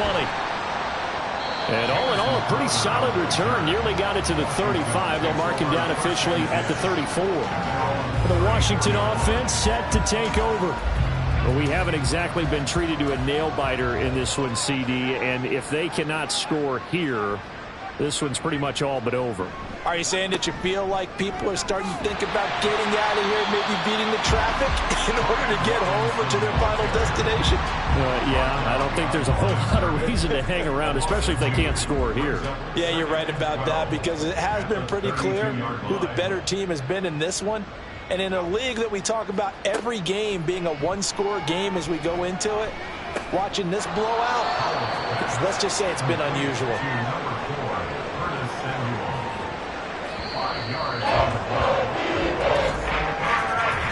So they'll get a little extra time to come up with his third down play as we've played 3 quarters. You're watching the NFL on EA Sports.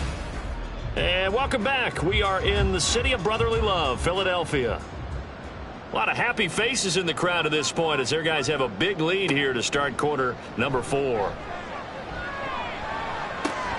Work in the middle of the field, and he's got a man complete. And he's going to have a Commander's first down as they're able to get the third down conversion. So signs of life in what's been a dormant offense in this second half. Here's 1st and 10. Just a yard on the first down carry, so it's 2nd and 9. Good job there keeping him to a short gain. Of course, he's coming off a really terrific performance, reigning NFC Defensive Player of the Week. And I know people get caught up in, well, if you're the reigning Defensive Player of the Week, you must have made a bunch of spectacular plays. I think you mixed in a few of those, but most of the plays are just like we saw there. Keep them to short gains, make the fundamental tackle. The offense on third down, they've converted 3 times in 8 chances. This time they face a 3rd and 2. And he's going to be intercepted for the 3rd time thus far. Darius Slay with a pick. And the Eagles are going to get the football here as he gets this up to the 38-yard line. Boy, so another interception, CD. And it feels like he's starting to unravel a little bit. And as you would expect, still a work in progress here in his 2nd season. He has to start ironing out some of these mistakes, though, because now his head coach, his offensive coaches, they have to evaluate whether you keep playing him and let him work through it, or you start thinking about going to his backup. There's Terry McLaurin, such an exciting pass catcher as this offense comes out for their next drive. They might want to mix something up defensively because he's been shredding them a bit, hasn't he? That he has. And now off to the races down the right side. And they finally bring him down, but he reaches the 16. 68 yards rushing for him now as he's carried it 16 times. He had been held in check. Now he breaks that big run. Shows the explosiveness we all knew was there. All right, tell the truth now. You knew it was just a matter of time, didn't you? We've seen this so many times from him. Hold him down, and then breaks out. First down, and they go with Swift again. Yeah, he did a nice job to spin out of that first wave, but he will not get back to the line of scrimmage. When this offense gathers to watch the tape, they're going to like a lot of what they saw. They put up big numbers, but they might fast forward through that last play. Oh, there won't be any fast forwarding, partner. I've sat in those sessions before. You end up spending more time on the bad plays than you do on the good ones. It's just the nature of coaches. But I know sitting in that room, when you've had a big game, the night that they've had, you don't want to hear that. You just want to focus on the good stuff. Still 2nd down. And now they face a 2nd and 6 after the penalty.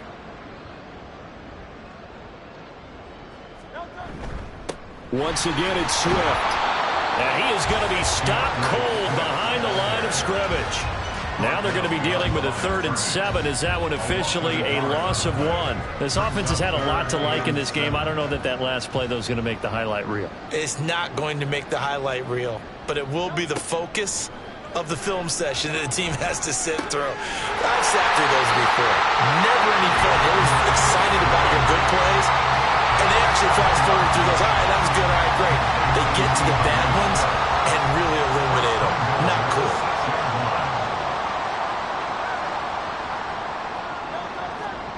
Now back to throw. Toward the pylon, caught. Touchdown, Eagles. Devontae DeVonta Smith from 6 yards away. And the Eagles are going to be moving to 4-0 as they extend their lead. CD, it'll go into the books as just one win, but this is a really impressive win. They've done it on defense, and here they continue to do it on offense. Another score in the fourth quarter to widen that advantage. I like where you were going with that one. Would you say, partner, it was really 3 victories today? Landslide on the scoreboard, emphatic victory on either side of the ball. They really got it done. Elliott Good with a PAT. And this one was over a while ago as they just add on to that big lead. And no thought to bring this one out. He'll just go down to a knee, and they'll take over at the 25. And the Washington offense heading out. Where we stand right now in the fourth quarter, this one pretty much out of reach. And, Charles, I know they're going to be disappointed about several things with this ball game, but the self-inflicted wounds, they've had several turnovers.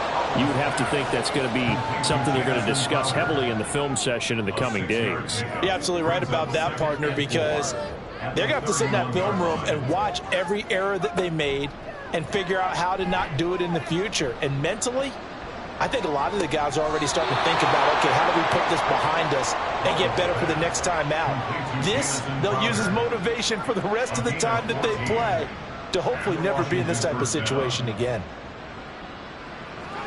On first down, Howell. He'll dump that off to Gibson, complete. And he's out of bounds just before the midfield stripe at the 49. From just shy of midfield, here's 2nd and 6. Howell. This has obviously been a bad loss, but one of the few things they can still do is try and throw the ball all the way to the end zone and get some points on the board so they're not shut out over the final 2 quarters of this game. Howell throwing on third down here. He's going to get that to his running back out of the backfield. And he has another first down as they'll get the ball down to the Eagles' 41-yard line. First down, Washington. Throwing here, Howell. And he'll be hit as he releases it, and that'll fall incomplete. Tell you what, partner, after he ices down, he's going to need a nice long soak in a hot tub after this one. He's been under duress the entire game. Yeah, once again, hit as he throws. Fortunate that one wound up incomplete. Howell's got this one to Robinson. And he gets it down to the 32. 9 yards, not quite enough, and they'll be left now with 3rd and 1. And Howell will throw it. That's out to the flat for Gibson. So nothing doing there. And it'll be 4th down. Excuse my snarkiness here, but isn't the idea of completing a pass supposed to mean you get downfield and gain yards? Especially on 3rd down. Yeah, that one. How about the defense? Figured that one out in a big way. Yeah, they completed it all right and lost yardage.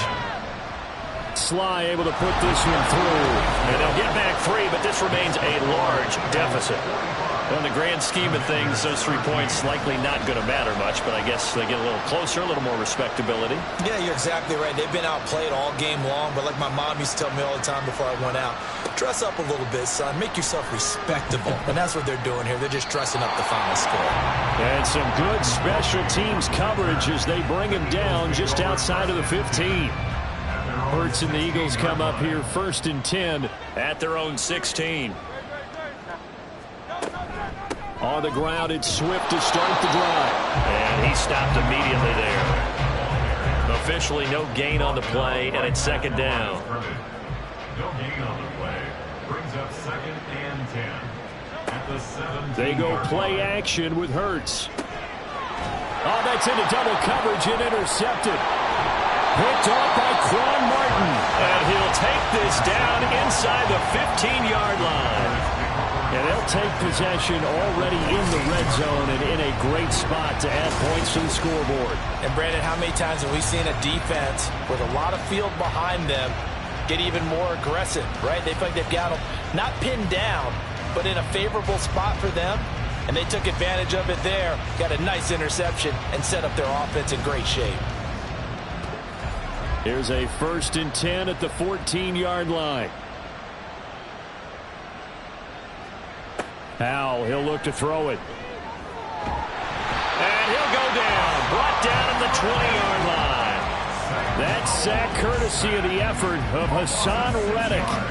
Another nice play there by Reddick. More evidence that sometimes a position change is exactly what a player needs. Totally reinvented as an edge rusher instead of playing linebacker. Second in the NFL with 16 sacks in his first season with the Eagles in 2022. Now a second down throw for the end zone, but it's incomplete. A chance of wasting this great starting field position. A real threat. This is 3rd and long. Out of the gun, they give to Robinson. And he'll wind up losing yardage here back at the 21-yard line. A loss of a yard, and it brings up 4th. I think this offense, specifically this running game, they're going to have to find a way to turn the page because they haven't found a way to run it effectively thus far, and it's cost them. All right, they're going to try and keep hope alive here on 4th down. They're going for it. Got to try it here. He's back to throw. And his pass is intercepted for the 4th time today. Picked off by Reed Blankenship. And the Eagles are going to get the ball back on the turnover as they hold on 4th down. The utter domination here just continues. This defense, I don't know what more we can say all around about their performance. Well, it certainly feels in this game like maybe they're facing a Canadian defense. 12 guys on the field. It feels like there's an extra on every snap because they have really struggled to make headway through the air. And out come the Eagles. And after the interception, they are sitting in an even better spot with the ball and a comfortable 4th quarter lead. They'll start with the option. And just no chance of turning the corner. He can only get back to the line of scrimmage. 2nd and 10 coming up. No gain on the play. 2nd and 10 at the 5-yard line. Hurts sets up to throw it. This short throw caught by Goddard. That'll leave him with a 3rd and 2 coming up. They got 8 yards there. That's a gain of 8. Brings up 3rd and 2. Just 2 minutes remaining here in the 4th quarter of what has been a one-sided affair. So it's Eagle football here as we get you reset. 2 yards still to go. 3rd down now. On the option to give to Swift here. And he'll have the 1st down as he's up to about the 18. They get 5 out of that one, and it moves the chains. Hate to be blunt, but it is just continuing to prove to be the case that this O-line is manhandling this D-line right now. They deserve to roll up their sleeves and show up their biceps because they're doing exactly what you just described. Manhandling the defensive front. They've got the leverage. They're powering through, and they're controlling this game. 2nd and 5. Gain of 5 brings up 2nd and 5.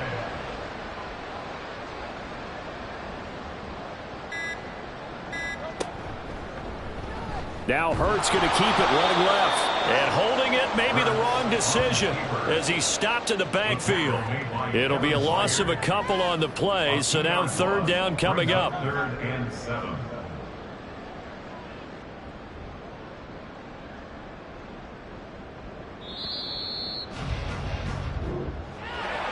Charles, a lot of happy faces heading into the tunnel as this one ends, and understandably so. Not only did they get the win, but boy, their offense was on fire in this ball game. And partner, I have no idea what the top speed is on one of those high-end sports cars. What's the top gear you can get into? This offense, they certainly were there in this one, huh? Everything clicking for them in this contest, the kind of performance that they're going to cherish. So for Philadelphia, that early momentum continues here as they move to 4-0. And they will hit the road next week. Meanwhile, for Washington, they'll drop down to 1-3. And they'll get a chance to redeem themselves next week at home against the Chicago Bears. Thanks for tuning in, everybody. Alongside Charles Davis, we thank our entire crew. I'm Brandon Gaudin. This is the NFL on EA Sports.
It's Madden NFL 24, and all eyes are on Jamar Chase.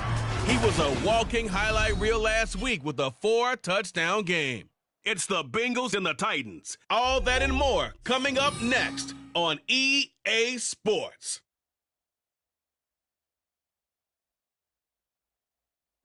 We welcome all of you to Nissan Stadium on the banks of the Cumberland River in downtown Nashville, Tennessee. Today it's week 4, and we've got what should be a great one here, as it'll be the Cincinnati Bengals taking on the Tennessee Titans. With Charles Davis, I'm Brandon Gaudin. Charles, we take a look at this Titan Ball Club entering play. They were winners last time out, so they'll be looking, Charles, to make it 2 in a row. And what I enjoyed when I watched their game tape in their victory last week is they put it together in every phase. Good offense, good defense, and some key plays on special teams. Let's see if they can get that second.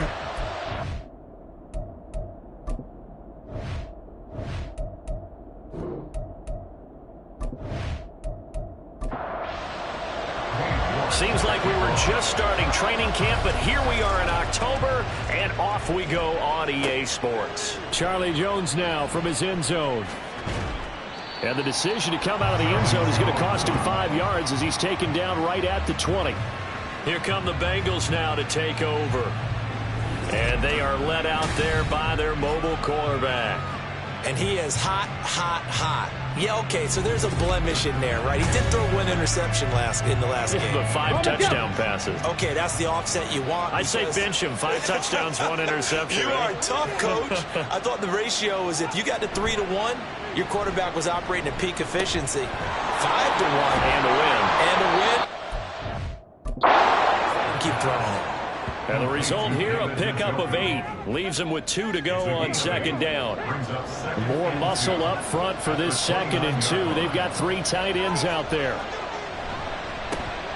Now a 3-time 1,000-yard rusher, Joe Mixon. And they work this well upfield across the 45. That burst good for 20 and a first down. Well, there's plenty of real estate for him to maneuver on that run, and let's face it, it shouldn't be a surprise. He's one of the better backs in the league. Had to come into this game with the idea, slow him down, otherwise it's going to be a long afternoon. And he's up over midfield and down into Tennessee territory. The numbers for Mixon last week, north of 100 yards, the 2 scores. And, you know, you got to give a lot of credit to the O-line. We talked a lot about him, but offensive line was good, too. They're obviously in sync with each other, whether it's zone blocking, power running game, no matter what. He understands how to read them and find the creases that they provide. They try to throw on second down, but this one is incomplete. And there on your screen, Charles, the key inactives guys out this week. And there's never anything good about any injury, but there's a silver lining to them, is that it creates opportunity for someone else on the depth chart. Will they take advantage of it with good play, or have they not prepared well, thinking they'll never get on the field, and they'll go out there and hurt their team? Against a team coming off a win, just as your team did the previous week, You talk about being physical all game long. Sometimes being physical is just being on the spot and helping force the incompletion. And no return here. Where will they spot it? They say just outside the 20-yard line. Well, the Titans ready to take over on offense for the first time, and it is the now 35-year-old Ryan Tannehill who leads them out in his 12th NFL campaign. I like this guy, and the reason I do, he tends to stand an even keel, doesn't let too much ruffle him. He will manage the game the way it needs to be managed, take what the defense gives him, and then he can strike at times. Had a touchdown pass. Yes, he had an interception last week, but he found a way for his team to win. And he's able to plow forward up to about the 29, just shy of the 30. The numbers on the ground for Henry last week. 20 carries, 80 yards, and a touchdown. Well, to no one's surprise, he gets an early rep right there, and they've been playing their best ball this season as they built this winning streak. And that includes the ground game, where he's kept the offense productive and put them in position to win ball games. The question now is, can this defense that he's facing do what others haven't and finally put a stop to this streak? It's third down and 4. Tannehill on third down. He's got his target. That's complete. And he will have the Titans first down as they convert on 3rd and 3 with a nice gain of 7 yards. Would it be safe to say that as precise as routes are supposed to be run in the NFL, maybe they're not quite as precise in college ball? That's accurate, yeah. And I think we saw a college route in the NFL there. Just find the soft spot, find the dead zone, and find the first down. And that's what he just did. Now 2nd and 5. 2nd and 5. Here's Tannehill. Toward the sideline, he will have the first down. Good catch. He was able to keep the feet inbounds. They get 6 on the pickup there as the drive continues. 1st and 10 at the 48-yard line. A first down carry for Henry. And he'll fight forward on the straight-ahead running for just a couple of yards. 2nd down. 2nd down and 8. On the pickup. It's 2nd and 8 at the 50-yard line. From the 50, it's Tannehill. Henry's got it out on the left side. And he's got another first down as the tackle's going to be made at the Bengals' 38-yard line. That one goes for 13 yards, and it moves the sticks.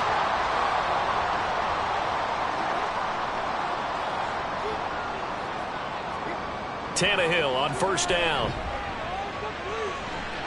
And he'll take this beyond the line of scrimmage as he slides to a hole. He'll wind up getting right about 4 there on the scramble, and it's 2nd down. Clock rolling as we hit the midway point of this first quarter. Now Tannehill. Toward the sideline, and look at that catch. Dragging the toes, and that's going to be a first down. Well done. They got 18 yards out of that one, and it gets him a new set of downs. Really a solid start here on the opening drive, Charles. He's now 4 of 4, and they're already in plus territory. Brandon, he's been so precise to start this game, like we're watching an operation taking place right now. Master surgeon at work. Tannehill going to turn and give this to Henry. They stopped after only a yard, taking it down to the 14. But that call makes sense because they've been throwing it well on this drive, and once again they show passing formation, showing the shotgun. Then they ran out of it. That's a nice play by them defensively, though, to hold it to a short game. And he'll fight his way down right around the 12. They follow up the first down 1-yard run with a minimal gain of 2. Here comes 3rd down at 7. 3rd and 7. Now Tannehill. Looking end zone, but it's incomplete. But that was certainly an aggressive call and an aggressive play. Instead of just going for the first down, took the shot in the end zone, went for the touchdown. And on 3rd down, they said, forget about the sticks. We want 6. York able to send this one through. And the Titans hit the scoreboard first. It's 3-0. So a pretty good opening drive. That'll make the home fans somewhat happy. They wanted 6, but they got 3 in the early lead. And they should be happy. The guys look good getting down the field. That's got to give them a little bit of hope that good things are in store here today for them. Now Jones. And he'll be brought down right on the chalk of the 20. Joe Mixon and the rest of his offense making their way back onto the field. First month of the season, those numbers pretty solid. Does he continue that?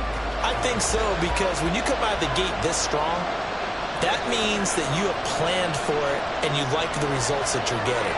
So I wouldn't have any doubt that the head coach, offensive coordinator, actually called him in and said, look, you're our guy, okay? We're going to continue to stick with this as long as we're winning games. You ready for the challenge? And then they presented it to the rest of the team. I think we'll see plenty of that as the season moves on. And I'm sure he said challenge accepted. Now a quick slant as the throw's complete. And Chase going to pick up a Bengals first down as he'll get this out past the 35-yard line.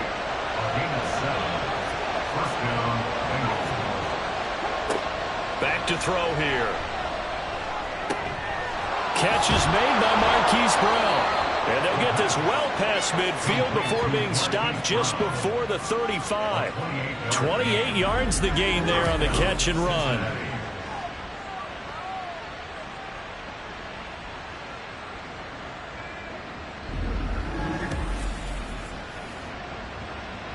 So they move from 136 over to the other as they come up on first down. The play action fake. They'll look to throw. Rolling to his right. And this turns into a nice gain with a slide at the end. I guess no need to force it when you can do that instead. First down, 18-yard gain.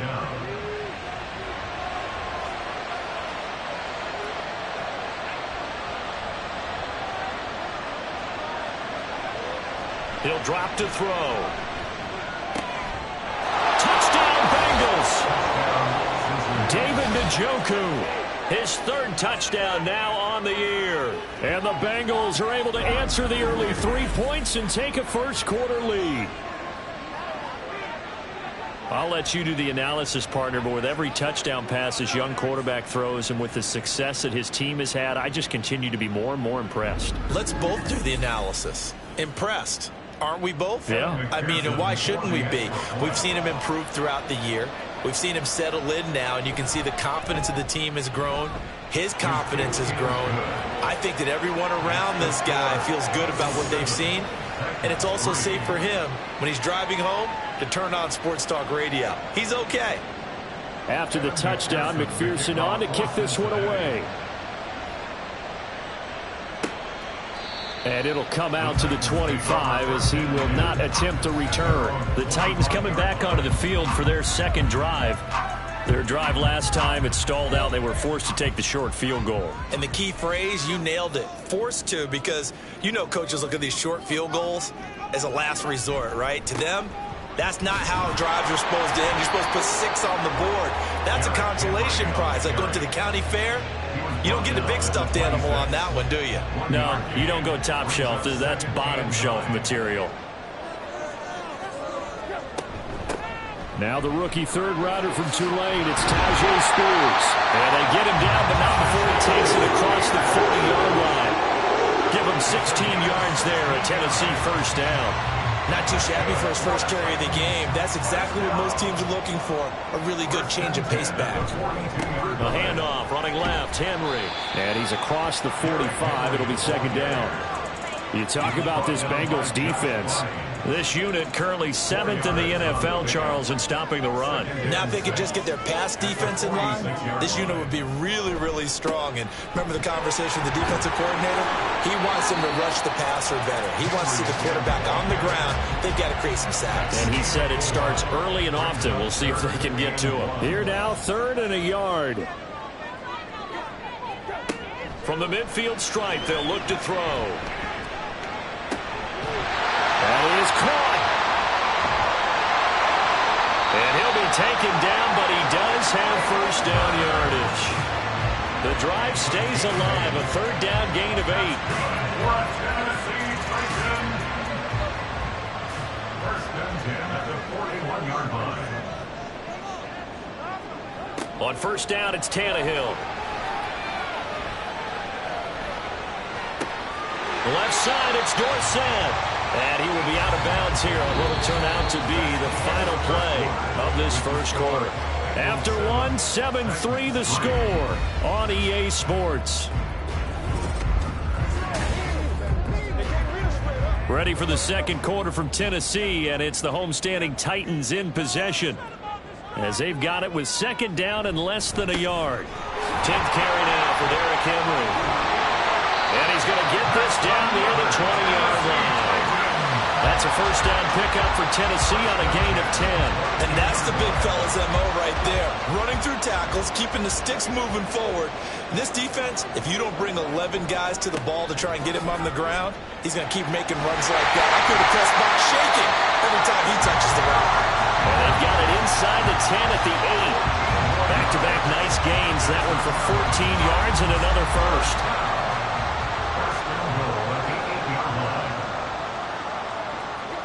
Here's Tannehill. And he's got it. That'll bring up second and goal after the gain of 5. He decided to run a hitch route. It really helped to have a guy who can turn it loose. And, boy, he rifled one in there on that one. Not much run after catch, but it worked really well. Henry is in. Touchdown, Tennessee. 2 good drives on their first 2 possessions. Remember, the first wound up in a field goal. But we all know field goals aren't going to cut it in the NFL. So they're not going to be denied here. And they wound up punching this one into the end zone.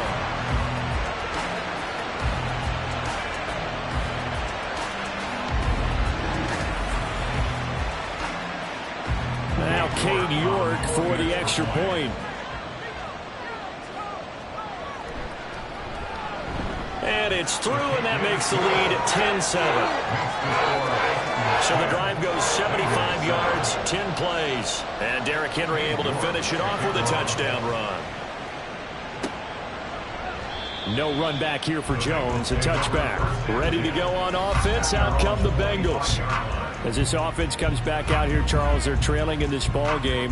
And they've been on the sideline for a while. They did score their last time out, but they just had to watch that long, sustained drive. So we'll see if they can shake the rust off. Yeah, and that's always a question that you have when you have to come off the bench after having sat there for a long time. Are you ready to go? Are you loosened up? But even more so, are you mentally alert and ready to put your best product out there? First play of the drive, a success, 19 yards. Took just one play to move all the way to the 44 as they try again on first down. They'll drop to throw. He'll find his running back, Joe Mixon. And he'll be taken down across the 50 at the 45 in enemy territory. Back-to-back good plays have him on the move on first down. He'll look to throw. Got a man open. It's Chase. This will be stopped about 2 yards shy of the marker. 8-yard gain, 2nd and 2. 8 yards on the pickup. Brings up 2nd and 2. At the Titans. They'll look to throw again. And this is incomplete. Everything about that play tells you about today's NFL offenses and what they're asking out of running backs. You can't just be a guy who can run the football. You have to be able to catch it as well. And he didn't get that done on that play. Back to throw again. Able to find the open man. That's complete. And he's going to have another first down as the tackle's made at the Titans' 27-yard line. Give him 10 yards there as this offense is on a roll. This drive continues to plunge forward. The Bengals hit 3-0 here in the month of September. And they come in on a pretty good roll here. Winners of 3 straight. And let's remember that last week in this offense, they played about as well as they possibly could play. Touchdown after touchdown. They were absolutely unstoppable in that game. They'll be hard-pressed to do it again, repeat that type of performance. But, boy, were they sensational just a week ago. They'll stick with the passing game as he looks to throw. Touchdown! David Njoku with his 2nd touchdown here in this first half. And the Bengals have regained the lead. Charles, every time that he makes one of these plays, I think the front office, they get a bigger and bigger collective smile because they feel more confident that they have found their guy, their future at quarterback. And they should feel that way. It's obvious he's a big part of why they have such a good record this season. You're right about the bright future as well, and by association, a bright future for the franchise, too. An extra point by McPherson, up and good. And the lead is now 14-10. After the touchdown, McPherson on to kick this one away.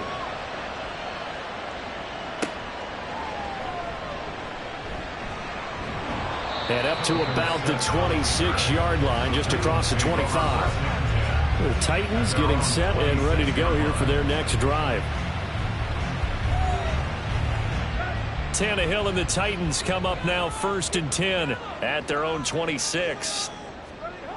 They'll come out throwing here to start the drive. The Bengal pressure gets him that time. Down he goes. Trey Hendrickson. Credit him with a sack as he buries him for a loss of 10. Well, that's an excellent way to get the pass rush activated. The first sack of the game for them comes on the first play of the drive, and it makes it very tough for the opponent to pick up a first down now, playing behind the sticks. So now 20 yards to go on 2nd down after the sack. Work to be done.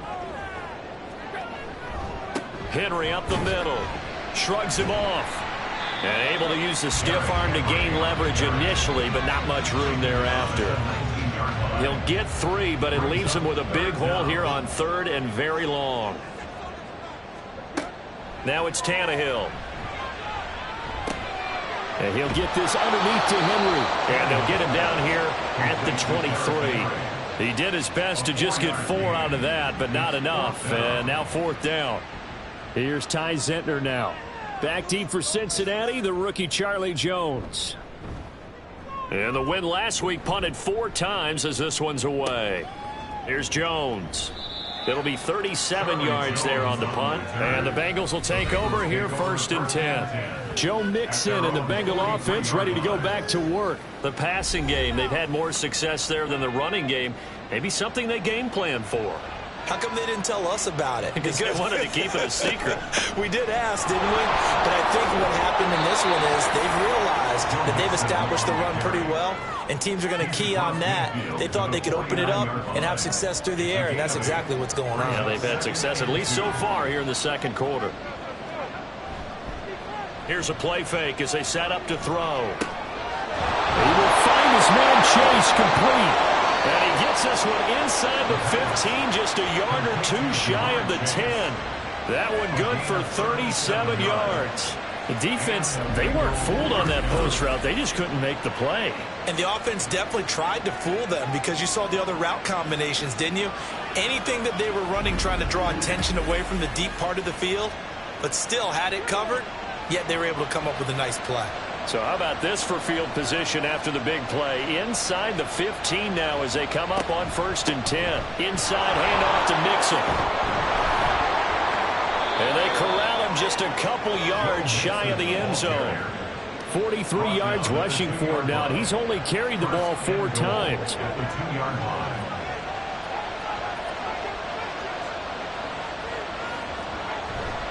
Look at this, a tight end carry. Nothing doing there. They're going to wind up holding him at the 2. No gain there, and it's going to set up 2nd and goal.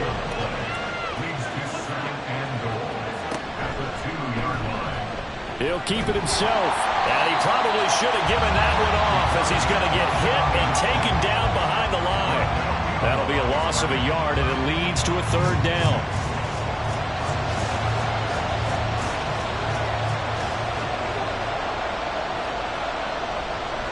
Mixon. And Mixon not going to get there. Running into a wall here, and they'll stop him short. What a stand so far defensively, and now that's going to bring up a 4th and goal. A choice to make. You're on the road. You're going to take the 3. You're so close to the end zone. Well, you know what the book says. You know, that mythical book about what to do in certain situations. Road team that says be aggressive. Go get a touchdown. Don't play for a field goal. I say keep that book open and do it. Mixon unable to find the goal line on 4th down. And the Titans defense will celebrate the goal line stand. Partner, when you see a running play stop short like that, you just know that the defensive front, they won the battle of leverage and created the push back into the opposing backfield. And for the offensive coordinator, whether you had 1 yard to go or 20 yards to go on 4th down, now you're probably saying, oh, maybe I should have passed it, right? Yeah, hindsight is always 20/20. Tennessee offense about set and ready to go. As we eke closer and closer to intermission, Charles, remember last time out they punted. They would love to get points here, especially if this is going to be their final possession of the first half. Yeah, and this is what close games feel like because the pressure is on both sides, but sometimes the pressure is a little bit higher on the team with the slight edge because they're trying to hold on to that, trying to increase it. Let's see how this one continues. And he will slide to a stop. He does have the first down. Tannehill able to take off and pick up the first as well. As he came to the line of scrimmage, he knew he didn't need much to reset the chain, so when he saw the space he needed, no hesitation. He went to the marker and got his guys a first down. And he works his way past the line of scrimmage and then slides to a hole. Give him a couple on the scramble. It's second down. And we've hit the 2-minute mark in this first half of action. This is 2nd and 8. Tannehill now to throw. Throwing left sideline there, but it's incomplete. So many times we've seen him try to escape the pocket and do something with his legs, but in this case, the pressure was too intense and he made the wise choice to just get rid of the football and make sure no one was going to get it. He's got his target. That's complete. And he'll go out near midfield at the 49. An excellent pickup of 34 yards. I know we love our jobs, and pretty much any play we see, we're pretty, excited about. But big plays, let's face it, that's what we absolutely live for. How about that one? That was great. And what our camera missed was the fist pump from the sideline after that catch. They're fired out. That's a big gain. Now a first down throw, Tannehill. DeAndre Hopkins making the catch. And he's got this down to the 35. Another nice gain, 16 yards there and a first down again. First down. First and 10 at the 35-yard line. Throwing again is Tannehill. And he'll protect himself at the end here as he winds up getting pretty decent yardage. Nice work to get 7 out of that, and it's second down. Out of the gun, Tannehill. That one's taken in by Spears. The Titans going to use the first of their timeouts as they'll stop it with just over 40 seconds to go in the first half. From the red zone now, Tannehill. And he slides and covers up at the end as he's going to be able to pick up decent yardage. Nice work to get 7 out of that, and it's second down. Now another timeout called for by the offense as the clock will stop with 33 seconds to go in the first half. 2nd and 3 from the 9.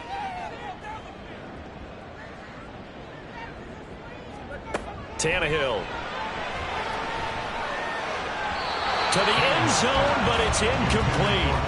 I'm really liking what I'm seeing from this defense because their coverage has been playing at a shutdown level so far. Even backed up late, they're forcing incompletions and fighting to keep them out of the end zone as the first half winds down. Meanwhile, on third down, they take a shot at the end zone, but it's incomplete. Back-to-back incompletions of what was once a nice drive, stalled out here. I'm going to give credit to the secondary partner. Never gave up as they gave up a few yards, and they came through on that play to deny that pass and force the fourth down. York able to send this one through.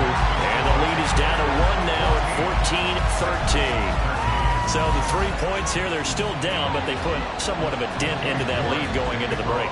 Anything helps when you're trying to chip away at a lead, but they do know that they're going to need a little bit better effort in the second half. And makes it across the 20 as his guys will set up shop at the 23-yard line. Joe Mixon and the rest of his offense making their way back onto the field. He's over 40 yards here in the second quarter. Been nice and effective for them, hasn't he? He has definitely been dependable and really shouldn't underestimate what he's getting done here because anytime you're on a pace that's going to approach 100 yards, you've really done some damage in an NFL game. And now he's looking just to add to his totals. Right off the bat, it's a first down to start the drive, 12 yards. So a very tight first half. We had to break in a 1-point game. As we'll send you down to Orlando, and we check in with Jonathan Coachman for our EA Sports Halftime Report. Coach. All right, Brandon, thanks very much. A lot to get to here as we say goodbye to September and take a look around the NFL here on this first day of October. We'll get started out in Texas, NRG Stadium in Houston. And it's the Steelers out in front in the second quarter. Kenny Pickett with a couple of touchdown tosses. Next, we head off to check out another game. And you can see, currently they trail in that ball game. Justin Jefferson, a touchdown reception. Lastly, let's get to the Windy City. See what's happening with the Bears at home at Soldier Field. As you can see, the score there in the second quarter. The Broncos trying to hold on and claim victory. This one's been all you could hope for as an NFL fan. Just a one-point game here at halftime. This has been as much fun as you could hope for with both these teams in it to win it. Okay, Coach, yeah, adjustments likely going to play a big role in this third quarter in what's been a tight contest so far. And he will not bring it out. It's a touchback. The Titans getting set to go here to begin the third quarter.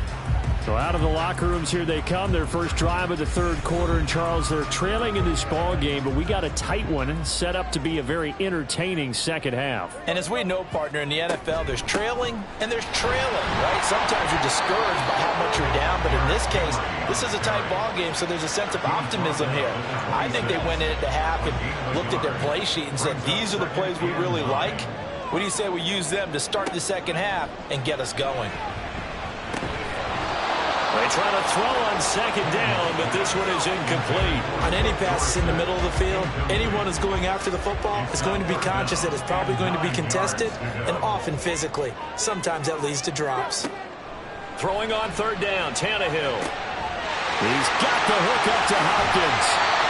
It's a big play there from Tennessee. 43 yards. Well, partner, I'm not sure how this drive's going to end, but how about the way they flip field position there? A nice attacking play that picked up a heck of a chunk of yardage.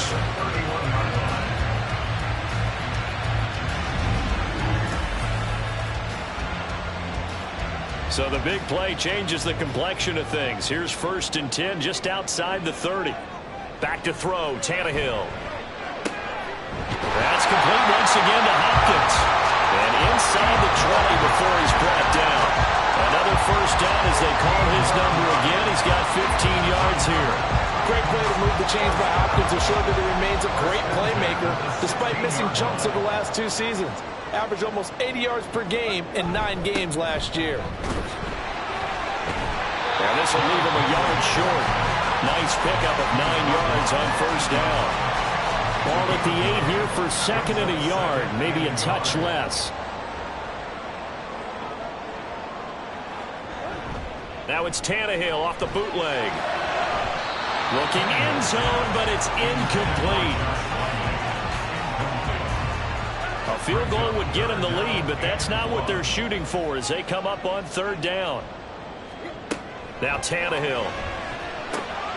That is caught, and he'll be taken down, but he does have first down yardage. They give him 7 yards on the play, and they do pick up the conversion on third down. First down and goal to go. Here's Tannehill. And it'll be intercepted. Daxton Hill picks it off, and the Bengals are going to take possession here. It's a touchback, and they'll take over at the 20-yard line. So it was a drive that had real promise here to begin the third quarter, but ultimately derailed by the INT. And that was the position you wanted to be in, coming out to start this third quarter, get a nice drive going, looking for the end zone. Possibly got a little bit too greedy right there. So here are the Bengals now as they get their first possession of this second half. And their defense just helped them out by getting the football back on the opening drive here in the second half. And now can the offense follow through with points on their first possession? And that's a big one for them because after the work the defense has done, they've got a chance here to open up this lead. 2 yards on the pickup. It's 2nd and 8 at the 22-yard line. Here comes the blitz as they look to throw. And that is taken in by Njoku.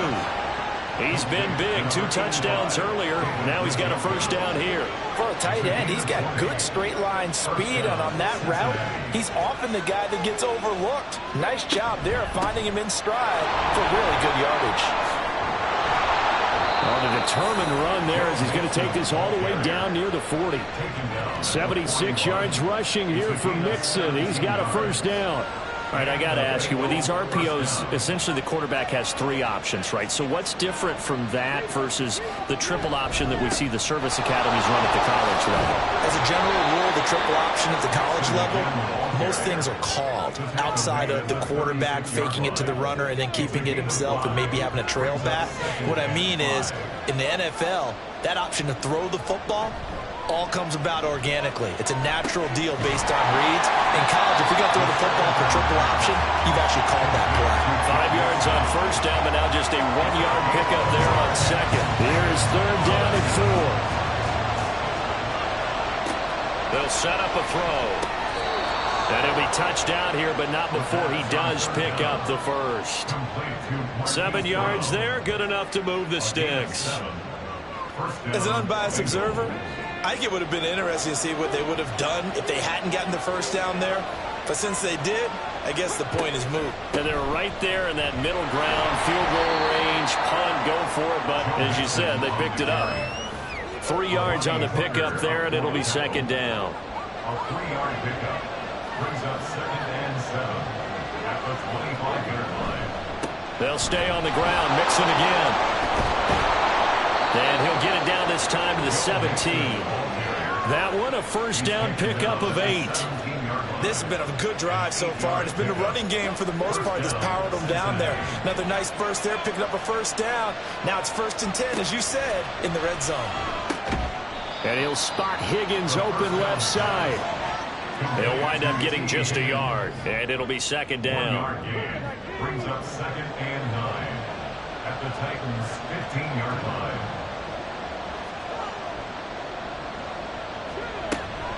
Out of the shotgun, they run with Mixon. And he's brought down just outside of the 10 at the 11. It's a 4-yard pickup there, and it leaves him with 3rd and 5. They'll set up to throw. Pass taken in by his big tight end. And the Bengals are going to have 1st and goal as they try to finish off this drive with 6 points. And in a lot of ways, that catch is expected. Red zone presence, and that one was realized there. You've got to find your tight end in that situation. A pickup of 4 on first down. It'll be 2nd and goal. They're mounting a nice drive here. Good chunk of yardage there again. O-line, they've been solid this drive. They have that look about them right now that says, if you do anything but run the ball behind us, you're crazy. They have really moved it well on this drive, and they want to finish it off the same way. 3rd and goal now, mere inches from pay dirt. Here's a run with Mixon. And he takes it into the end zone. Touchdown, Bengals. Joe Mixon, his 3rd rushing touchdown on the year. And the Bengals are able to extend their lead. So they brought the extra bulk in down on the 1-yard line, and they're able to push this one across. Yeah, I can just see your face right now because I know we're mind-melding on this one. Coach Madden would love this. Power football, hat on a hat, chest to chest, driving forward, touchdown. Extra point by McPherson, up and good. And the lead is up to 8. After the touchdown, McPherson on to kick this one away.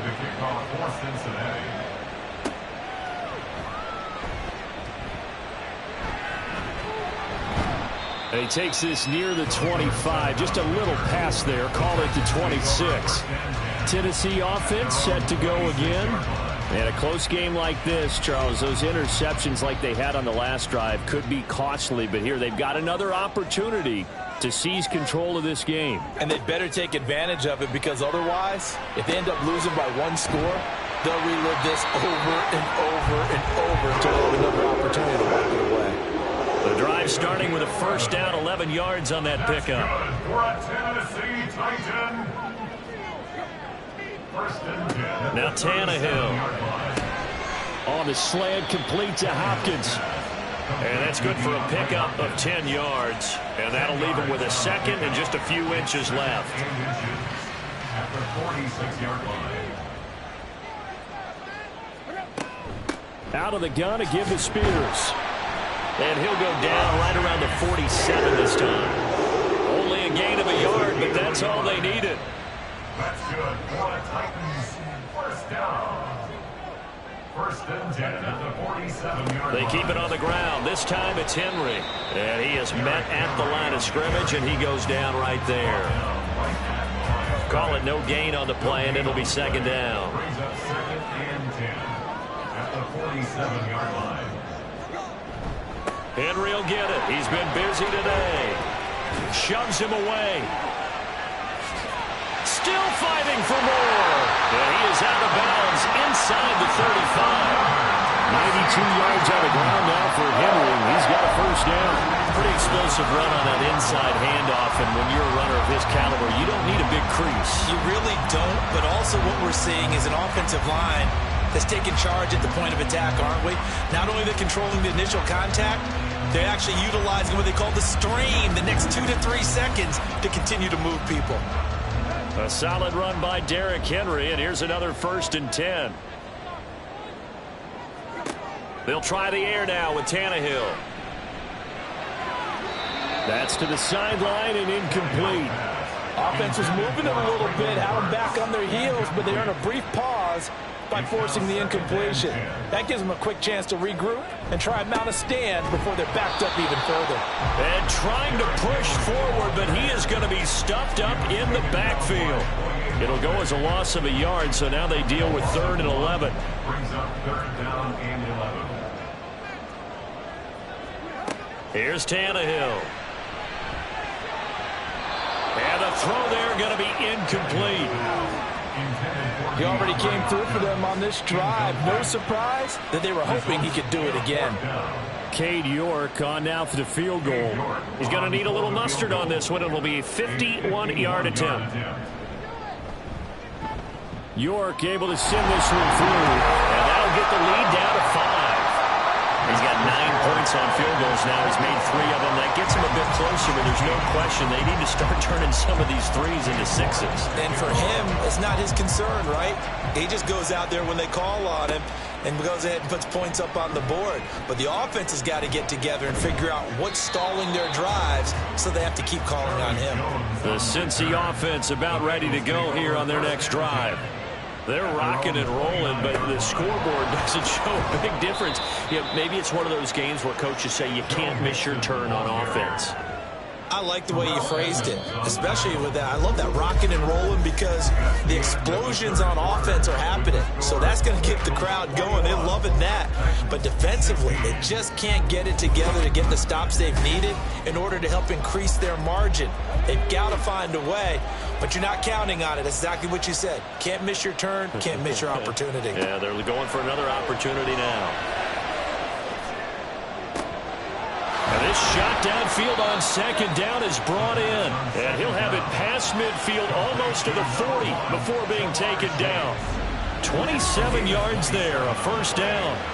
And he's top 5 in the league in terms of receiving yardage because of plays like that. What have you seen from him on film that you like so much? Well, I'll strip away everything else and get to what we call the moment of truth. When the ball's arriving and there's a defender there, he just comes down with the ball. He competes and takes it away. Great hands, great ability to finish the catch. And he's going to get a solid gain of 9 before being brought down. Second and right at a yard. Face man. Defense.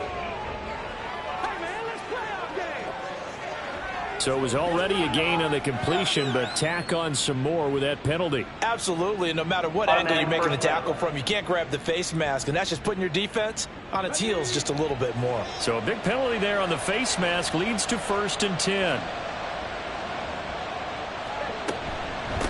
Mixing up the middle. And they'll get him down after a pickup of 8, 2nd and 2. If you can keep getting gains like that, Charles, with the lead here in the 4th quarter, I mean, keep running it, right? No doubt about it, but what the offense coordinator has to do is understand they're going to continue to stack the line of scrimmage What runs do you have in your arsenal that'll work against a stacked box and continue to move the ball? Connecting on the out route here with Higgins.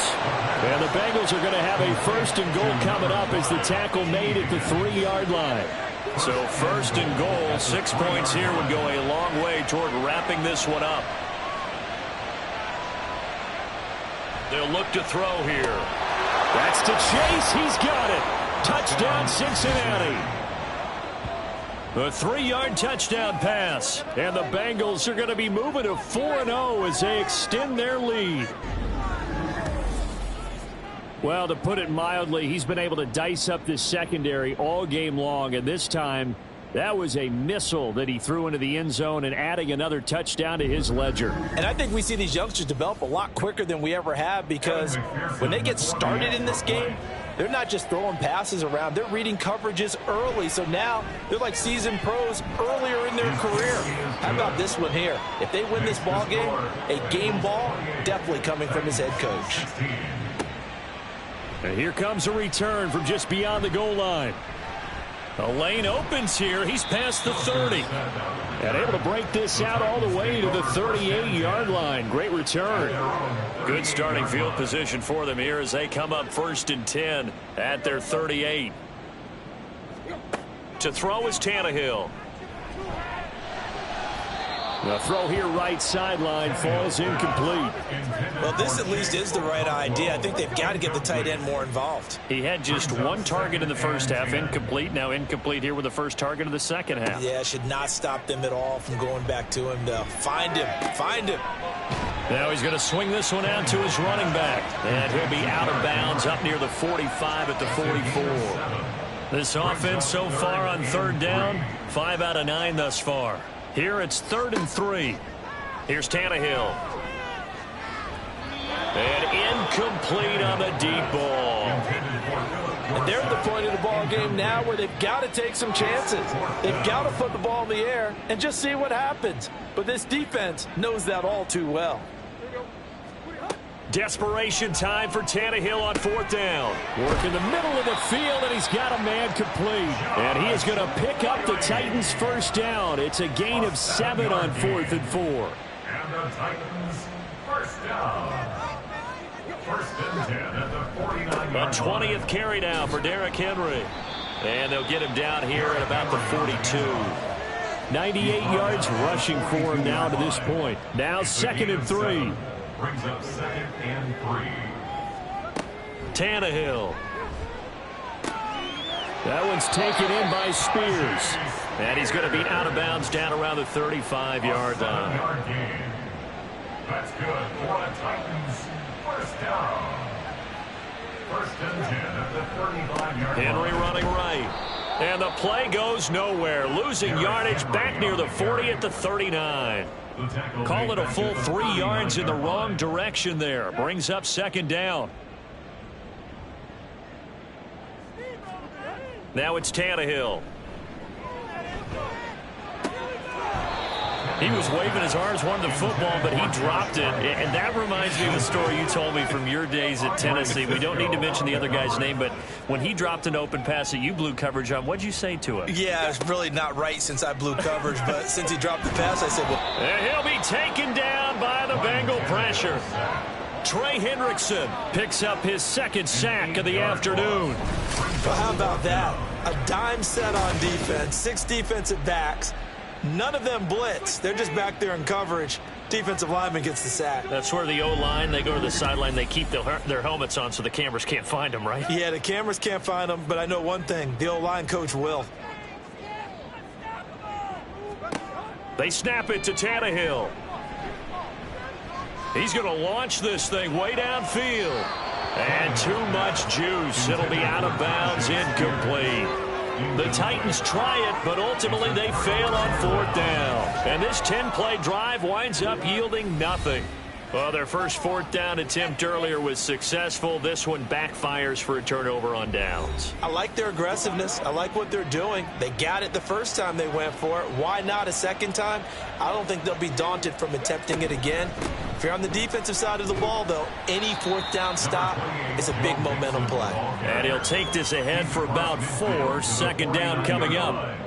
From just across the midfield stripe, here's a 2nd down and 6. Once again, they run with Mixon. And he'll get this down only to about the 46. 3 yards is half of what they needed. Now can they get the other 3 here on 3rd down? And it's 3rd down. They give to Mixon to try to pick it up. And, oh, he's just going to be short here, barely. Maybe by a half a foot. It'll be 4th and inches. This late in the game, Charles, I think you maybe seriously have to think about going for it. Especially where they are in terms of field position, because this is almost like no man's land. Might hurt your punter because there might not be enough space, maybe too far for your field goal kicker. I'm like the old rule. Possession is 9/10 of the law. Possession is 9/10 of winning the game. Go for it. Get the 1st down. Close it out. Getting set to go again, DeAndre Hopkins marches back onto the field. And I know that they've double-teamed him a couple times, but not a ton. Whatever they're doing isn't working. He's up over 100 yards. We'll see how they adjust. And when they do that, they weaken their defense in other places as well. And how many times have we done games where we've seen a guy have a big game like this, but it's usually not by himself, is it? Right. Usually it opens it up for other people to have big games as well. Up at the 29 now, they'll head to the line, 2nd and a yard. Play action, it's Tannehill. And that's going to be incomplete. When you're leading in the final quarter, your radar has to be up for any potential deep shots. And probably not the last one they're going to see in this game, not as long as they hold this lead. Tannehill going to throw on 3rd and 1. It's complete, Burks. And he will have a Titans 1st down. At least it would appear that way. He didn't get it by much, but yes, they do get the conversion on 3rd and 1. 1st and 10 at the 30-yard line. Tannehill. Flushed out right. And he'll protect himself at the end here as he winds up getting pretty decent yardage. The improv on the scramble there gets him 6, and it'll be 2nd down. At the 37-yard line.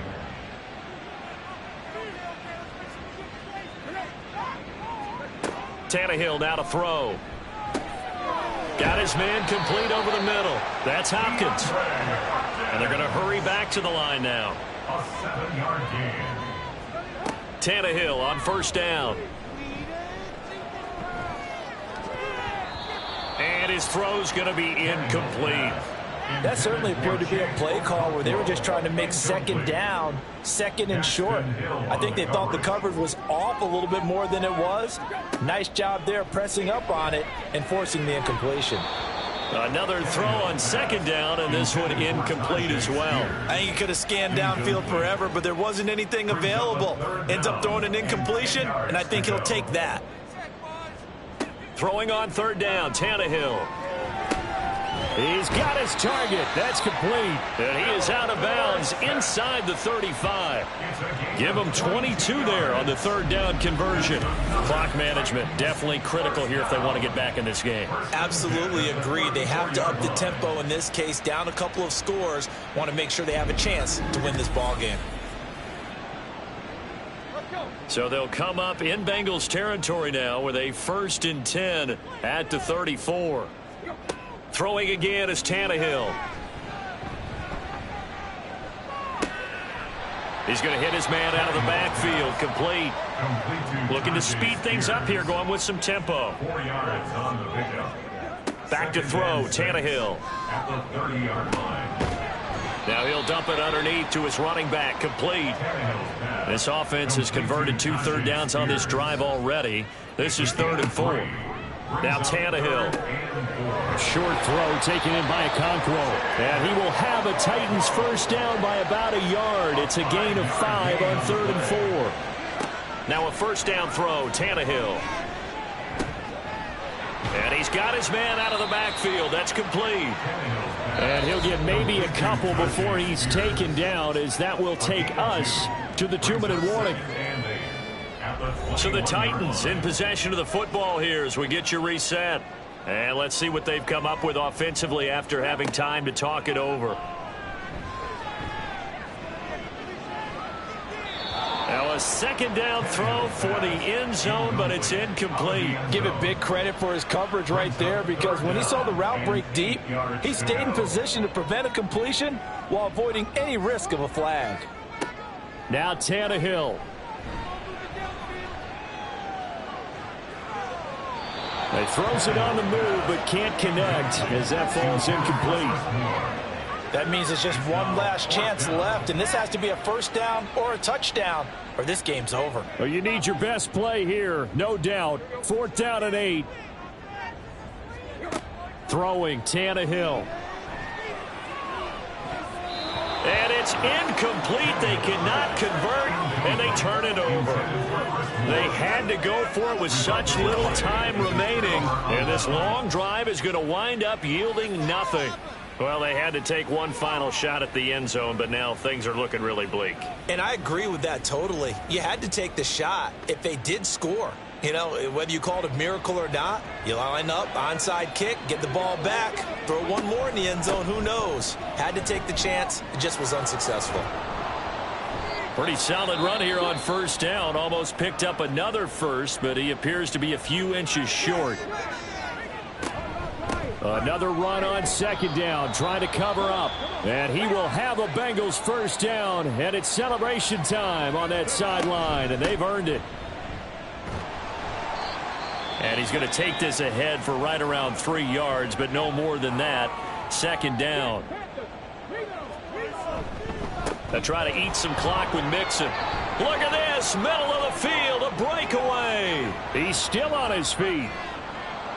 And he will finally be taken down at the Titans' 10-yard line. A big play there for Cincinnati. Give him 55 yards on the ground. This offensive line starting to win up front. You win that battle in the trenches, you can kind of wear them down here late. So you bring in the second part to that equation, and that's the big running back, the big bruiser, who can get more than what's blocked and break a few extra tackles and gain yardage.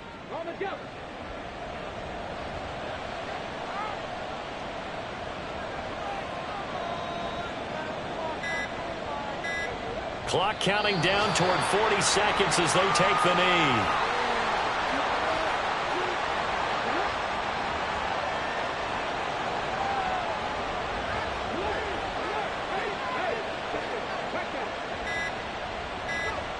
Down to a knee one more time, and that should just about do it.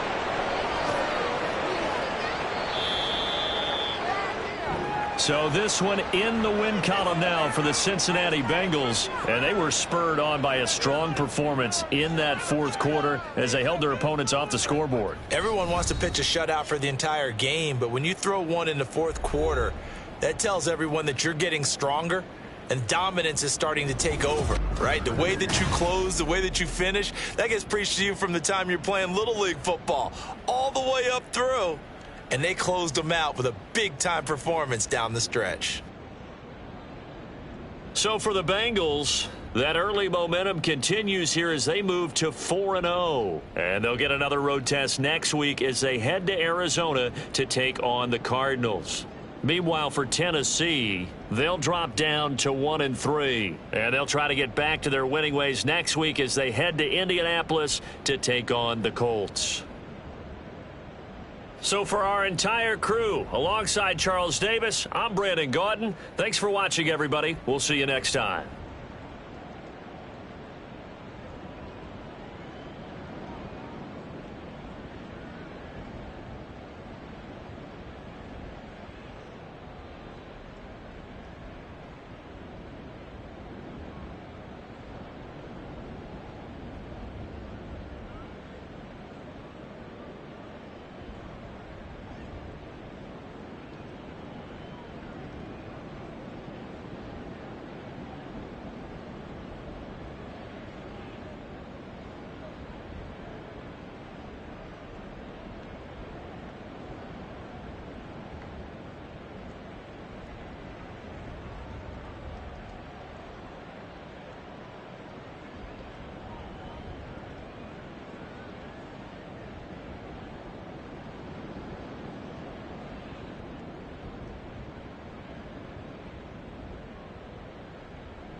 It's the NFL on EA Sports.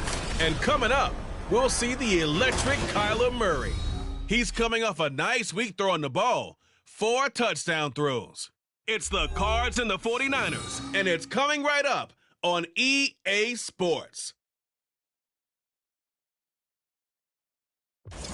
Well, the onset of fall weather, certainly a welcome occurrence for folks.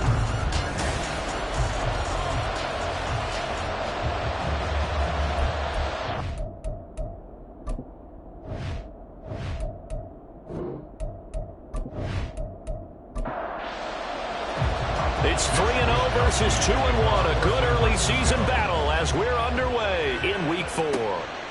Now Greg Dortch going to bring it out of the end zone. They cannot get this out to the 25-yard line as he's dropped at the 23. The Cardinals offense set to take over for the first time, and they are piloted by their fifth-year quarterback, two-time Pro Bowler as well, Kyler Murray. He and Arizona came together on a hefty contract extension before last season. But injuries, well, they caused everyone to take a step backwards last year. But when healthy, Kyler Murray, still a big play waiting to happen on every snap. And he'll take it forward for about 5 up to the 28-yard line. Well, the numbers for Mostert a week ago, 22 carries, 91 yards. And we all know he had a big workload last week, so I'm eager to see if they decide to back him off a little bit. Personally, I hand it to him 20-plus times again. When a running back's locked in like he... And the Niners get there and bring him down. That is Nick Bosa from out on the edge who worked his way in for the sack. Well, that last sack puts Murray and the Cards in a tough spot, 3rd and long. They'll drop to throw. Under pressure, they got him again. Looks like a 9-yard loss, and it also brings up 4. But you know it's never easy to get Kyler Murray down to the ground, and to do it with a sack on their first drive, what a great tone setter defensively. Oh, and no one's celebrating more than the defensive coordinator, because that's all he's preached all week long. Keep him hemmed in. Don't let him get into the open field and create big plays with his feet. To get him down in the pocket early, oh, that's got to feel great for them. Now Hill to return it. 44-yard punt, return of 9. And this offense takes over in great shape right at the 50, 1st and 10. So here's the first drive now for the 49ers. And they will be led out by their rookie quarterback. That was a solid performance last week, wasn't it? 2 touchdowns, no interceptions, ran the team well, won the ball game. Bottom line, may not have been earth-shattering, but it didn't need to be. From the midfield stripe, they'll look to throw. Man open, that's Deebo Samuel. And he's corralled, but not before getting it inside the 35. They'll get 17 on that one, and the Niners have a first down.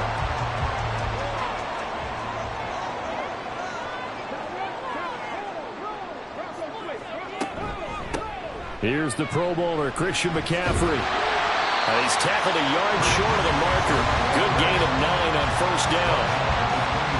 The numbers for McCaffrey last week, pretty good as he found himself in the end zone on 2 separate occasions. And those are the most important numbers, because no matter what you pile up prior to the goal line, getting in is all that matters. Putting those numbers up on the board, and they love them when they're 6s.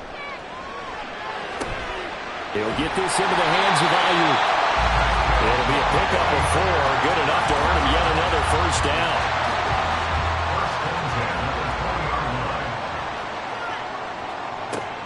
He'll look to throw. Toward the end zone, but that's going to wind up incomplete. We'll take a peek at the list of inactives for this week's game. And, gosh, this early in the season, Charles, injuries already accumulating for this squad. You got to wonder, in this organization, are they just saying to themselves, well, hopefully we're just getting them out of the way early so we can make a late-season push when we have everyone back? It certainly feels that way, the number of injuries they've had already. And he's brought down.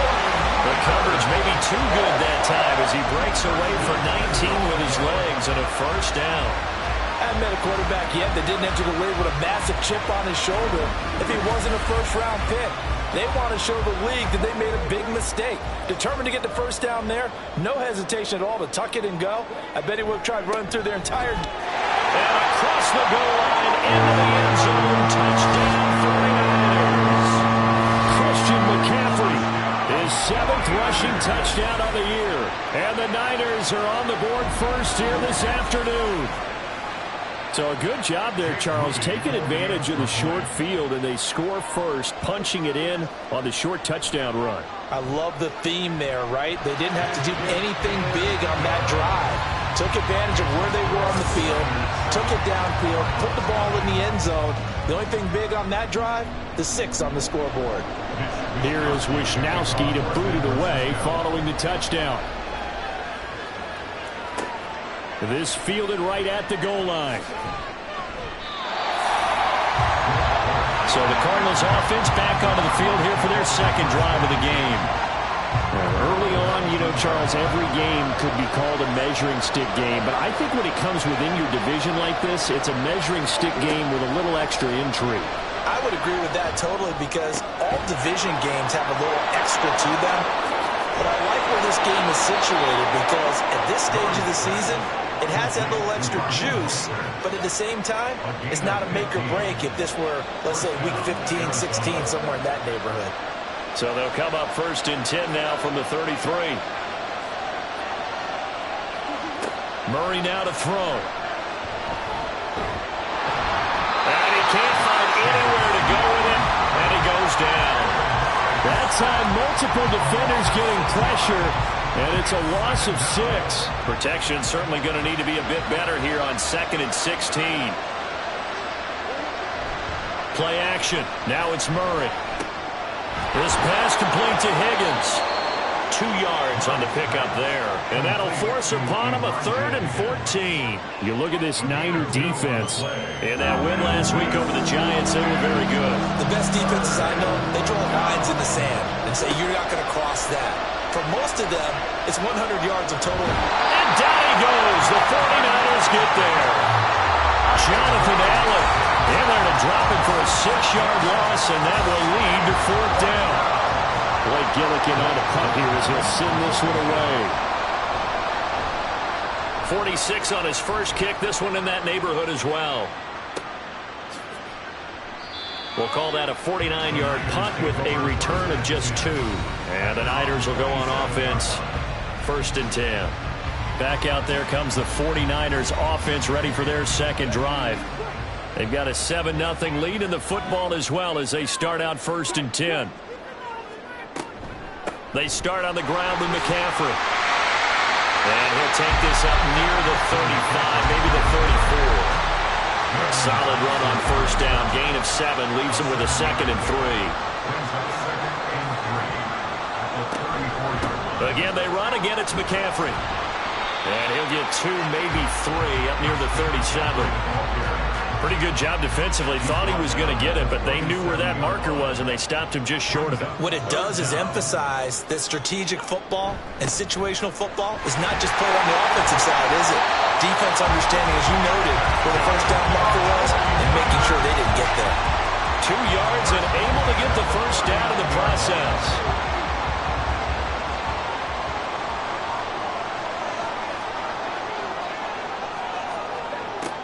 Now they'll switch it up here and look to throw.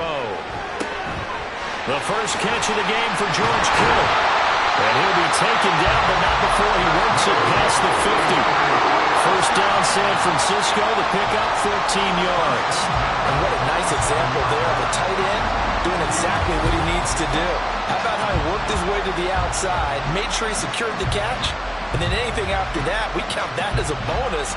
And indeed, he gets enough for the first down.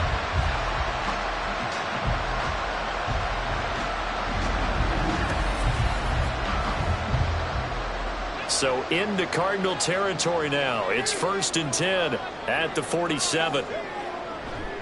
A handoff, McCaffrey running right. And he'll work down inside the 45. I feel like I could see what he was thinking on that carry. Wanted to follow that big tackle through the hole. Ended up only getting 4 yards on the carry. I think he had designs on that one being bigger. That's over the middle and caught by Ayuk. Only able to gain a couple there. And that'll bring us to a 3rd and 4. Brings up 3rd and 4. He'll drop to throw. That is caught. And he is going to have a 49ers first down as he's able to get 8 yards there on 3rd and 5. To win any route, you've got to break down the defender, and that's exactly what happened here on this really nicely executed curl route.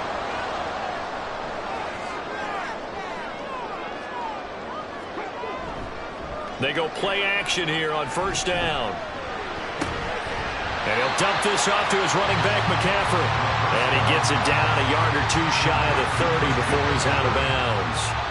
Snap will come from the 31 on 2nd and 7. Shotgun handoff now to McCaffrey. Oh, he shifts past him. And gets by him, and now a little daylight. And he'll go out of bounds inside the 15-yard line. They'll get 17 on that one, and the Niners have a first down. He's settling in nicely here in the first quarter running the football. Remember, he already has the touchdown run. And you can feel the vibe, can't you? He's in unison with his offensive front. They are in concert together. So if you're flipping over to the other side line of scrimmage, they've got to be more physical and handle some of these gaps that have been created. Here's a 1st and 10 at the 14-yard line. He'll look to throw. This is Jennings. Give him a gain of 5 on the completion, and it's 2nd down. In so many ways, throwing the hitch route is actually one of the safer things an offense can do.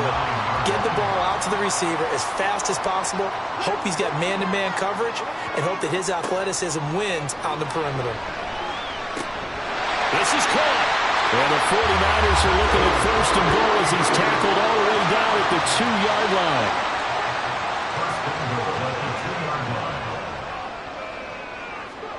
They'll set up a throw. That's caught by Deebo Samuel. Touchdown, San Francisco. A great play there. His 2nd touchdown on the season. And the 49ers lead this now 13-0 here in the opening quarter of the ballgame. Another impressive drive, so they're 2 for 2, 2 touchdowns. Charles, a great start to this ballgame for them. And one of the words that's really worked its way into our lexicon is stacking.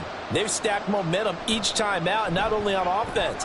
Between those touchdowns, defense held, forced a punt to get the ball back, and they've played awfully well in this one. Both sides playing at optimum level. This taken in at the goal line. And in hindsight, probably should have taken a knee as he only gets this out to the 16-yard line. The Cardinals offense now works their way back onto the field. They've shown precious little here offensively thus far as they try again with a first down now. Play fake. Murray. He'll get this complete to Rondale Moore. Now he breaks free in the middle of the field. Rondale Moore. Touchdown, Cardinals. Rondale Moore, his first touchdown on the year. And the Cardinals are able to strike quickly here as they are in for 6.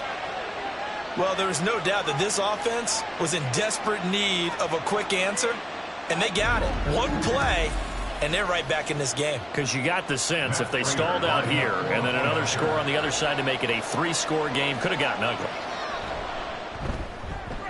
Extra point good by Prater, and that'll make our score 14-7. Those are the ones the offensive coordinators dream about. One-play drives from that distance. What an effort. It results in the touchdown. The dangerous Hill now to return. And he's up across the 25 and down at the 28. The 49ers offense now, they get set to head back on the field. Well, this offense looks like they have a little extra pep in their step as they take the field here for drive number 3, because remember, Charles, drives 1 and 2 both ended in the end zone. Yeah, and right now they've just got to be careful not to lean into overconfidence, because every drive has a life of its own. But I like the way that they've started. The way that they're going about doing things right now, they've got a chance for that 3rd consecutive touchdown, and that would be a crushing blow to the defense. Through one quarter, 14-7 our score. The 49ers with the football here to begin the second quarter, as they've got it with a 1st and 10. They'll set up to throw. Completes it to the tight end, Kittle. And they'll work this down to the 40-yard line. Tackled there. First down, San Francisco. The pickup, 14 yards. First down from one of the most fun guys to watch in the league, George Kittle. He was plenty of fun for the 49ers last season. He caught 11 touchdown passes and was among the top 5 in tight ends in yards. Back-to-back good plays have him on the move on first down. Now they'll throw here out of the gun. Fighting through pressure. But he can't get away forever, and down he goes. 2nd and 10. No gain on the play. 2nd and He's going to try and take off with it. And he gets this to the 35. Good for a gain of 5. Now that's what he can do when he keeps the football. It's not a huge gain, but it shows how hard it can be to stop it. Yeah, and I thought the defense had that one pretty well contained, and in fact, they probably came up and felt pretty good about what they did. Then they looked up and realized he still got good yardage out of it. He's a tough guy to stop. Calling a gain of 3 on the play, and that'll bring up 4th down.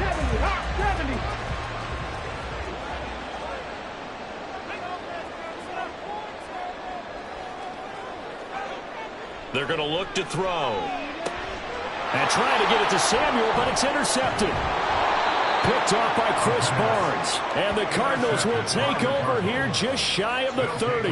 That time defensively looked like they showed quite a bit of pressure, but backed off, and it proved fruitful. They get the pick. He went through all of his rules about getting rid of the ball quickly because he read blitz. He saw all those people stacked at the line of scrimmage, and then they fooled him by dropping into coverage. Now he's ready to get rid of the ball fast, but guess what? Too many defenders out there. Exactly as you described, an interception. They'll start on the ground with Mostert. And the second wave of tacklers is going to get him as they stop him behind the line. Officially, it's a 1-yard loss. That's going to bring up 2nd and 11. brings up 2nd and 11 at the 27-yard line. They'll stay on the ground with Mostert. And not a whole lot doing there as he'll get it up to about the 28-yard line. The second down play, not much better than the first, just a gain of 1 there. Now Murray off play action. Pass to the sideline and pulled in. And past the 40 before he's out of bounds. He had the touchdown earlier. This one's going to get him a first down.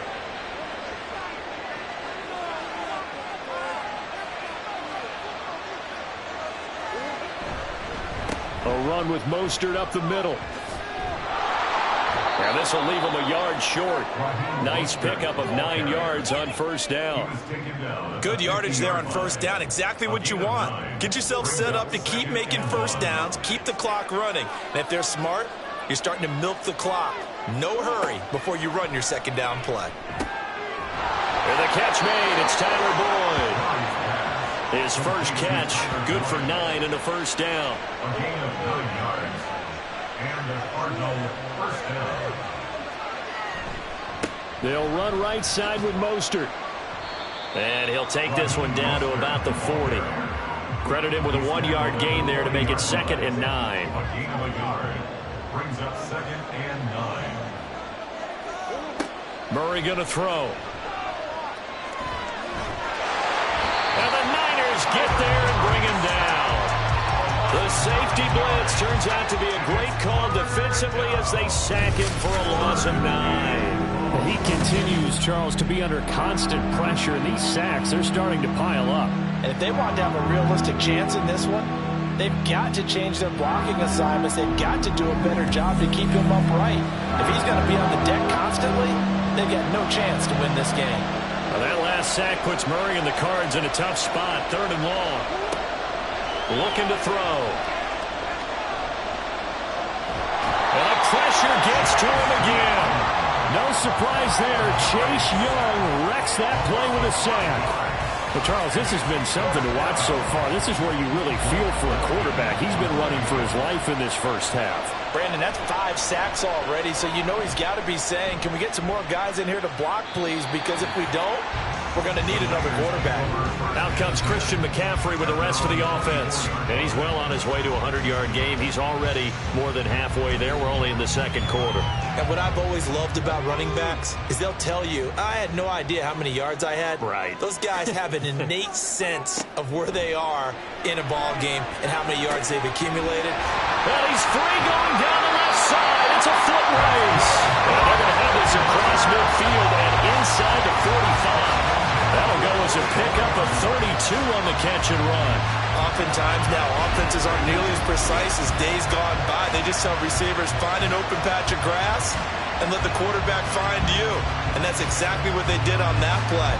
First with the pass through the air, nice chunk of yardage there, and then additional pickup with his legs after the catch.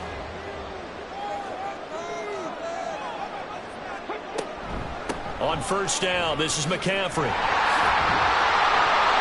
And he's brought down. A nice little juke move that preceded it, but not much thereafter. Here's a 2nd and 5.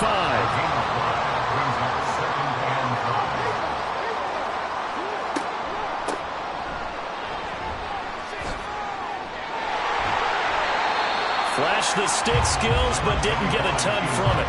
Stopped short of the 35. In need of a conversion on 3rd down. They had the big play to start the drive. Not much sense. 3rd and 3.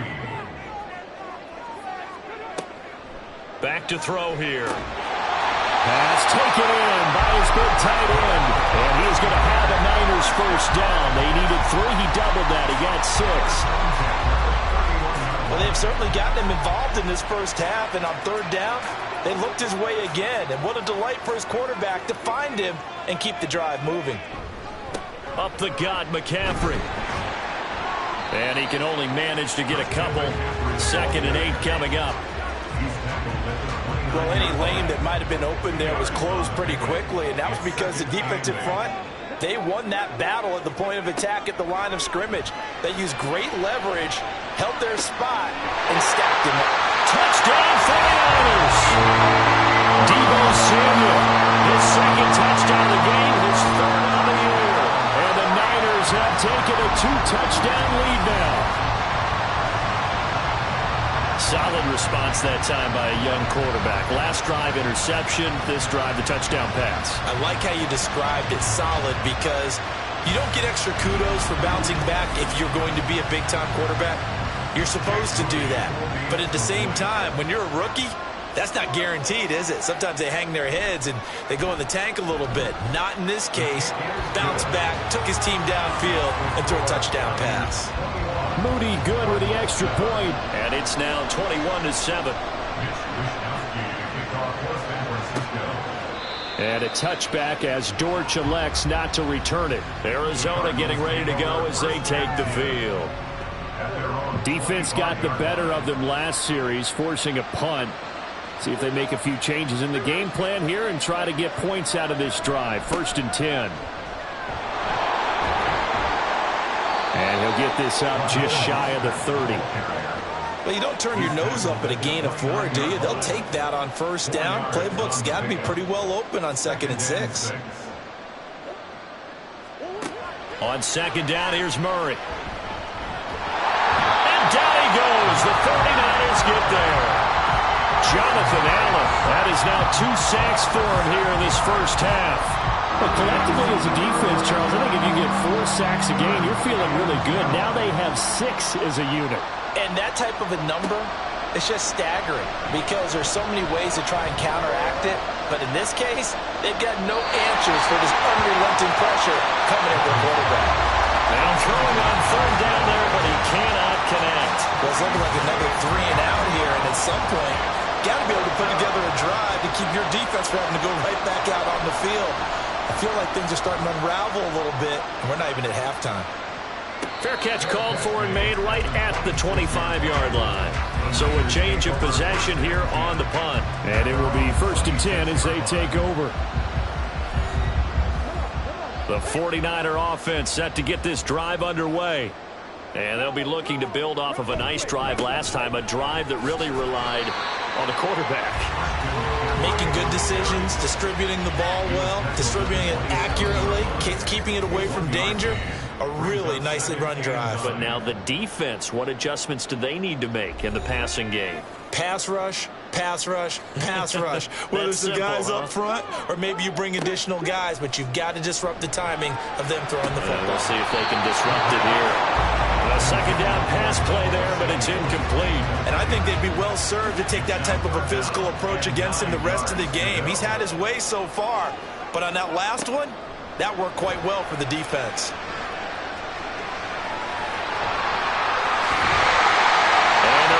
This one across the 35.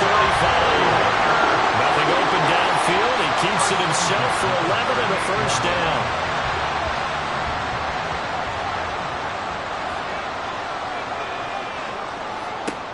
Now a shotgun snap as they'll look to throw. And he will find his man Samuel.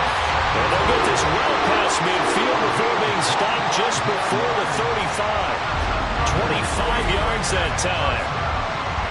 Talk about a big first half. Already has the 2 touchdowns, adding to his receiving total there and picking up the first down. He's coming off the line so fast. I think he's intimidating the defensive backs with his explosiveness, and he's chipping away at their confidence.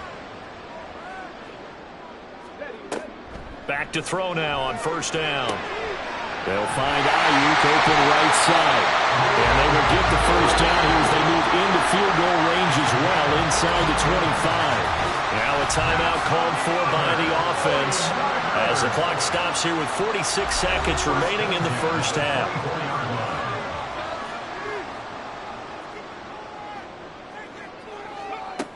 Now on first down, he'll drop to throw it. Incomplete. Anytime a ball's thrown in the middle of the field and it's popped up in the air, I expect someone to catch. It doesn't matter whether it's offense or defense because there's usually a great amount of bodies in that part of the field. In this case, no one came up with it. Throws the out route and completes it to Samuel. And he is out of bounds, but first he gets it inside the 10 to the 7. Now they'll have it first and goal following that gain of 17. They'll look to throw again. That's complete out left to Ayuk. And he's brought down right at the 5-yard line. Give him 2 on the play. Now San Francisco going to call their second timeout as they'll stop it with a little over 30 seconds to go in the first half of play. And the ball smack dab on the 5-yard line. Here's second and goal. Again, he'll drop to throw. To the goal line, but it's incomplete. That was a touchdown if he could have hung on. Instead, it was a well-timed collision to jar that one free. They'll look to throw on third and goal. He had a man open, but he missed him, and it's incomplete. And based on my math, they've only converted 1 time thus far in this game, so you can see the frustration starting to come out a little bit. Third downs, they've been a problem for them all game. They've got to start becoming solutions. And his kick is good. So the long drive gets him down inside the 5, but ultimately they settle for just the field goal. And I have to think that if maybe they were a yard closer, that would have made their decision tougher, and I think they likely would have gone for it. But in this situation, they just decided to take the 3, and I think it was a smart move. And he's able to get this across the 20, but not by much, as he's marked down officially at the 21. Now the Cardinals going to get the football one final time here in this first half. And with time quickly fading here in the second quarter, not sure how aggressively, offensively they want to play this. I think we'll find out just how much they trust their guys in this situation if they decide to take a shot. And now a throw on first down there, but it's incomplete. Let's face it, if you want to get back into the game, these are the kind of throws you got to hit. He's wide open right there. Got to be able to get it to him, don't you think? And those are the throws that haven't been available to them every time he's dropped a pass. Yeah, that's a big miss. And he'll push forward here for a good little run as the clock continues to run. They get 7 out of that, so they're left with a 3rd and 3. So we reach halftime in what's been a fairly one-sided game so far. As we'll send you back over to Orlando with our EA Sports Halftime Report, here's Jonathan Coachman. All right, Brandon, thanks very much. A lot to get to here as we say goodbye to September and take a look around the NFL here on this first day of October.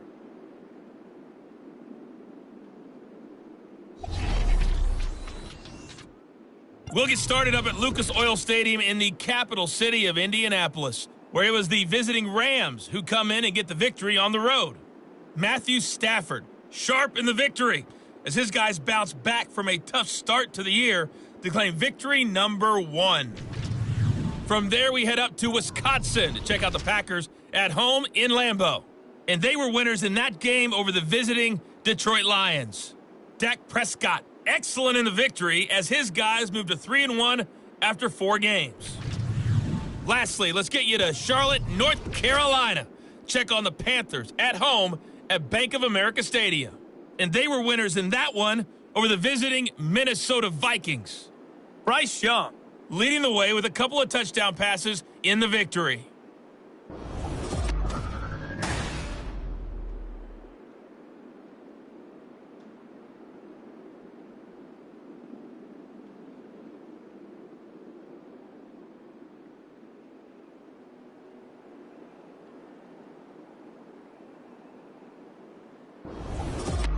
All right, Coach, thank you, and we welcome everyone back for quarter number 3. It's the 49ers out in front, and they will get the football first as well as we are back and started in the second half. Hill going to sit on this one, and it'll come out to the 25. The 49er offense set to go to begin quarter number 3. And they've got the lead, CD. What do you expect from them in the second half? Well, I liked what they were able to do on the ground in the first half because they had a lot of success running the ball, and I certainly think we'll see more of that. But I'd keep an eye on that defense, and I think their coaches up in the box will do the exact same thing. If they start to see 1 or 2 guys start to creep towards the line of scrimmage, that'll be licensed to take some shots downfield. Fresh out of the locker room, they hit him with a gain of over 20. That's the type of impact play you expect from McCaffrey, the comeback player of the year runner-up in 2022.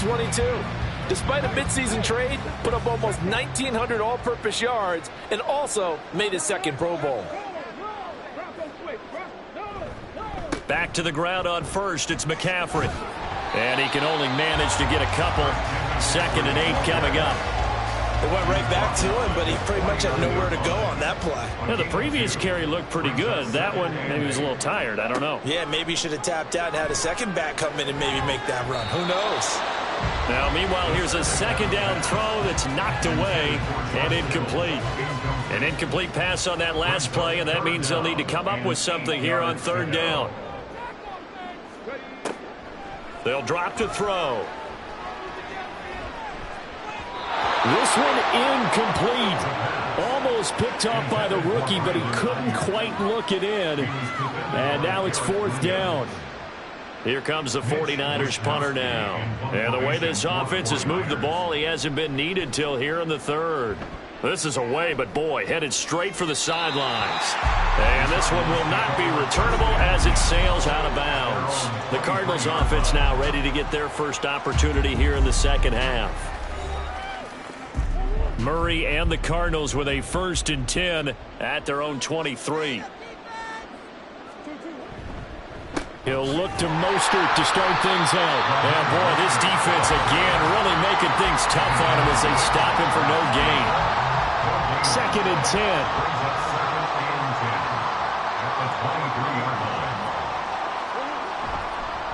Again, they'll run it with Mostert. And he'll manage only a couple here up to the 25. Holding offense.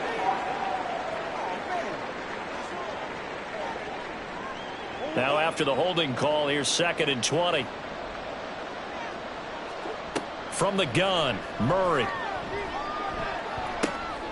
Looking left side, and he's got a man. That's Wilson. And just not a ton of room to work with. He'll get it to the 15 for a gain of 2. These guys have punted 4 times already, and they're staring at a 5th, barring a conversion here on 3rd down. He'll fire deep, looking for more. And that's going to wind up incomplete. However, we do have a flag down. Let's check in with our referee. So instead of giving them another 3rd down, they'll decline it, brings up 4. Now that's smart football right there. You don't even have to really spend a lot of time considering it. Just know that you're probably going to get the ball back. Good job declining that penalty. So possession goes over here on the punt. And they will take over 1st and 10. Christian McCaffrey and his 49er teammates back onto the field. He's had a good performance, moved the ball effectively on the ground. Of course, he has the 1 touchdown. And when you're able to move it as effectively as you've described, that leads to finding a way into the end zone. And now he's just trying to do it for a 2nd time. And, of course, with that comes additional yardage. Yeah, looking for additional yardage. And, again, that 2nd score here in the 3rd quarter. And they'll come up 2nd and 7.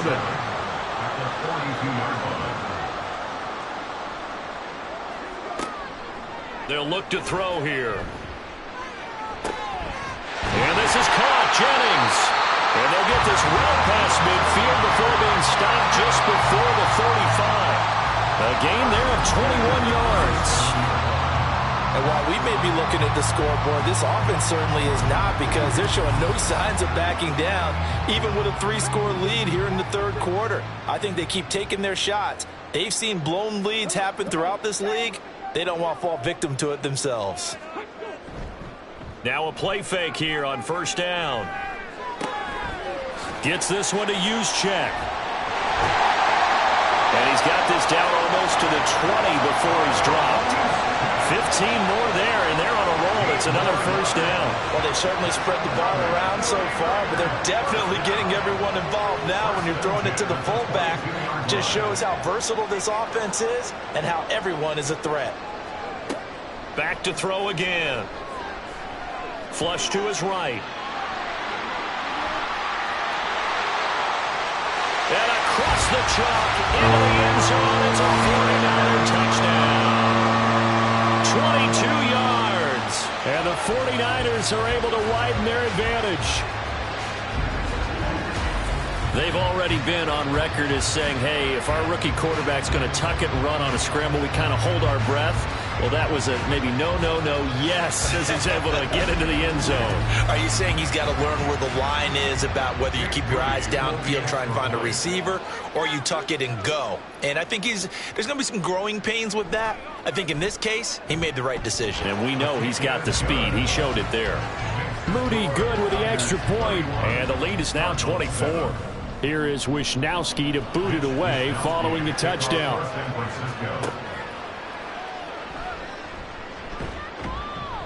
And he'll get it up just past the 20 as his guys will go to work at the 21-yard line. The Cardinal offense takes back over. They trail here by 24 points. Got to get going soon, you'd have to think, as they come up 1st and 10. To throw is Murray. Oh, he dropped it. And that's pretty indicative of the way this one's gone.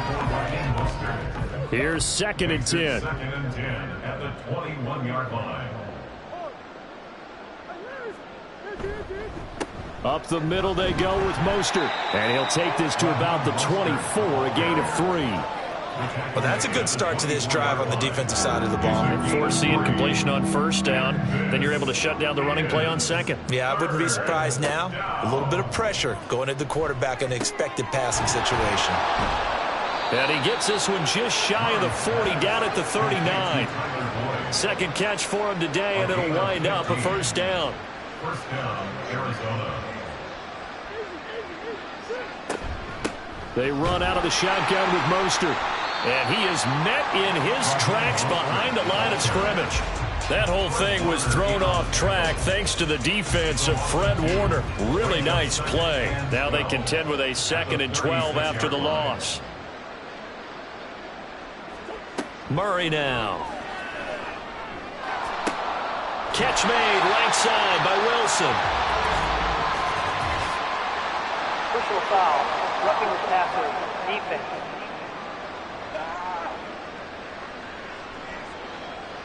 So the yellow flag came out, and that leads to a new set of downs for this offense. 1st and 10.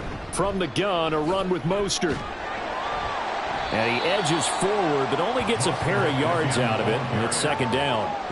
That ground game contained again there, Charles, and that's really a big reason that they're trailing right now. They give a lot of credit to that defensive front. That's exactly what they worked for all week, to try and take away the run game, make them one-dimensional.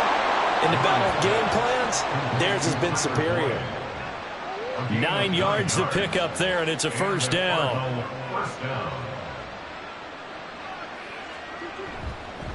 They hand it off to Mostert. And he'll get it inside the 35. Oftentimes we praise an offense for their variety of being able to hit people with the run in the pass, but in this game, how about what we're seeing from the safeties? They are all over the field. Doesn't matter if they threw it or if they're trying to run it. I don't think we've ever awarded an MVU, most valuable unit, but you're right, it might go to them in this game. I like that, MVU. Well done. 6 yards there off the scramble, but it'll still leave them with a 3rd down. They'll try and run here with Mostert. He's not going to get there. That won't even be close. It was blown up in the backfield. He loses 4, and it brings up 4. You got to figure the further they fall behind, the more you think that they'll get away from the run. They're trying to stick with it, but the results, they just aren't there. 4th down, Murray off, and the Cards field goal unit and Matt Prater out there now. And the 39-year-old veteran puts it right through, and they get a little bit closer here as the lead's down to 3 touchdowns. So in the end, they had the ball for 10 plays, but the drive gets them 3, not 6. Is it okay if I give credit to both sides on this one? Absolutely. All right, let's start defensively. They hung in there. 10-play drive, but they stiffened when they got close to the goal line, made them kick a field goal. And for the offense, 10-play drive. They might be a little disappointed they got a field goal, but they moved the ball down the field with dispatch and came away with points. Out comes Christian McCaffrey with the rest of the offense. We've seen him be good so far. He's hoping to continue that trend here in quarter number 3. And typically when you see guys running it this well, they see the game in slow motion, don't they? They see the cuts happen. They see the blocks happen. They feel really good about their vision. And then they use their legs to find that open space. And he's had some good help up front to boot. Throwing on 1st down, but this one winds up to be incomplete. 2nd and 10 here as we roll along in quarter number 3 from Santa Clara. They'll set up a throw. Complete to the tight end, Kittle, over the middle of the field. 9 yards, not quite enough, and they'll be left now with 3rd and 1. A gain of 9 brings up 3rd and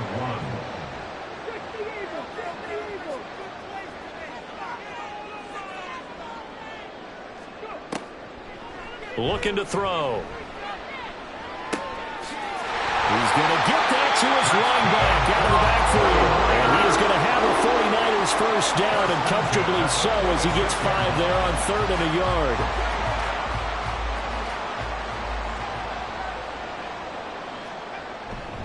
McCaffrey running up the middle. And he'll get it across midfield and down into Cardinal territory. 98 yards rushing for him now in the ball game. Here's 2nd and 3. brings up 2nd and 3. They stay on the ground. McCaffrey again. And he'll go down shy of the 40 at the 41. A gain of 5, good enough for the 1st down.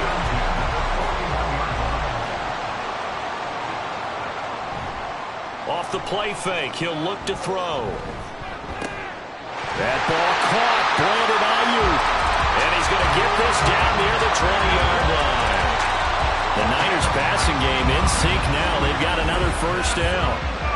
Oh, I like that play call there. After a run for good yards, you get a defense thinking they'll go back to the well. So that's a great time to call play action and give your receivers a little extra edge and they complete the pass there for another first down. That's to the right side, complete to Kittle. Touchdown! George Kittle, a 22-yard touchdown grab. And the 49ers will add on to their lead here in the final minute of the third. Well, we know someone just added to his touchdown passing total, but all he did was get the ball out quickly to his tight end and let him take care of business the rest of the way. The extra point try now for Moody.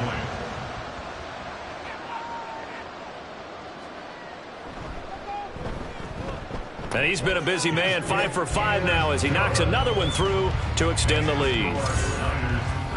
So that drives 7 plays in length. And it all ends with a George Kittle touchdown. Here is Wisnowski to boot it away following the touchdown.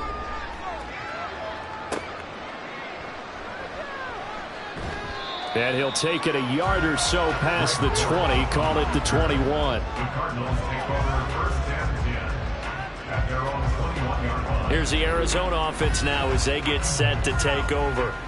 And last time able to get 3. It's not what they wanted. They wanted 6, but they got at least something. They mustered something out of the drive. They'll take it. I like the way you've described it. Not ideal, but they'll take it. Anything to put some points on the board. But this time on offense, they don't even want to see the field goal kicker trot on the field. They want that ball in the end zone. They'll be going for 6. A gain of a yard brings up 2nd and 9. Now Murray throwing on 2nd down. He's got the connection to Moore. And he'll go down, and that will do it for the third quarter of action. 3 quarters have come and gone. We'll return with more after this. This is the NFL, and it's on EA Sports. Back now here in Santa Clara. Line of scrimmage, the 31 now on 1st and 10. A lot of happy faces in the crowd at this point as their guys have a big lead here to start quarter number 4. Meanwhile, Murray's throw here going to be caught by Wilson. And he gets this up across the 35 before he's out of bounds. From the 38 now, here's 2nd and 3. Here's Murray as he sets to throw it. And they'll get this on the screen to Mostert. Give him 3 on the screen. He couldn't break free, and it's 3rd down. I thought that wasn't a bad time to call the screen. I thought late game, down on the scoreboard, had to figure they were expecting a pass downfield. Yeah, so the edge rushers, they're coming. That could have hit big. You're right. Good recognition defensively to snuff that one out. And he is going to have a Cardinals first down, maybe by about a yard as they find a way to convert on 3rd and inches. 2 yards. First down, Cardinals. Now Murray again. And he's going to have to eat this one as down he goes. Eric Armstead in there with pressure yet again. That is the 7th time that they have dropped him here this afternoon. Don't need it all back at once, but you figure they're going to need something here. 17 yards to go on 2nd down. Throwing there, but this pass is going to wind up incomplete. Well, it just seems like all game long there hasn't been a lot of sync quarterback to wide receiver on this side of the football. They haven't been on the same page, quarterback and receivers. Heck, they haven't been on the same grease board when you draw plays up. They haven't been on the same surface tablet that you look at on the sidelines. Nothing's worked for them. They've got to find a way to start matching each other's movements. Barney sold the go route really well. Thought he was going deep, then curled it back inside for a nice completion. DBs love when they pump the brakes, don't they? Yeah, that's really a whole lot of fun. It's almost like you said, listen, if you're going to sell the go, just go, and let's see who's faster. And he is going to have the Cardinals first down by a good 3 yards as they convert on 4th and 5. Again, they'll throw with Murray. And his throw is going to be incomplete. It's been that kind of a day so far throwing the football. It just seems like nothing going right offensively. Yeah, it's a catch that should have been made, pure and simple. And look, everything else that goes into running a good pass route, throw it all out if you don't catch the ball. Been that kind of game throwing the football so far. Nothing going right offensively. 4 yards the gain, and it'll bring up a 3rd down.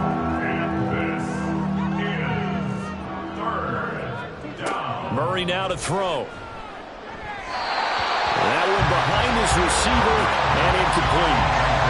I like the call. It looked like the right time to dial up a running back screen. But this will get disrupted right from the start and ends up falling incomplete.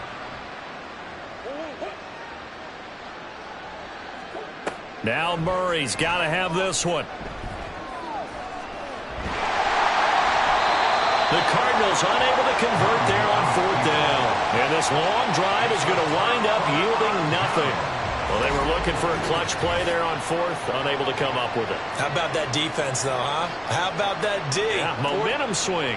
And, you know, I remember playing how much 4th downs were emphasized. You know, because, as you said, it's a momentum play. It's also a big test for you. You know, if people are going to go for it on 4th down, they believe you're not up to the challenge. You want to show them differently. They've got good starting field position as they come up here 1st and 10 on their side of midfield at the 47. And he's got room. And he takes this one down almost all the way to the 30. 125 yards rushing for him now as his sensational afternoon continues. Line of scrimmage, the 31 now on 1st and 10. Again, they run. Again, it's McCaffrey. Give him 5 on the carry there, and it'll be 2nd down. Consecutive positive runs for him on the last 2 snaps. He certainly appears to be trying to put the offense on his back and just move them down the field when his number is called. The way he's running it, I'd keep going back to him. The throw over the middle taken in. And Debo going to have a Niners 1st down as he'll be brought down just outside the red zone. Mark him at the 21.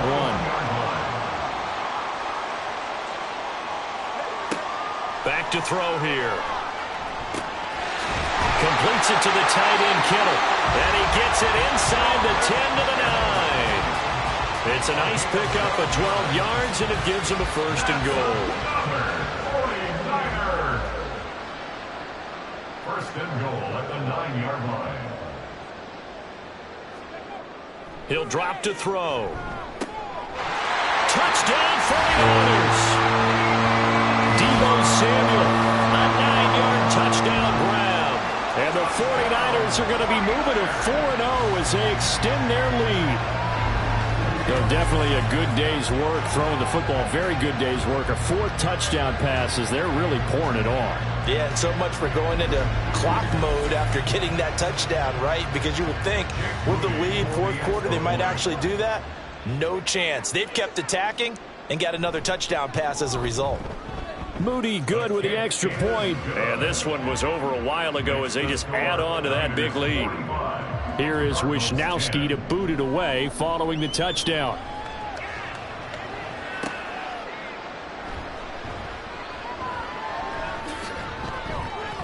And they'll start this drive just across the 30. Pretty nice work on the return.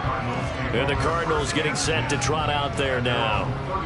We said it at halftime that they would need a nearly perfect second half to erase that deficit that they were facing, CD. But unfortunately, the second half has pretty much been a carbon copy of the first. Yeah, that early lead was almost insurmountable the way their opponent was playing. And, partner, they do have some good news, though. This one is getting close to being over, and then try and hit the reset button starting tomorrow. Ball on the 39. Here's 2nd and 3. To throw, it's Murray. Looking for and finding Arnold once again. 2nd catch for him today, and it'll wind up a 1st down. A gain of 9 yards. And a Cardinal 1st down. Here's Murray. He'll air this one out for Boyd. And it's knocked away and incomplete. That's coverage you'd expect to see in a tie game late. Not in a lopsided game like this. They are not letting up. Throwing again, Murray. And this will be swung out here for counter. And this will move the chains again as the tackle's going to be made at the 49ers 42. It's a gain of 11 and a Cardinal 1st down. Throwing now is Murray. This to Arnold on the short pass. And he's out of bounds. Almost gets to the 10. Good yardage after the catch. Is that play good for 30 and a first? First down, Arizona. Here's a handoff to Mostert running left. Down to the 6-yard line on a pickup of 6 as he gets halfway to the goal line. 2nd and 4. They could still get a first down without scoring. At the 6-yard line. Murray going to throw. And this throw a bit late as he couldn't reach back for it. I'm going to need some help with this one. How did he miss it? Wide open in the end zone. He's not hurried. He's not hit. And somehow, incomplete? Yeah. What happened? During film study, that's one where he's just going to shake it. And he'll take this one in for the Arizona touchdown. Kyler Murray, a 6-yard touchdown run. And the Cardinals get a small measure of revenge as they cut into this fourth-quarter deficit. Kyler Murray, to the surprise of no one, finished second amongst quarterbacks with 11 rushing touchdowns in 2020. Just 3 in 11 games in 2022. But let's face it, anytime he's maneuvering around, we expect him to take off and go, and he did it on that play. Cardinals 17.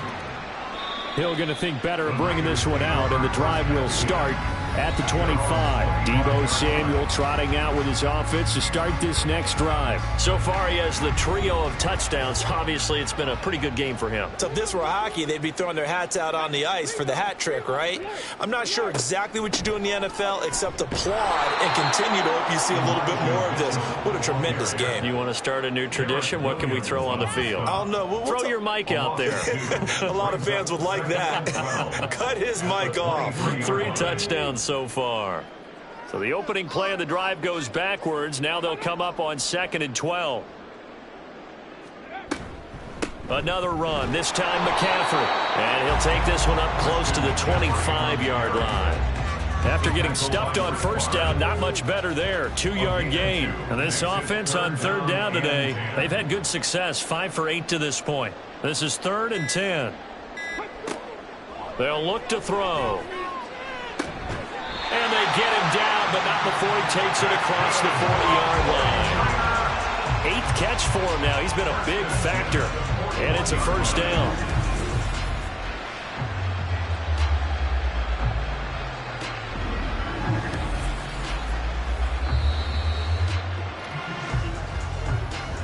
Just 2 minutes remaining here in the fourth quarter of what has been a one-sided affair. So it's 49er football here as we get you reset. And they have just about put this one on ice as they've got it here, 1st and 10. They'll try and burn some clock now with McCaffrey. And a pretty good burst there as they get this across midfield and down to the 46. 145 yards for him on the ground now on 18 carries. First and 10 at the 46-yard line.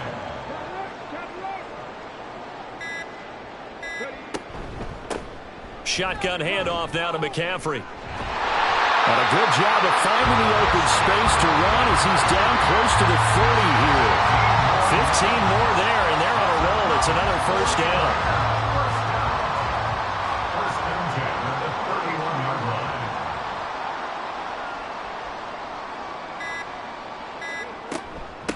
From the shotgun to McCaffrey. And he'll be a little shy of the 25 here at the 26-yard line.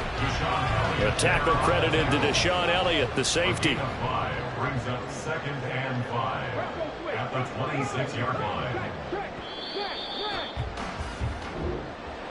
And Charles, a lot of happy faces heading into the tunnel as this one ends, and understandably so. Not only did they get the win, but boy, their offense was on fire in this ball game. And partner, I have no idea what the top speed is on one of those high-end sports cars. What's the top gear you can get into? This offense, they certainly were there in this one, huh? Everything clicking for them in this contest, the kind of performance that they're going to cherish. So for the 49ers, that early momentum continues here as they move to 4-0. And they'll get to stay home again next week. Meanwhile, for the Cardinals, they'll fall back to 500 at 2-2. And they'll get a chance to redeem themselves at home next week. So that'll just about do it for Charles Davis. I'm Brandon Gaudin. You've been watching the NFL on EA Sports. For more, log on to easports.com. The 49ers get the win here at home as we say so long from Santa Clara.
It's Madden NFL 24 on EA Sports, and we'll see Chris Godwin. There were no answers for him a week ago, going well over 100 yards with several stops in the end zone. It's the Chiefs and the Jets on Sunday night.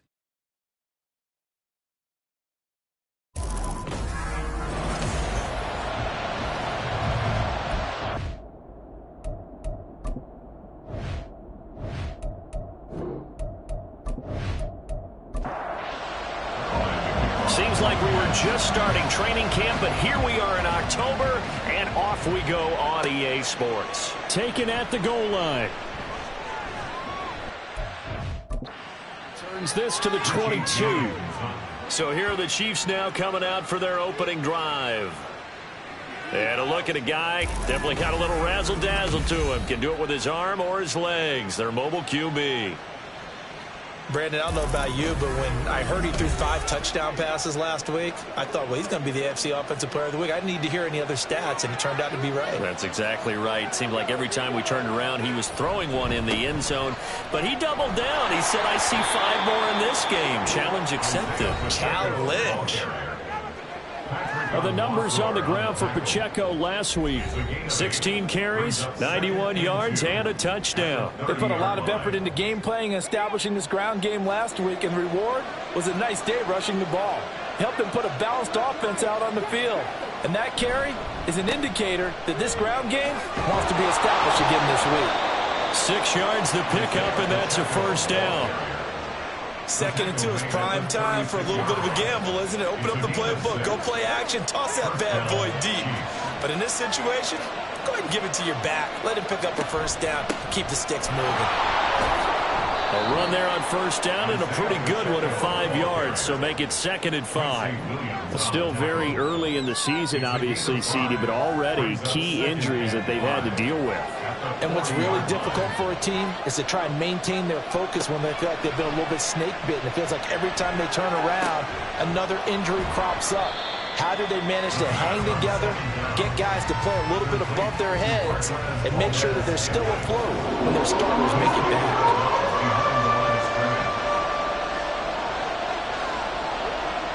Out of the gun, they'll look to throw. Pass taken in by his big tight end. And he'll go down, but not before getting this inside the 30. That one will go down as 33 yards on the 3rd down conversion. Well, things are looking pretty darn good on this first drive, aren't they? Came right out, set the tone, this time with a big pass play. And if the peek behind the curtain that they gave us or their game plan today, I don't think that's going to be the last one we see. I think you're exactly right about that. So now then, the big play has him all the way inside the 30 now, 1st and 10.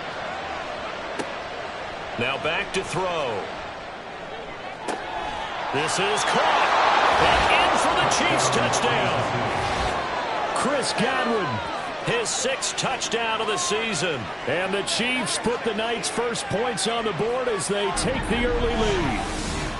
Well, these guys scored touchdown after touchdown in that win a week ago. So how do they come out this week? Same way. They've got that momentum going, a touchdown on the opening drive. I think it's safe to say that they're in a groove, isn't it? I mean, a lot of times we've seen where teams have scored a ton of points the week before. The very next week struggle to score almost as if they used it all up. Not in this case. This group appears locked in. And we're going to have to make some adjustments if you're on the other side of that football. The point after through the raindrops, up and good.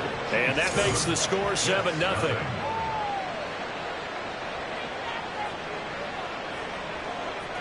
Now after the touchdown, here's Butker on to kick it away.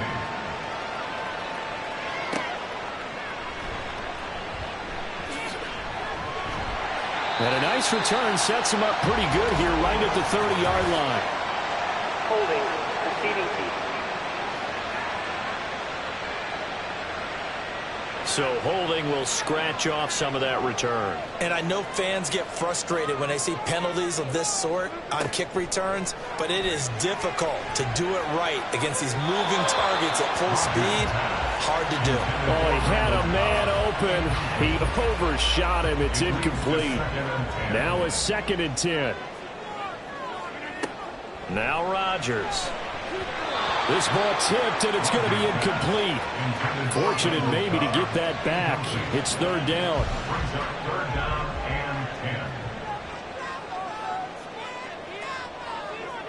Throwing now is Rodgers. And he's taken down, but not before he gets this across the 25-yard line. What can't Aaron Rodgers do? The legwork there getting him to first. No surprise to see his sideline fired up by that big play. Heck, we're fired up, and we're supposed to be neutral.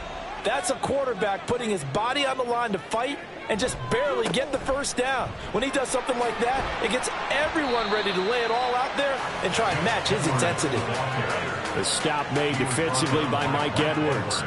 Now a 2nd and 6. It's now 2nd and 6. Here's Rodgers to throw. He finds Randall Cobb with a completion. And they get him down, but not before he takes it across the 40-yard line. It'll go as a gain of 11 and a Jets first down.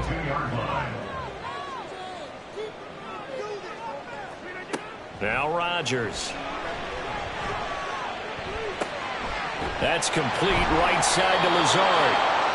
They'll wind up getting 7 on the play, and that's going to bring up 2nd down. A 7-yard pickup brings up 2nd and 3 at their 48-yard line.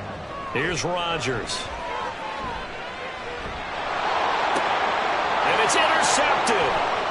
Trip McDuffie with a pick. And the Chiefs will take over here as they get it up to the 43-yard line. So this is something we didn't see at all from this offense in the victory last week. That's a turnover. They didn't have any, but giving the ball away here in the opening quarter. I love the surprise in your voice because it's exactly what you stated. Didn't see it last week, but it's a key to their win. And it'll be a key to this game as well, protecting the football. Didn't get it done there. Kansas City taking the field for their second drive. They'll start in excellent field position following the INT. They'll come out throwing here on first down. He'll check this one down to Pacheco. So the completion gets him just a yard, and it'll be 2nd down. You talk about this Jets defense.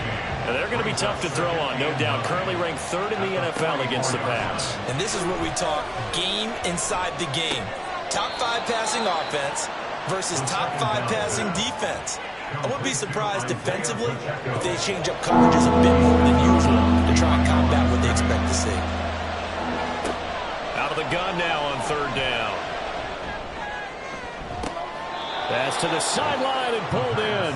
And he is out of bounds, but not before he's inside the 30. A big 3rd down conversion with a gain of 28. Well, it's almost as if they didn't leave the field after their first drive. They picked right up where they left off. Another good throw there. And this offense, humming here in the early going. So in Jet territory now. Here's 1st and 10 at the 27. They'll look to throw again. And he fires one incomplete. Well, prior to that, he had hit his first 6 passes to start the game, so on a nice little run to begin. It feels like this offense has carried its dress rehearsal into the game. You know, because you do practice it, you do go through it, and in this case, it is clicking exactly like they drew it up. And they do get him down, but not before he's able to slip it inside the 5-yard line. 23 yards on the play. You have to ask the question, where was the help? Because it's a little surprising to me that he'd find that much room to run this close to the end zone. He doesn't quite get there, but he sets his guys up with a 1st and goal. And he will take it on in for a Chiefs touchdown. A great effort there. His 2nd touchdown of the game, 17th on the year. And the Chiefs have taken a 13-0 first quarter lead. This is a great decision right here. Out of the pocket to his left, and he knows if he waits too long, the defense is going to be all over him. So he makes a decision to go and wins the race to the pylon. Butker on for the PAT.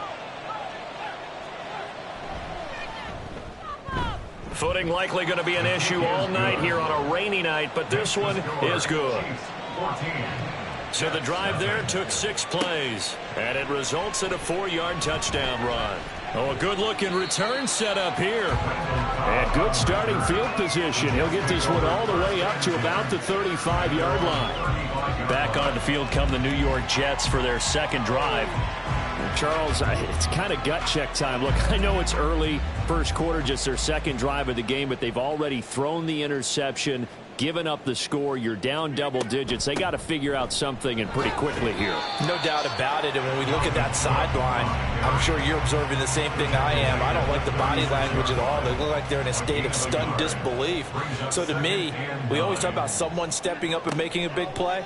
I think it would behoove them if multiple guys step up and make big plays right now. They need something positive to happen, and they need for it to happen now. After an incomplete pass on second down, that'll leave him trying to convert on 3rd and 9.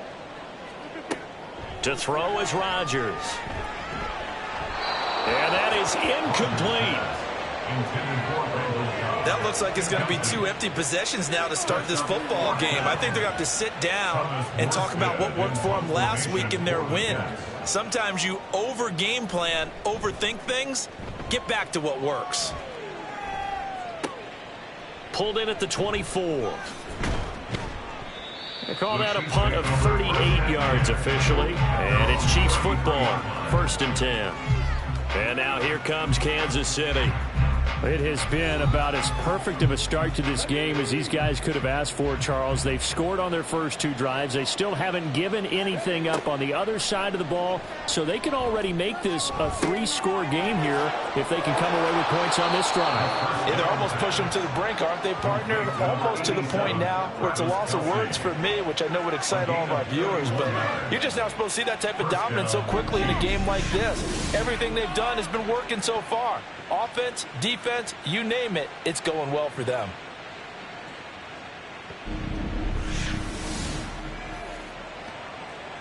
So how about that for a chain mover? They're all the way down inside the 40 now for 1st and 10. He'll look to throw. No hesitations. They go right back to Kelsey. And all the way in for a Kansas City touchdown. Travis Kelsey, 36 yards. And the Chiefs are able to strike quickly to add on to their lead. Boy, these guys are off to the races, Charles. 20-0 already, extra point pending. Yeah, you always hear that term. They just boat race someone. Heck, it's car race, motorcycle race, plane race, whatever you want. Right now, they are sprinting past them. Extra point by Butker is on target. And that makes the score 21-0. The long touchdown pass gets them 6 on a very, very tidy 2-play drive that time. And it's a pretty good return here as he'll get this up to the 29. Time for another drive here for this Jets offense. Well, CD, you kind of feel like they're in a bit of a danger zone right here because now you're down 3 scores. And I know we're in the first half, but the way this offense hasn't been able to generate anything, you feel like they probably need to get something going on this drive, right? Yeah, and sometimes I overuse that this is an important possession. But I think this has to be the possession where they come up with an answer because only a few teams in league history have ever come back from a 4-score deficit. And if they don't score here, that's what they could be facing the next time they get the ball. At the 30-yard line. On 2nd down, here's Rodgers. That's to Dalvin Cook, his running back. And he's taken down right at the 45-yard line. That one covers 24 yards. It's a 1st down. 1st and 10 at the 45-yard line. A give to Cook out of the gun. And a little spin cycle. Room to run now. And he gets it inside the 35 and just shy of the 30. Back-to-back nice gains. That one for 14 yards and another 1st. 1st and 10 at the 31-yard line. They run it again with Cook. And after the good gain last play, this time they say, as he's going to be stopped behind the line of scrimmage. He'll lose a yard there, and it's 2nd and 11. Brings up 2nd and 11 at the Chiefs' 32-yard line. Rodgers going to throw. And he's taken down. A Chiefs sack. Chris Jones. What a play by him. That's going to go as a loss of 13. 3 scores down, not even a halftime yet. They're not getting much generated offensively. They've got to figure it out. It's tough because this defense just seems to be playing with so much confidence right now. They really are. They are on their toes, and they're getting at them. Need something from deep in the bag of tricks here after first and second down went backwards. It's third and very long. Shotgun now for Rodgers. Forced out to his left. And he'll be brought down at the 45-yard line. Only able to get back a yard for his efforts, and that leads us to fourth down. Here's Thomas Morstead on now to punt it away on fourth down.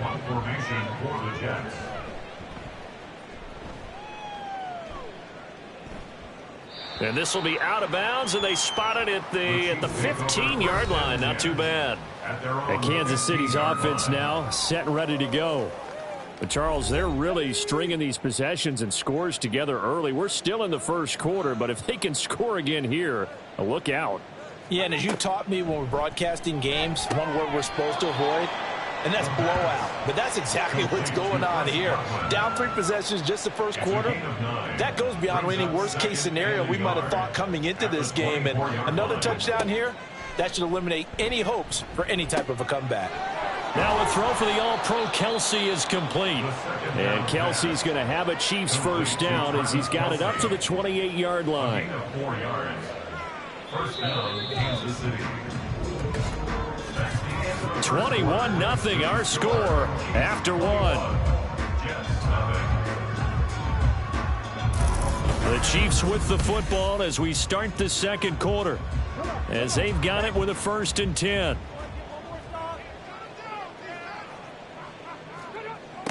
They'll drop to throw. Left side here, that's complete to Godwin.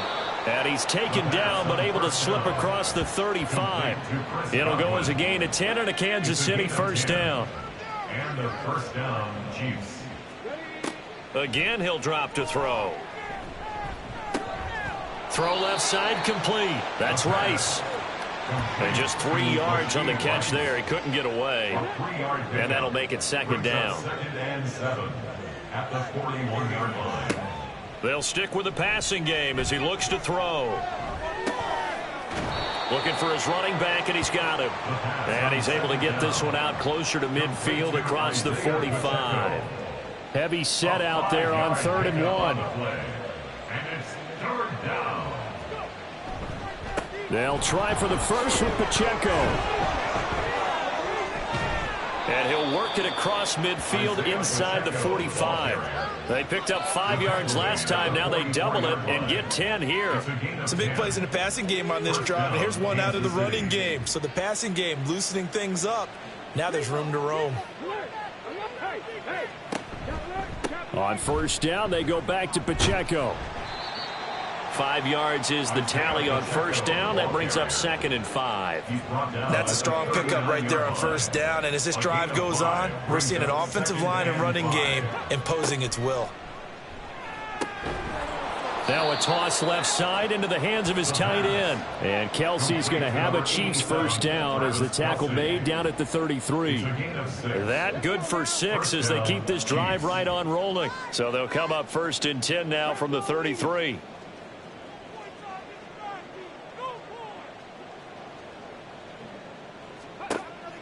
They're going to look to throw. And he's going to find his man out of the backfield. That's complete. And they'll get this one to about the 20-yard line. The Chiefs have got the passing game rolling a bit. And another first down. Back to throw. And that one drops down, incomplete. Good coverage there, forced the ball free, and it's 2nd down. Brings up 2nd and 10 at the 20-yard line. Back to throw again. That's going to be caught. And he'll be taken down at the 2-yard line.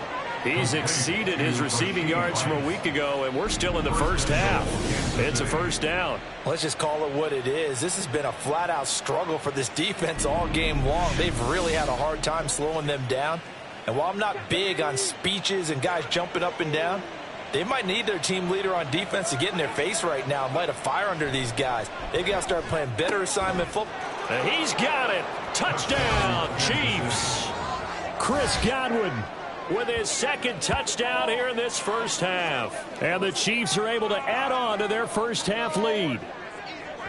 Well, you talk about a team coming into an opposing stadium and just taking the life right out of a crowd. That's what we're witnessing here. 27-0, Charles. And this defense, they've just looked completely unprepared for what's been thrown at them. And you know they're supposed to adjust series to series.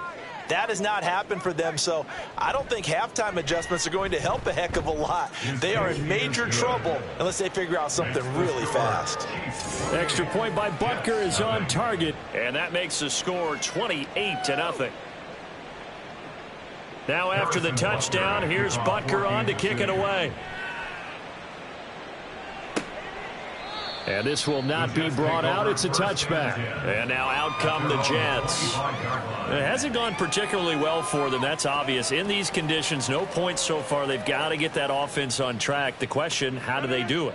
It is the age-old question, isn't it? And to me, finding a way to make sure your playmakers touch the ball without it being too exotic. Meaning you don't have to go deep down the field. Maybe you hit them on those short passes on the perimeter. Make sure you just turn around and hand it to your best runner and get out of the way. Don't cause any extra stress on your offense. On 1st and 10, here's Rodgers. Throwing quickly to Wilson. And that'll be good for 8 yards to the 45. Ball spotted at the 45. Here's 2nd down and 2. Up the middle, it's Cook. And he'll get it into enemy territory just across midfield at the 49. 6 yards the pickup, and that's a first down. First down. 1st and 10 at the 49-yard line. On the counter, it's Edwards. The solid stiff arm. 14 yards is the pickup there, and a Jet first down. They're making it look easy out there. Another first down. So far on this drive, let me do this little bit of math here. 4 plays, 3 first downs. That's a pretty good recipe for success. First down, here's the run with Cook. Antoine Winfield up from the secondary with a tackle. Oh, there's plenty of traffic waiting for him up the middle. But give him credit, he tried barreling through anyway. They're fortunate to get a yard out of that one. On 2nd down, it's Edwards. And they'll get this one down to about the 20-yard line. 14 yards is the pickup there at a Jet first down. That's another Jets first down. 1st and 10 at the 20-yard line. Again, it's Edwards. And he'll get him inside the 15 down to the 14-yard line. It's a 6-yard pickup, and it gets him to 2nd and 4. It's a pickup of 6. Brings up 2nd and 4 at the 14-yard line. Now they'll throw with Rodgers. Over the middle and complete to Wilson. And the Jets are going to have a 1st and goal as he'll be taken down at the 7-yard line. Complete to number 17, Garrett Wilson. 1st and goal at the 7-yard line. To throw, it's Rodgers. Pass complete. He's got Lazard on the out route. 3 yards is the gain that time. 2nd and goal. A gain of 3 brings up 2nd and goal at the 4-yard line. Edwards is in. Touchdown, Jets. I'm not sure that they have illusions right now of, okay, we're going to score 8 times in a row and we're going to be terrific. But to get one, that was huge for them. That has to feel much better right now. And you do have, we're still in the first half. You do have the entire second half. It's something about that goose egg that just looked bad on that board, but now they've broken it. Yeah, broken through. Can they maintain the pace? We'll see as we go along. Now Greg Zuerlein on for the extra point.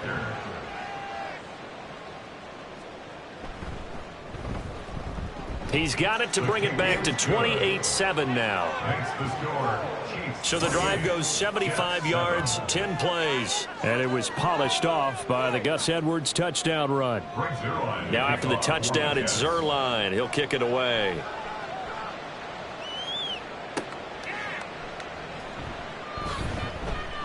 And he's up past the 20 to the 22-yard line. Isaiah Pacheco and the offense back out. A good job in the passing game, decent job in the running game, but really they've been more effective through the air. We'll see if that shifts at all as this goes on. Thus far, it feels like they're calling this game in reverse. Normally you run to set up the pass. Here it feels like they're passing, hoping to set up the run and be more effective later on in the game. Yeah, you can do it both ways. We usually talk about it in the reverse, however. No doubt about it. So the completion results there in 9 yards, and that'll give them a short yardage situation here for second down. Now back to throw. Escaping the pressure right. Breaks the tackle. He's got room to run. 8 yards that time, able to take off, and the result is a first down. Well, Charles, in the past, a lot of people called this offense one-dimensional. I think you did. Well, I think it was you. I'll be honest, I did. I think the fan base is hoping with this young rookie that they can put some wrinkles in this offense like we just saw. I think you're exactly right, because we did have that discussion that what we've seen in the past from them, they needed to broaden, and they have done it here. Look at what he's bringing to their offense, and now as a defensive coordinator, you've got some extra work to do to prepare for him and their offense. 2 minutes remaining in this first half of football.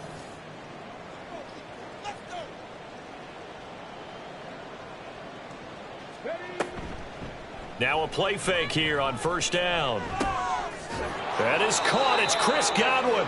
And he gets this inside the 35-yard line. 17 more yards on that one as they keep the drive rolling.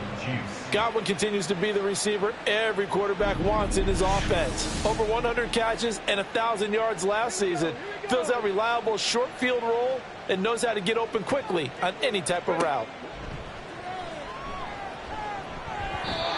And now a throw on first down there, but it's incomplete. I think he's got to be careful not to force anything into coverage right there. There weren't really any throwing lanes, but the best part for him, he's got second and third down to fall back on. He'll try again with the arm here on second down. And that is incomplete. A lot of force bearing down on him there. He could not hang on. It's third down. Incomplete. The coverage by Jordan Whitehead.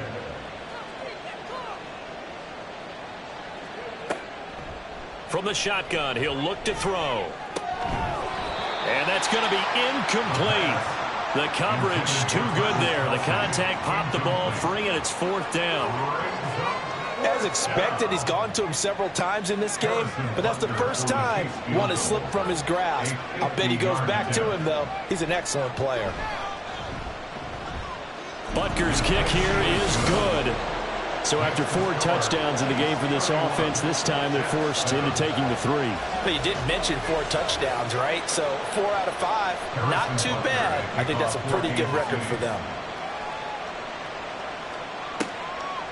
And he'll elect not to return this one, so they'll bring it out to the 25 on the touchback. Gus Edwards heading back onto the field. And he had a short touchdown run last series, 4 carries, good yardage as well. Pretty good all around, really, Charles. It was, because think of the drive that created all of that, right? The ability to carry the football, the ability to see holes that were created for him, even able to pat the wide receivers on the back and say, thanks, guys, for the help, and finishes it off with that short touchdown run. I can't wait to see what they do in the next drive and the next series, because I want to see how the defense adjusts.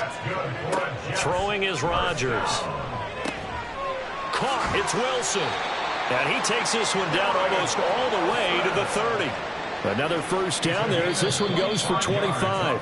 Now a timeout called for by the offense as the clock stops here with 46 seconds remaining in the first half. Back-to-back good plays have them on the move on first down.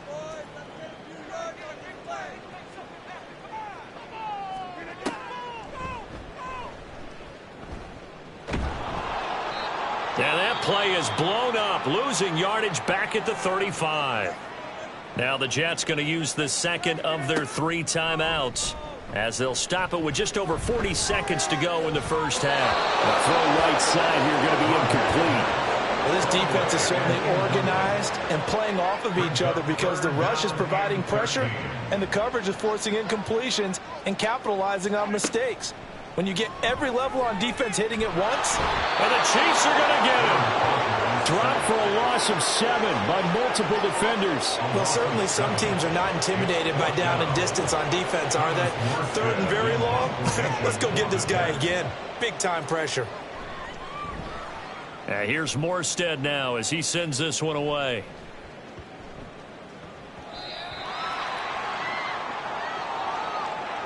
So we've come to halftime after a very one-sided beginning to this one.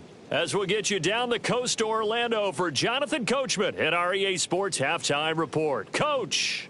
Okay, Brandon, thanks very much. Welcome in, everyone, to our EA Sports Halftime Report. Let's get you caught up on what's going on around the NFL. We'll begin up at legendary Lambeau Field in Green Bay. And as you see, they were winners back on Thursday night. Dak Prescott, excellent in the victory as his guys moved to 3-1 after 4 games. From there, we'll head down to Charlotte to check on the Panthers at home at Bank of America Stadium. And they were winners in that one over the visiting Minnesota Vikings. Bryce Young leading the way with a couple of touchdown passes in the victory. And then one more to highlight, Monday Night Football. That'll be a good one between the Seattle Seahawks and the New York Giants.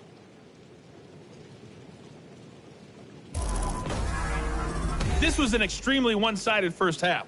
One team showed up, ready to go. The other's been in a daze thus far, but there's still plenty of time left for this one to tighten up significantly. All right, Coach, thank you, and we welcome everyone back for quarter number 3. Forecast calling for more of the same. The rain set to continue as we are underway in the second half. And the tackle going to be made right there at the 25-yard line. Here's the Jets offense now getting set to start off this third quarter. Well, they look up at the scoreboard facing that deficit. A 3-score game, Charles, but look, there's plenty of time to go here. The old football cliche that comes to my mind is you can't get it all back at once. They probably need something, though, out of this drive. And nothing but green grass here, middle of the field. A big play there on the catch and run. 54 yards. All came together for the offense on that one. A short throw that turned into a nice pickup. Big-time yardage downfield, and as a defender, against that type of a route, you better take the proper angles. Otherwise, that's the end result. You give up a big chunk of yardage to the offense. 2nd and 6. Now it's Rodgers. Throwing the out route incomplete. That's Cobb. And the Jets are going to be set up with a 1st and goal here as the tackle made at the 9. So 3 plays already 1st and goal, and they are wasting little time. They'll run here with Edwards. And he's going to pull his way down to about the 1-yard line. 55 yards rushing for him now to this point. 2nd and goal from the 1. Once more, Edwards. But he will lose yardage here. Back to the 4-yard line. He lost 2 there, and it's 3rd down. With his size, he's a tough man to bring down, but they do a nice job there stopping his progress and not allowing him to get back to the line of scrimmage. Rodgers now on 3rd and goal. He's got Wilson, and that's a Jets touchdown. 4 yards on the touchdown grab. And the Jets are able to cut into this lead as they score on the opening drive of the second half. And he just did get those feet in there on the side of the end zone. Well done. Probably the exact size foot necessary, because I think if he had another half size, that catch doesn't count. And he's able to get it in, and it counts for a touchdown. Rodgers will throw for it. And this one incomplete. So they went for the 2. They don't get it. Tough there. Good pass. Hit the hands. He just couldn't bring it in. And every receiver's coach everywhere, seeing that play, focus, focus, focus. Watch it all the way in and tuck it away. Now after the touchdown, it's Zerline. He'll kick it away. From a couple yards deep, he'll bring it out of the end zone. And no alley to be found. The coverage was solid, and he's dropped at the 18. So here's the Chiefs offense ready for their first reps in half number 2. They were terrific in the first half, built up a sizable lead, and it's just been cut into a bit following the opening drive score on the other side. But this is a unit that has to be itching to get the football again. You can say that again. They've got to be pretty eager because, let's face it, they've had to sit through halftime, then sit on the sidelines and watch that drive. So you can bet that they're saying, let's get on with this. We got to go out there and get some more points. The play action fake. They'll look to throw. That ball caught. It's Rice. And they'll get it all the way up about 5 yards shy of midfield. Rookie to rookie on the hook up there, and it's a first down.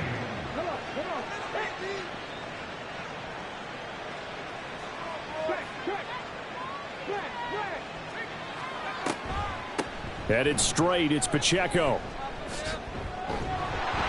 And that's going to be a Chiefs first down as good running gets him to about the 44. Give every member of that unit a ton of credit for ripping off such a big gain there, because you don't get free for that many yards on a counter or misdirection without everybody selling the heck out of it. They go play action here on first down. They'll check this one down to Pacheco. So just 3 yards on the completion there, and that'll bring up second down. Brings up 2nd and 7 at the Jets' 41-yard line. They'll look to throw here. Complete. The tight end, Kelsey. And that's going to be another first down as the tackle made at the Jets' 22-yard line. 19 yards to pick up there. Move the chains. I'd have to say they're feeling like they are in rhythm right now. Things are in sync, aren't they? Team's winning, got a nice little margin on the scoreboard, completing some passes, and they just completed another one for a first down there to the tight end.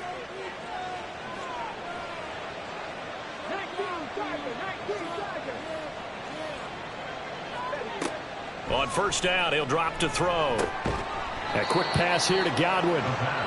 So the completion good for 7 there, and it's second down. A 7-yard pickup brings up 2nd and 3 at the 15-yard line. Again, he'll drop to throw. Got an open man. It's Valdez-Scantling. It's an 8-yard pickup, and it leads to a first and goal. I think that's a big pickup for a first down, because when you run a drag route against zone, you're sometimes asking for trouble because you might run into a defender. Yeah, well, there they ran into a first down, executed it to perfection. And that is caught for the touchdown, Kansas City. Chris Godwin. A 7-yard touchdown grab. And the Chiefs are able to stretch out their lead. So whatever happened to rookie quarterbacks taking time to adjust to life in the NFL? Because this guy looks like he's been doing it for about, 7 years? 4 touchdown passes? That's not something rookies are supposed to be doing with the ease in which he's doing it.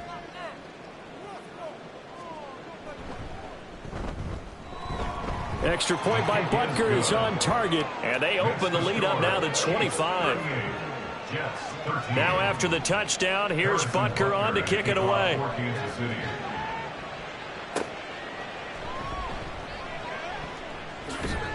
And able to take it past the 25 and up to the 28-yard line. The New York set to take the field.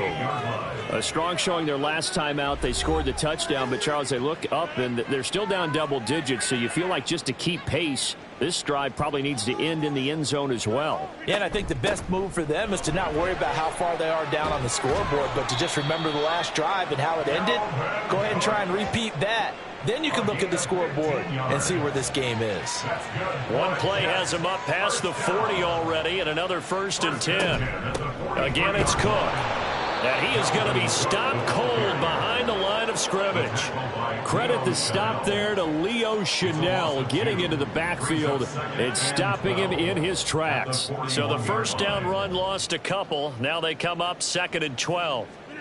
Shotgun now for Rodgers. That's complete right side to Lazard. So it's a gain of 12 there on the reception. And that's going to make it 3rd down and less than a yard. Rodgers now to throw. They're going for Lazard, but this is intercepted. Picked off by L'Jarius Sneed. And the Chiefs are going to take over at their own 30-yard line. Okay, partner, no surprise to you. I'm going to look at this from the defensive perspective. In the rain, you have to be more cautious trying to cover passing routes. Why? The offense knows where they're going with the football. The receiver knows the route he's going to run. You have to make sure you keep your footing underneath you. So here are the Chiefs to take over. They're on a 3-game winning streak, and right now looking good in this one as well. So 1st and 10 now from the 30. They'll come out throwing here to start the drive. Over the middle, complete. It's Rice. And they'll get it up just short of the 45 at the 44. 15 yards is the pickup there, and the drive starting very nicely. 1st down. Back to throw here. Open man here. It's the tight end, Kelsey. And they'll get this to the 30-yard line before crossing over out of bounds. Another 1st down there as this one goes for 25. 1st down, Chiefs.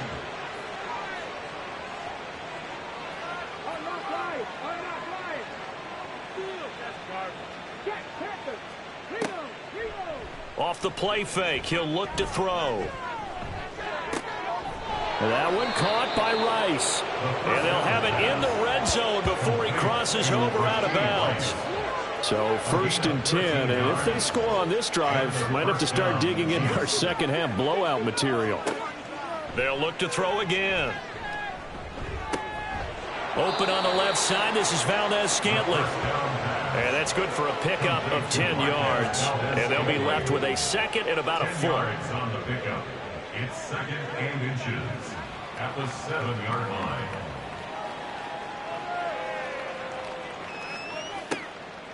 Back to throw again. Got a man, and he hits him in stride.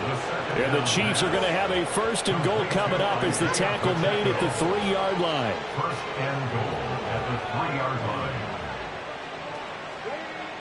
They'll stick with the passing game as he looks to throw. And he's got it. Touchdown, Chiefs. Chris Godwin from 3 yards out. And the Chiefs are pouring it on. Brandon, remind me again, this is a rookie quarterback we're seeing? A rookie indeed. I mean, because my eyes are telling me something I'm having trouble believing. 5 touchdown passes. He's thrown 5 in this game. Are you kidding me? Butker now to add the extra point.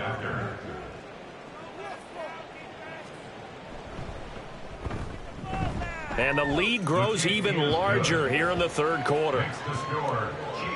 That time a 6-play drive. And it's Chris Godwin who finishes things off with a touchdown reception. And he won't quite make it to the 25. The New York set to take the field. Well, we haven't exactly been treated to a nail-biter in this one, CD. And if they cannot score here, this one's pretty much all but over. Are you saying that you feel like people are starting to think about getting out of here, maybe beating the traffic in order to get home or to their final destination? Yeah, I don't think there's a whole lot of reason to hang around, especially if they can't score here.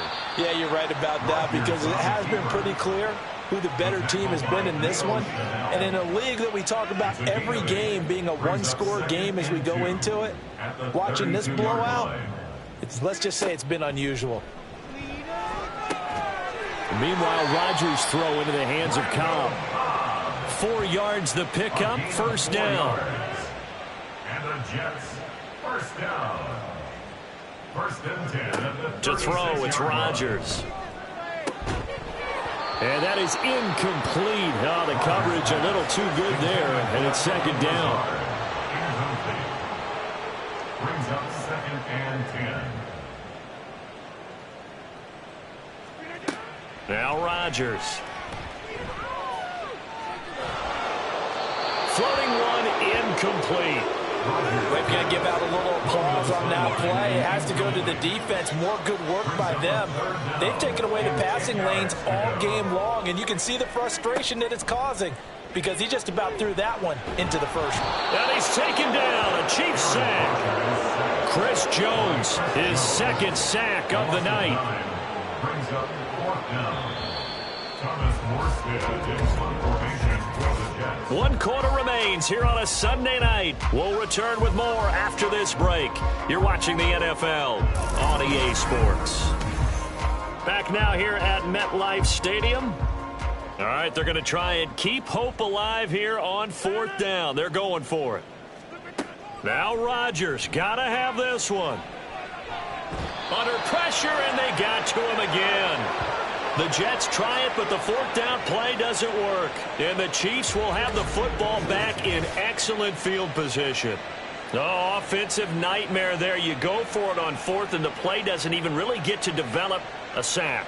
And it's so unfortunate, too, because you think you've got something good called, but if your offensive line can't hold up, that's often the result. They find a way back to the quarterback. Get a look at receiver Chris Godwin as this offense returns for their next drive. What a game for him, Charles. 4 touchdowns. Heck, for a lot of guys, that's a good season number. You're exactly right. And let's face it, we have to stand up and applaud this one, even though we're supposed to be neutral, because this doesn't just happen by accident. This isn't 4 times where the defense just falls down or breaks coverage. He's worked awfully hard, changing routes, changing areas, changing angles, and getting open for touchdowns. We knew he'd be part of the game plan in a big way, and it has been in a very big way. 2nd and 2. To Valdez-Scantling over the middle. Touchdown! Marquez Valdez-Scantling. His first touchdown on the year. And the Chiefs are going to be moving to 4-0 as they extend their lead.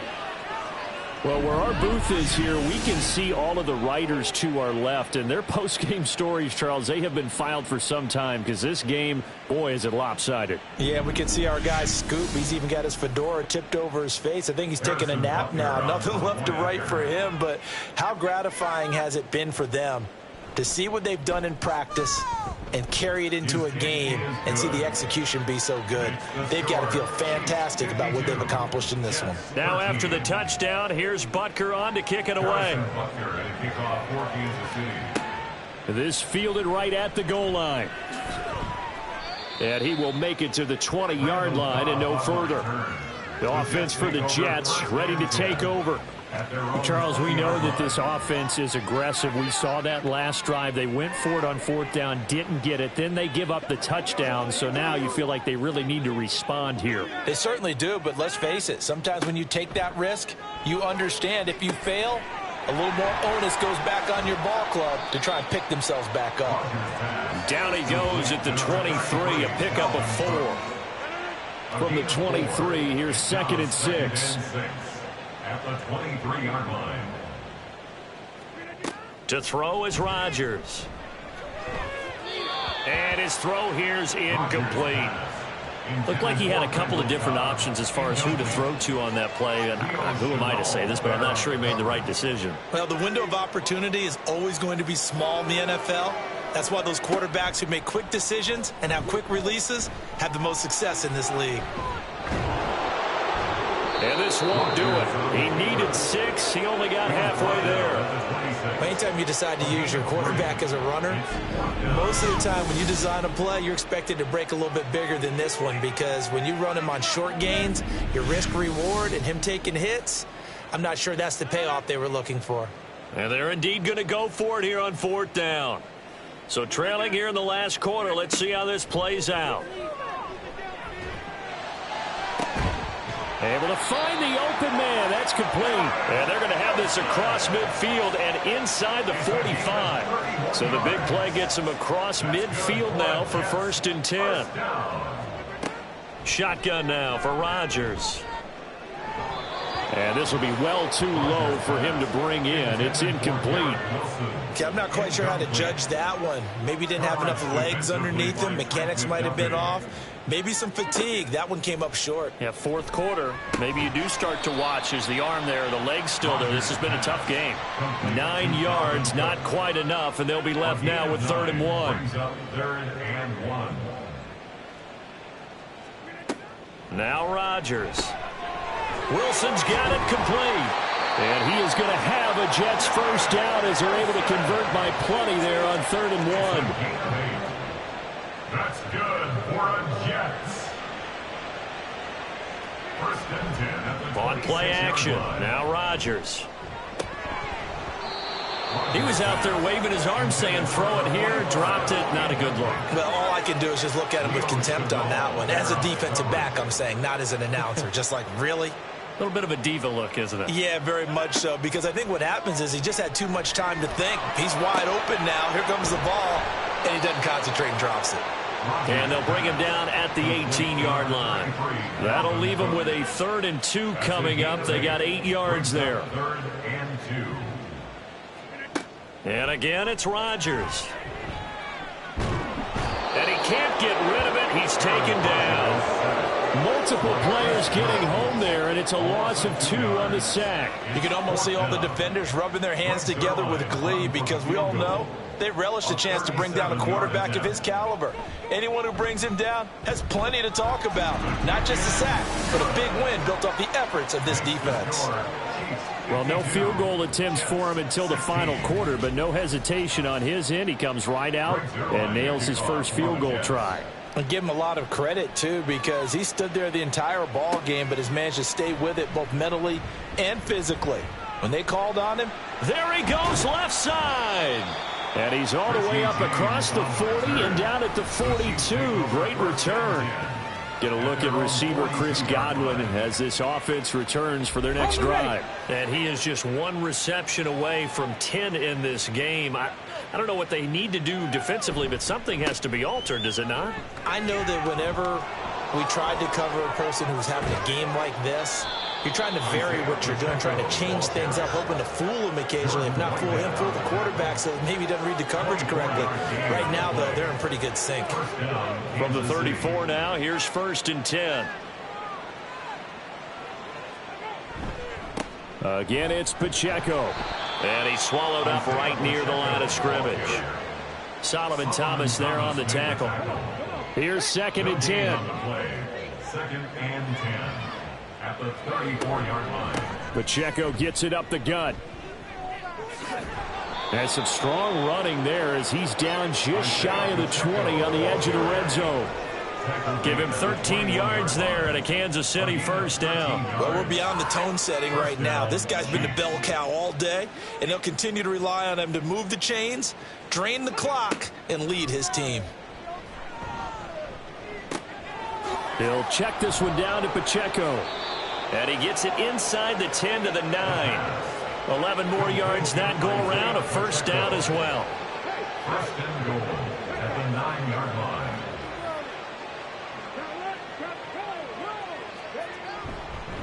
They'll run here with Pacheco.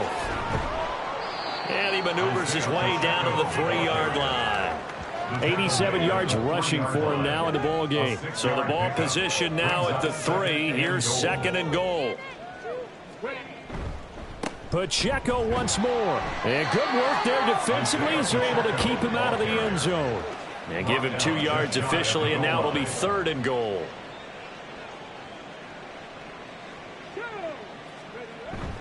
McKinnon is into the end zone. Touchdown, Kansas City. So the 2nd down run didn't work. They run it again on 3rd down and get in. I wasn't sure if they might pass it, Charles. We know that they like to mix it up down here around the goal line. Yeah, almost felt like the offensive line said, forget mixing it up. Let's call our favorite running play over our best blockers, and let's get this one in. Butker on for the PAT.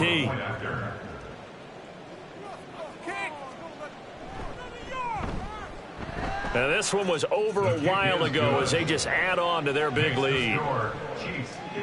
So this drive spans 7 plays, and it winds up with the Chiefs hitting pay dirt. And we'll see a return here from the end zone. And he'll be brought down shy of the 20, so the decision to bring it out of the end zone, not a good one. Another drive coming up for New York's offense. And a methodical drive last time, but they couldn't get that knockout blow. They had to settle for 3. But you got to like what they've been doing along the way, right? It's almost like the body blows, the setup punch. As you said, they didn't get the knockout blow here, but that doesn't mean it can't come later in the game on another possession. And the defense on the other side, maybe a little gas, yeah, right? A little tired. And if nothing else, they just feel relieved getting upfield, only giving up 3. They don't exactly feel like they've handled the offense. Rodgers' throw here going to be caught by Wilson. And he'll take this across the 25 before going out of bounds. The Jets on third down. They're hitting at just 30%, 3 for 10. They're looking at third in the nose of the football. Pass taken in by his big tight end. And they get him down, but not before he takes it across the 40-yard line. The Jets on the move. Couple of big plays back-to-back. That's good for a Jets. Rodgers now on first down. Checks this down to Edwards out of the backfield. And he'll be taken down, but not before he gets into enemy territory. They get 10 more there, and I believe that'll be enough for another first down. It will. Rodgers again now. This is Cobb with a catch right side. So the completion good for just 3. And that will bring up second down. Brings up 2nd and 7 at the Chiefs' 45-yard line. Here's Rodgers to throw. Open man here is Conklin. And he'll be brought down with a first down as the tackle's made at the Chiefs' 29-yard line. The Jet passing game in rhythm. They've got another first. On 1st and 10, here's Rodgers. And Cook has it left side. And he is out of bounds inside the 30. Second down and 6 now from the 26. 4 yards on the pickup. Here's Rodgers. Pass incomplete, but the flag in the backfield, and this might be a roughing call. Personal foul, roughing the passer, defense.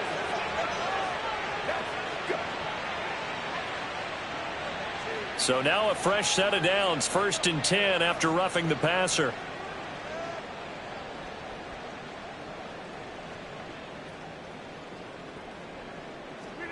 Into the red zone, it's Rodgers. Going quickly there, but it's incomplete. Back to the air on 2nd down, it's Rodgers. Taken in left side, it's Wilson. And he's got this inside the 10 to the 9 before he's out of bounds. Brings up 3rd and 6. Throwing is Rodgers on 3rd down. Oh, he had him. He was open, but he couldn't get it to him. It's incomplete. This has been a rough one, to put it mildly, for him. And after this one's done, you just feel like at the post-game press conference, this team's going to have a lot of questions and definitely not a lot of answers. Oh, they flip it to the kicker. He looks like he's going to throw it. Pass is caught for a first, but he's looking for more. The fake field goal catches everyone by surprise. And the Jets get a small measure of revenge as they cut into this 4th quarter deficit. And CD, they just haven't had a whole lot to cheer about here, but it may be cliche, but give them credit for this. They've continued to fight and scratch and claw, and they get the touchdown here in the 4th quarter. And I'm okay with that cliche, all right? Maybe it'll alleviate the sting a little bit, because at least they can look in the mirror and realize they fought all the way through. Horrible game for them, not one they'll want to remember, but at least they'll keep their heads up and have some pride when they leave this stadium. And a nice return sets him up pretty good here right at the 30-yard line. Now the Chiefs offense, they get ready to head on the field. Well, they don't really need the points here, Charles, given what we're looking at on the scoreboard, but they've scored on 3 consecutive possessions, 3 consecutive drives, and I'm sure that they would like to keep that streak going here and continuing to pour it on. And things have gotten that way in the NFL, haven't they, partner? Because in the old days, people would, they'd get off the gas a little bit, right? But now, people continue to accelerate, but we'll see what they decide to do as they come out for this one. But the way that this game has gone, they've got to be awfully happy with their execution overall. A run by Pacheco on 2nd down. And he'll take this to the other side of midfield before going out of bounds. 106 yards rushing on 12 carries for him now. Well, that last run makes this a 100-yard night. I've loved the way he's hit the holes. He's been quick, he's been decisive, and he's been a whole lot of fun to watch.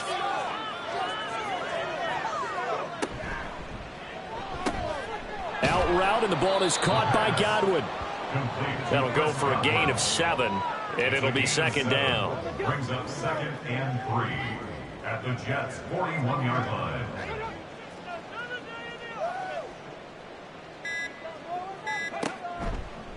They'll run out of the gun with Pacheco. On a nice burst there as he'll take this inside the 30 to the 28-yard line. Give him 13 yards there and a Kansas City first down. Well, partner, under the lights in primetime, this offense, they gave the nation quite a show, putting up that many points to come away with what will certainly be a memorable win for them. And, Brandon, I think it's as simple as this. Some players, some teams, they're just meant for the big stage. And when they get a chance to play in this type of atmosphere where all eyes are on them and all the lights are shining brightly, they show up and they show out.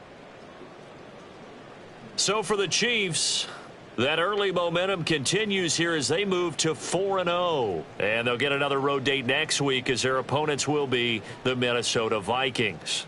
Meanwhile, for the Jets, they'll drop down to 1-3. And they'll look to get back on track next week as they travel to Denver to take on the Broncos. I'm Brandon Gaudin. Certainly have to thank Charles Davis, my broadcast partner, and our entire crew. We'll catch you next time right here. It's the NFL on EA Sports.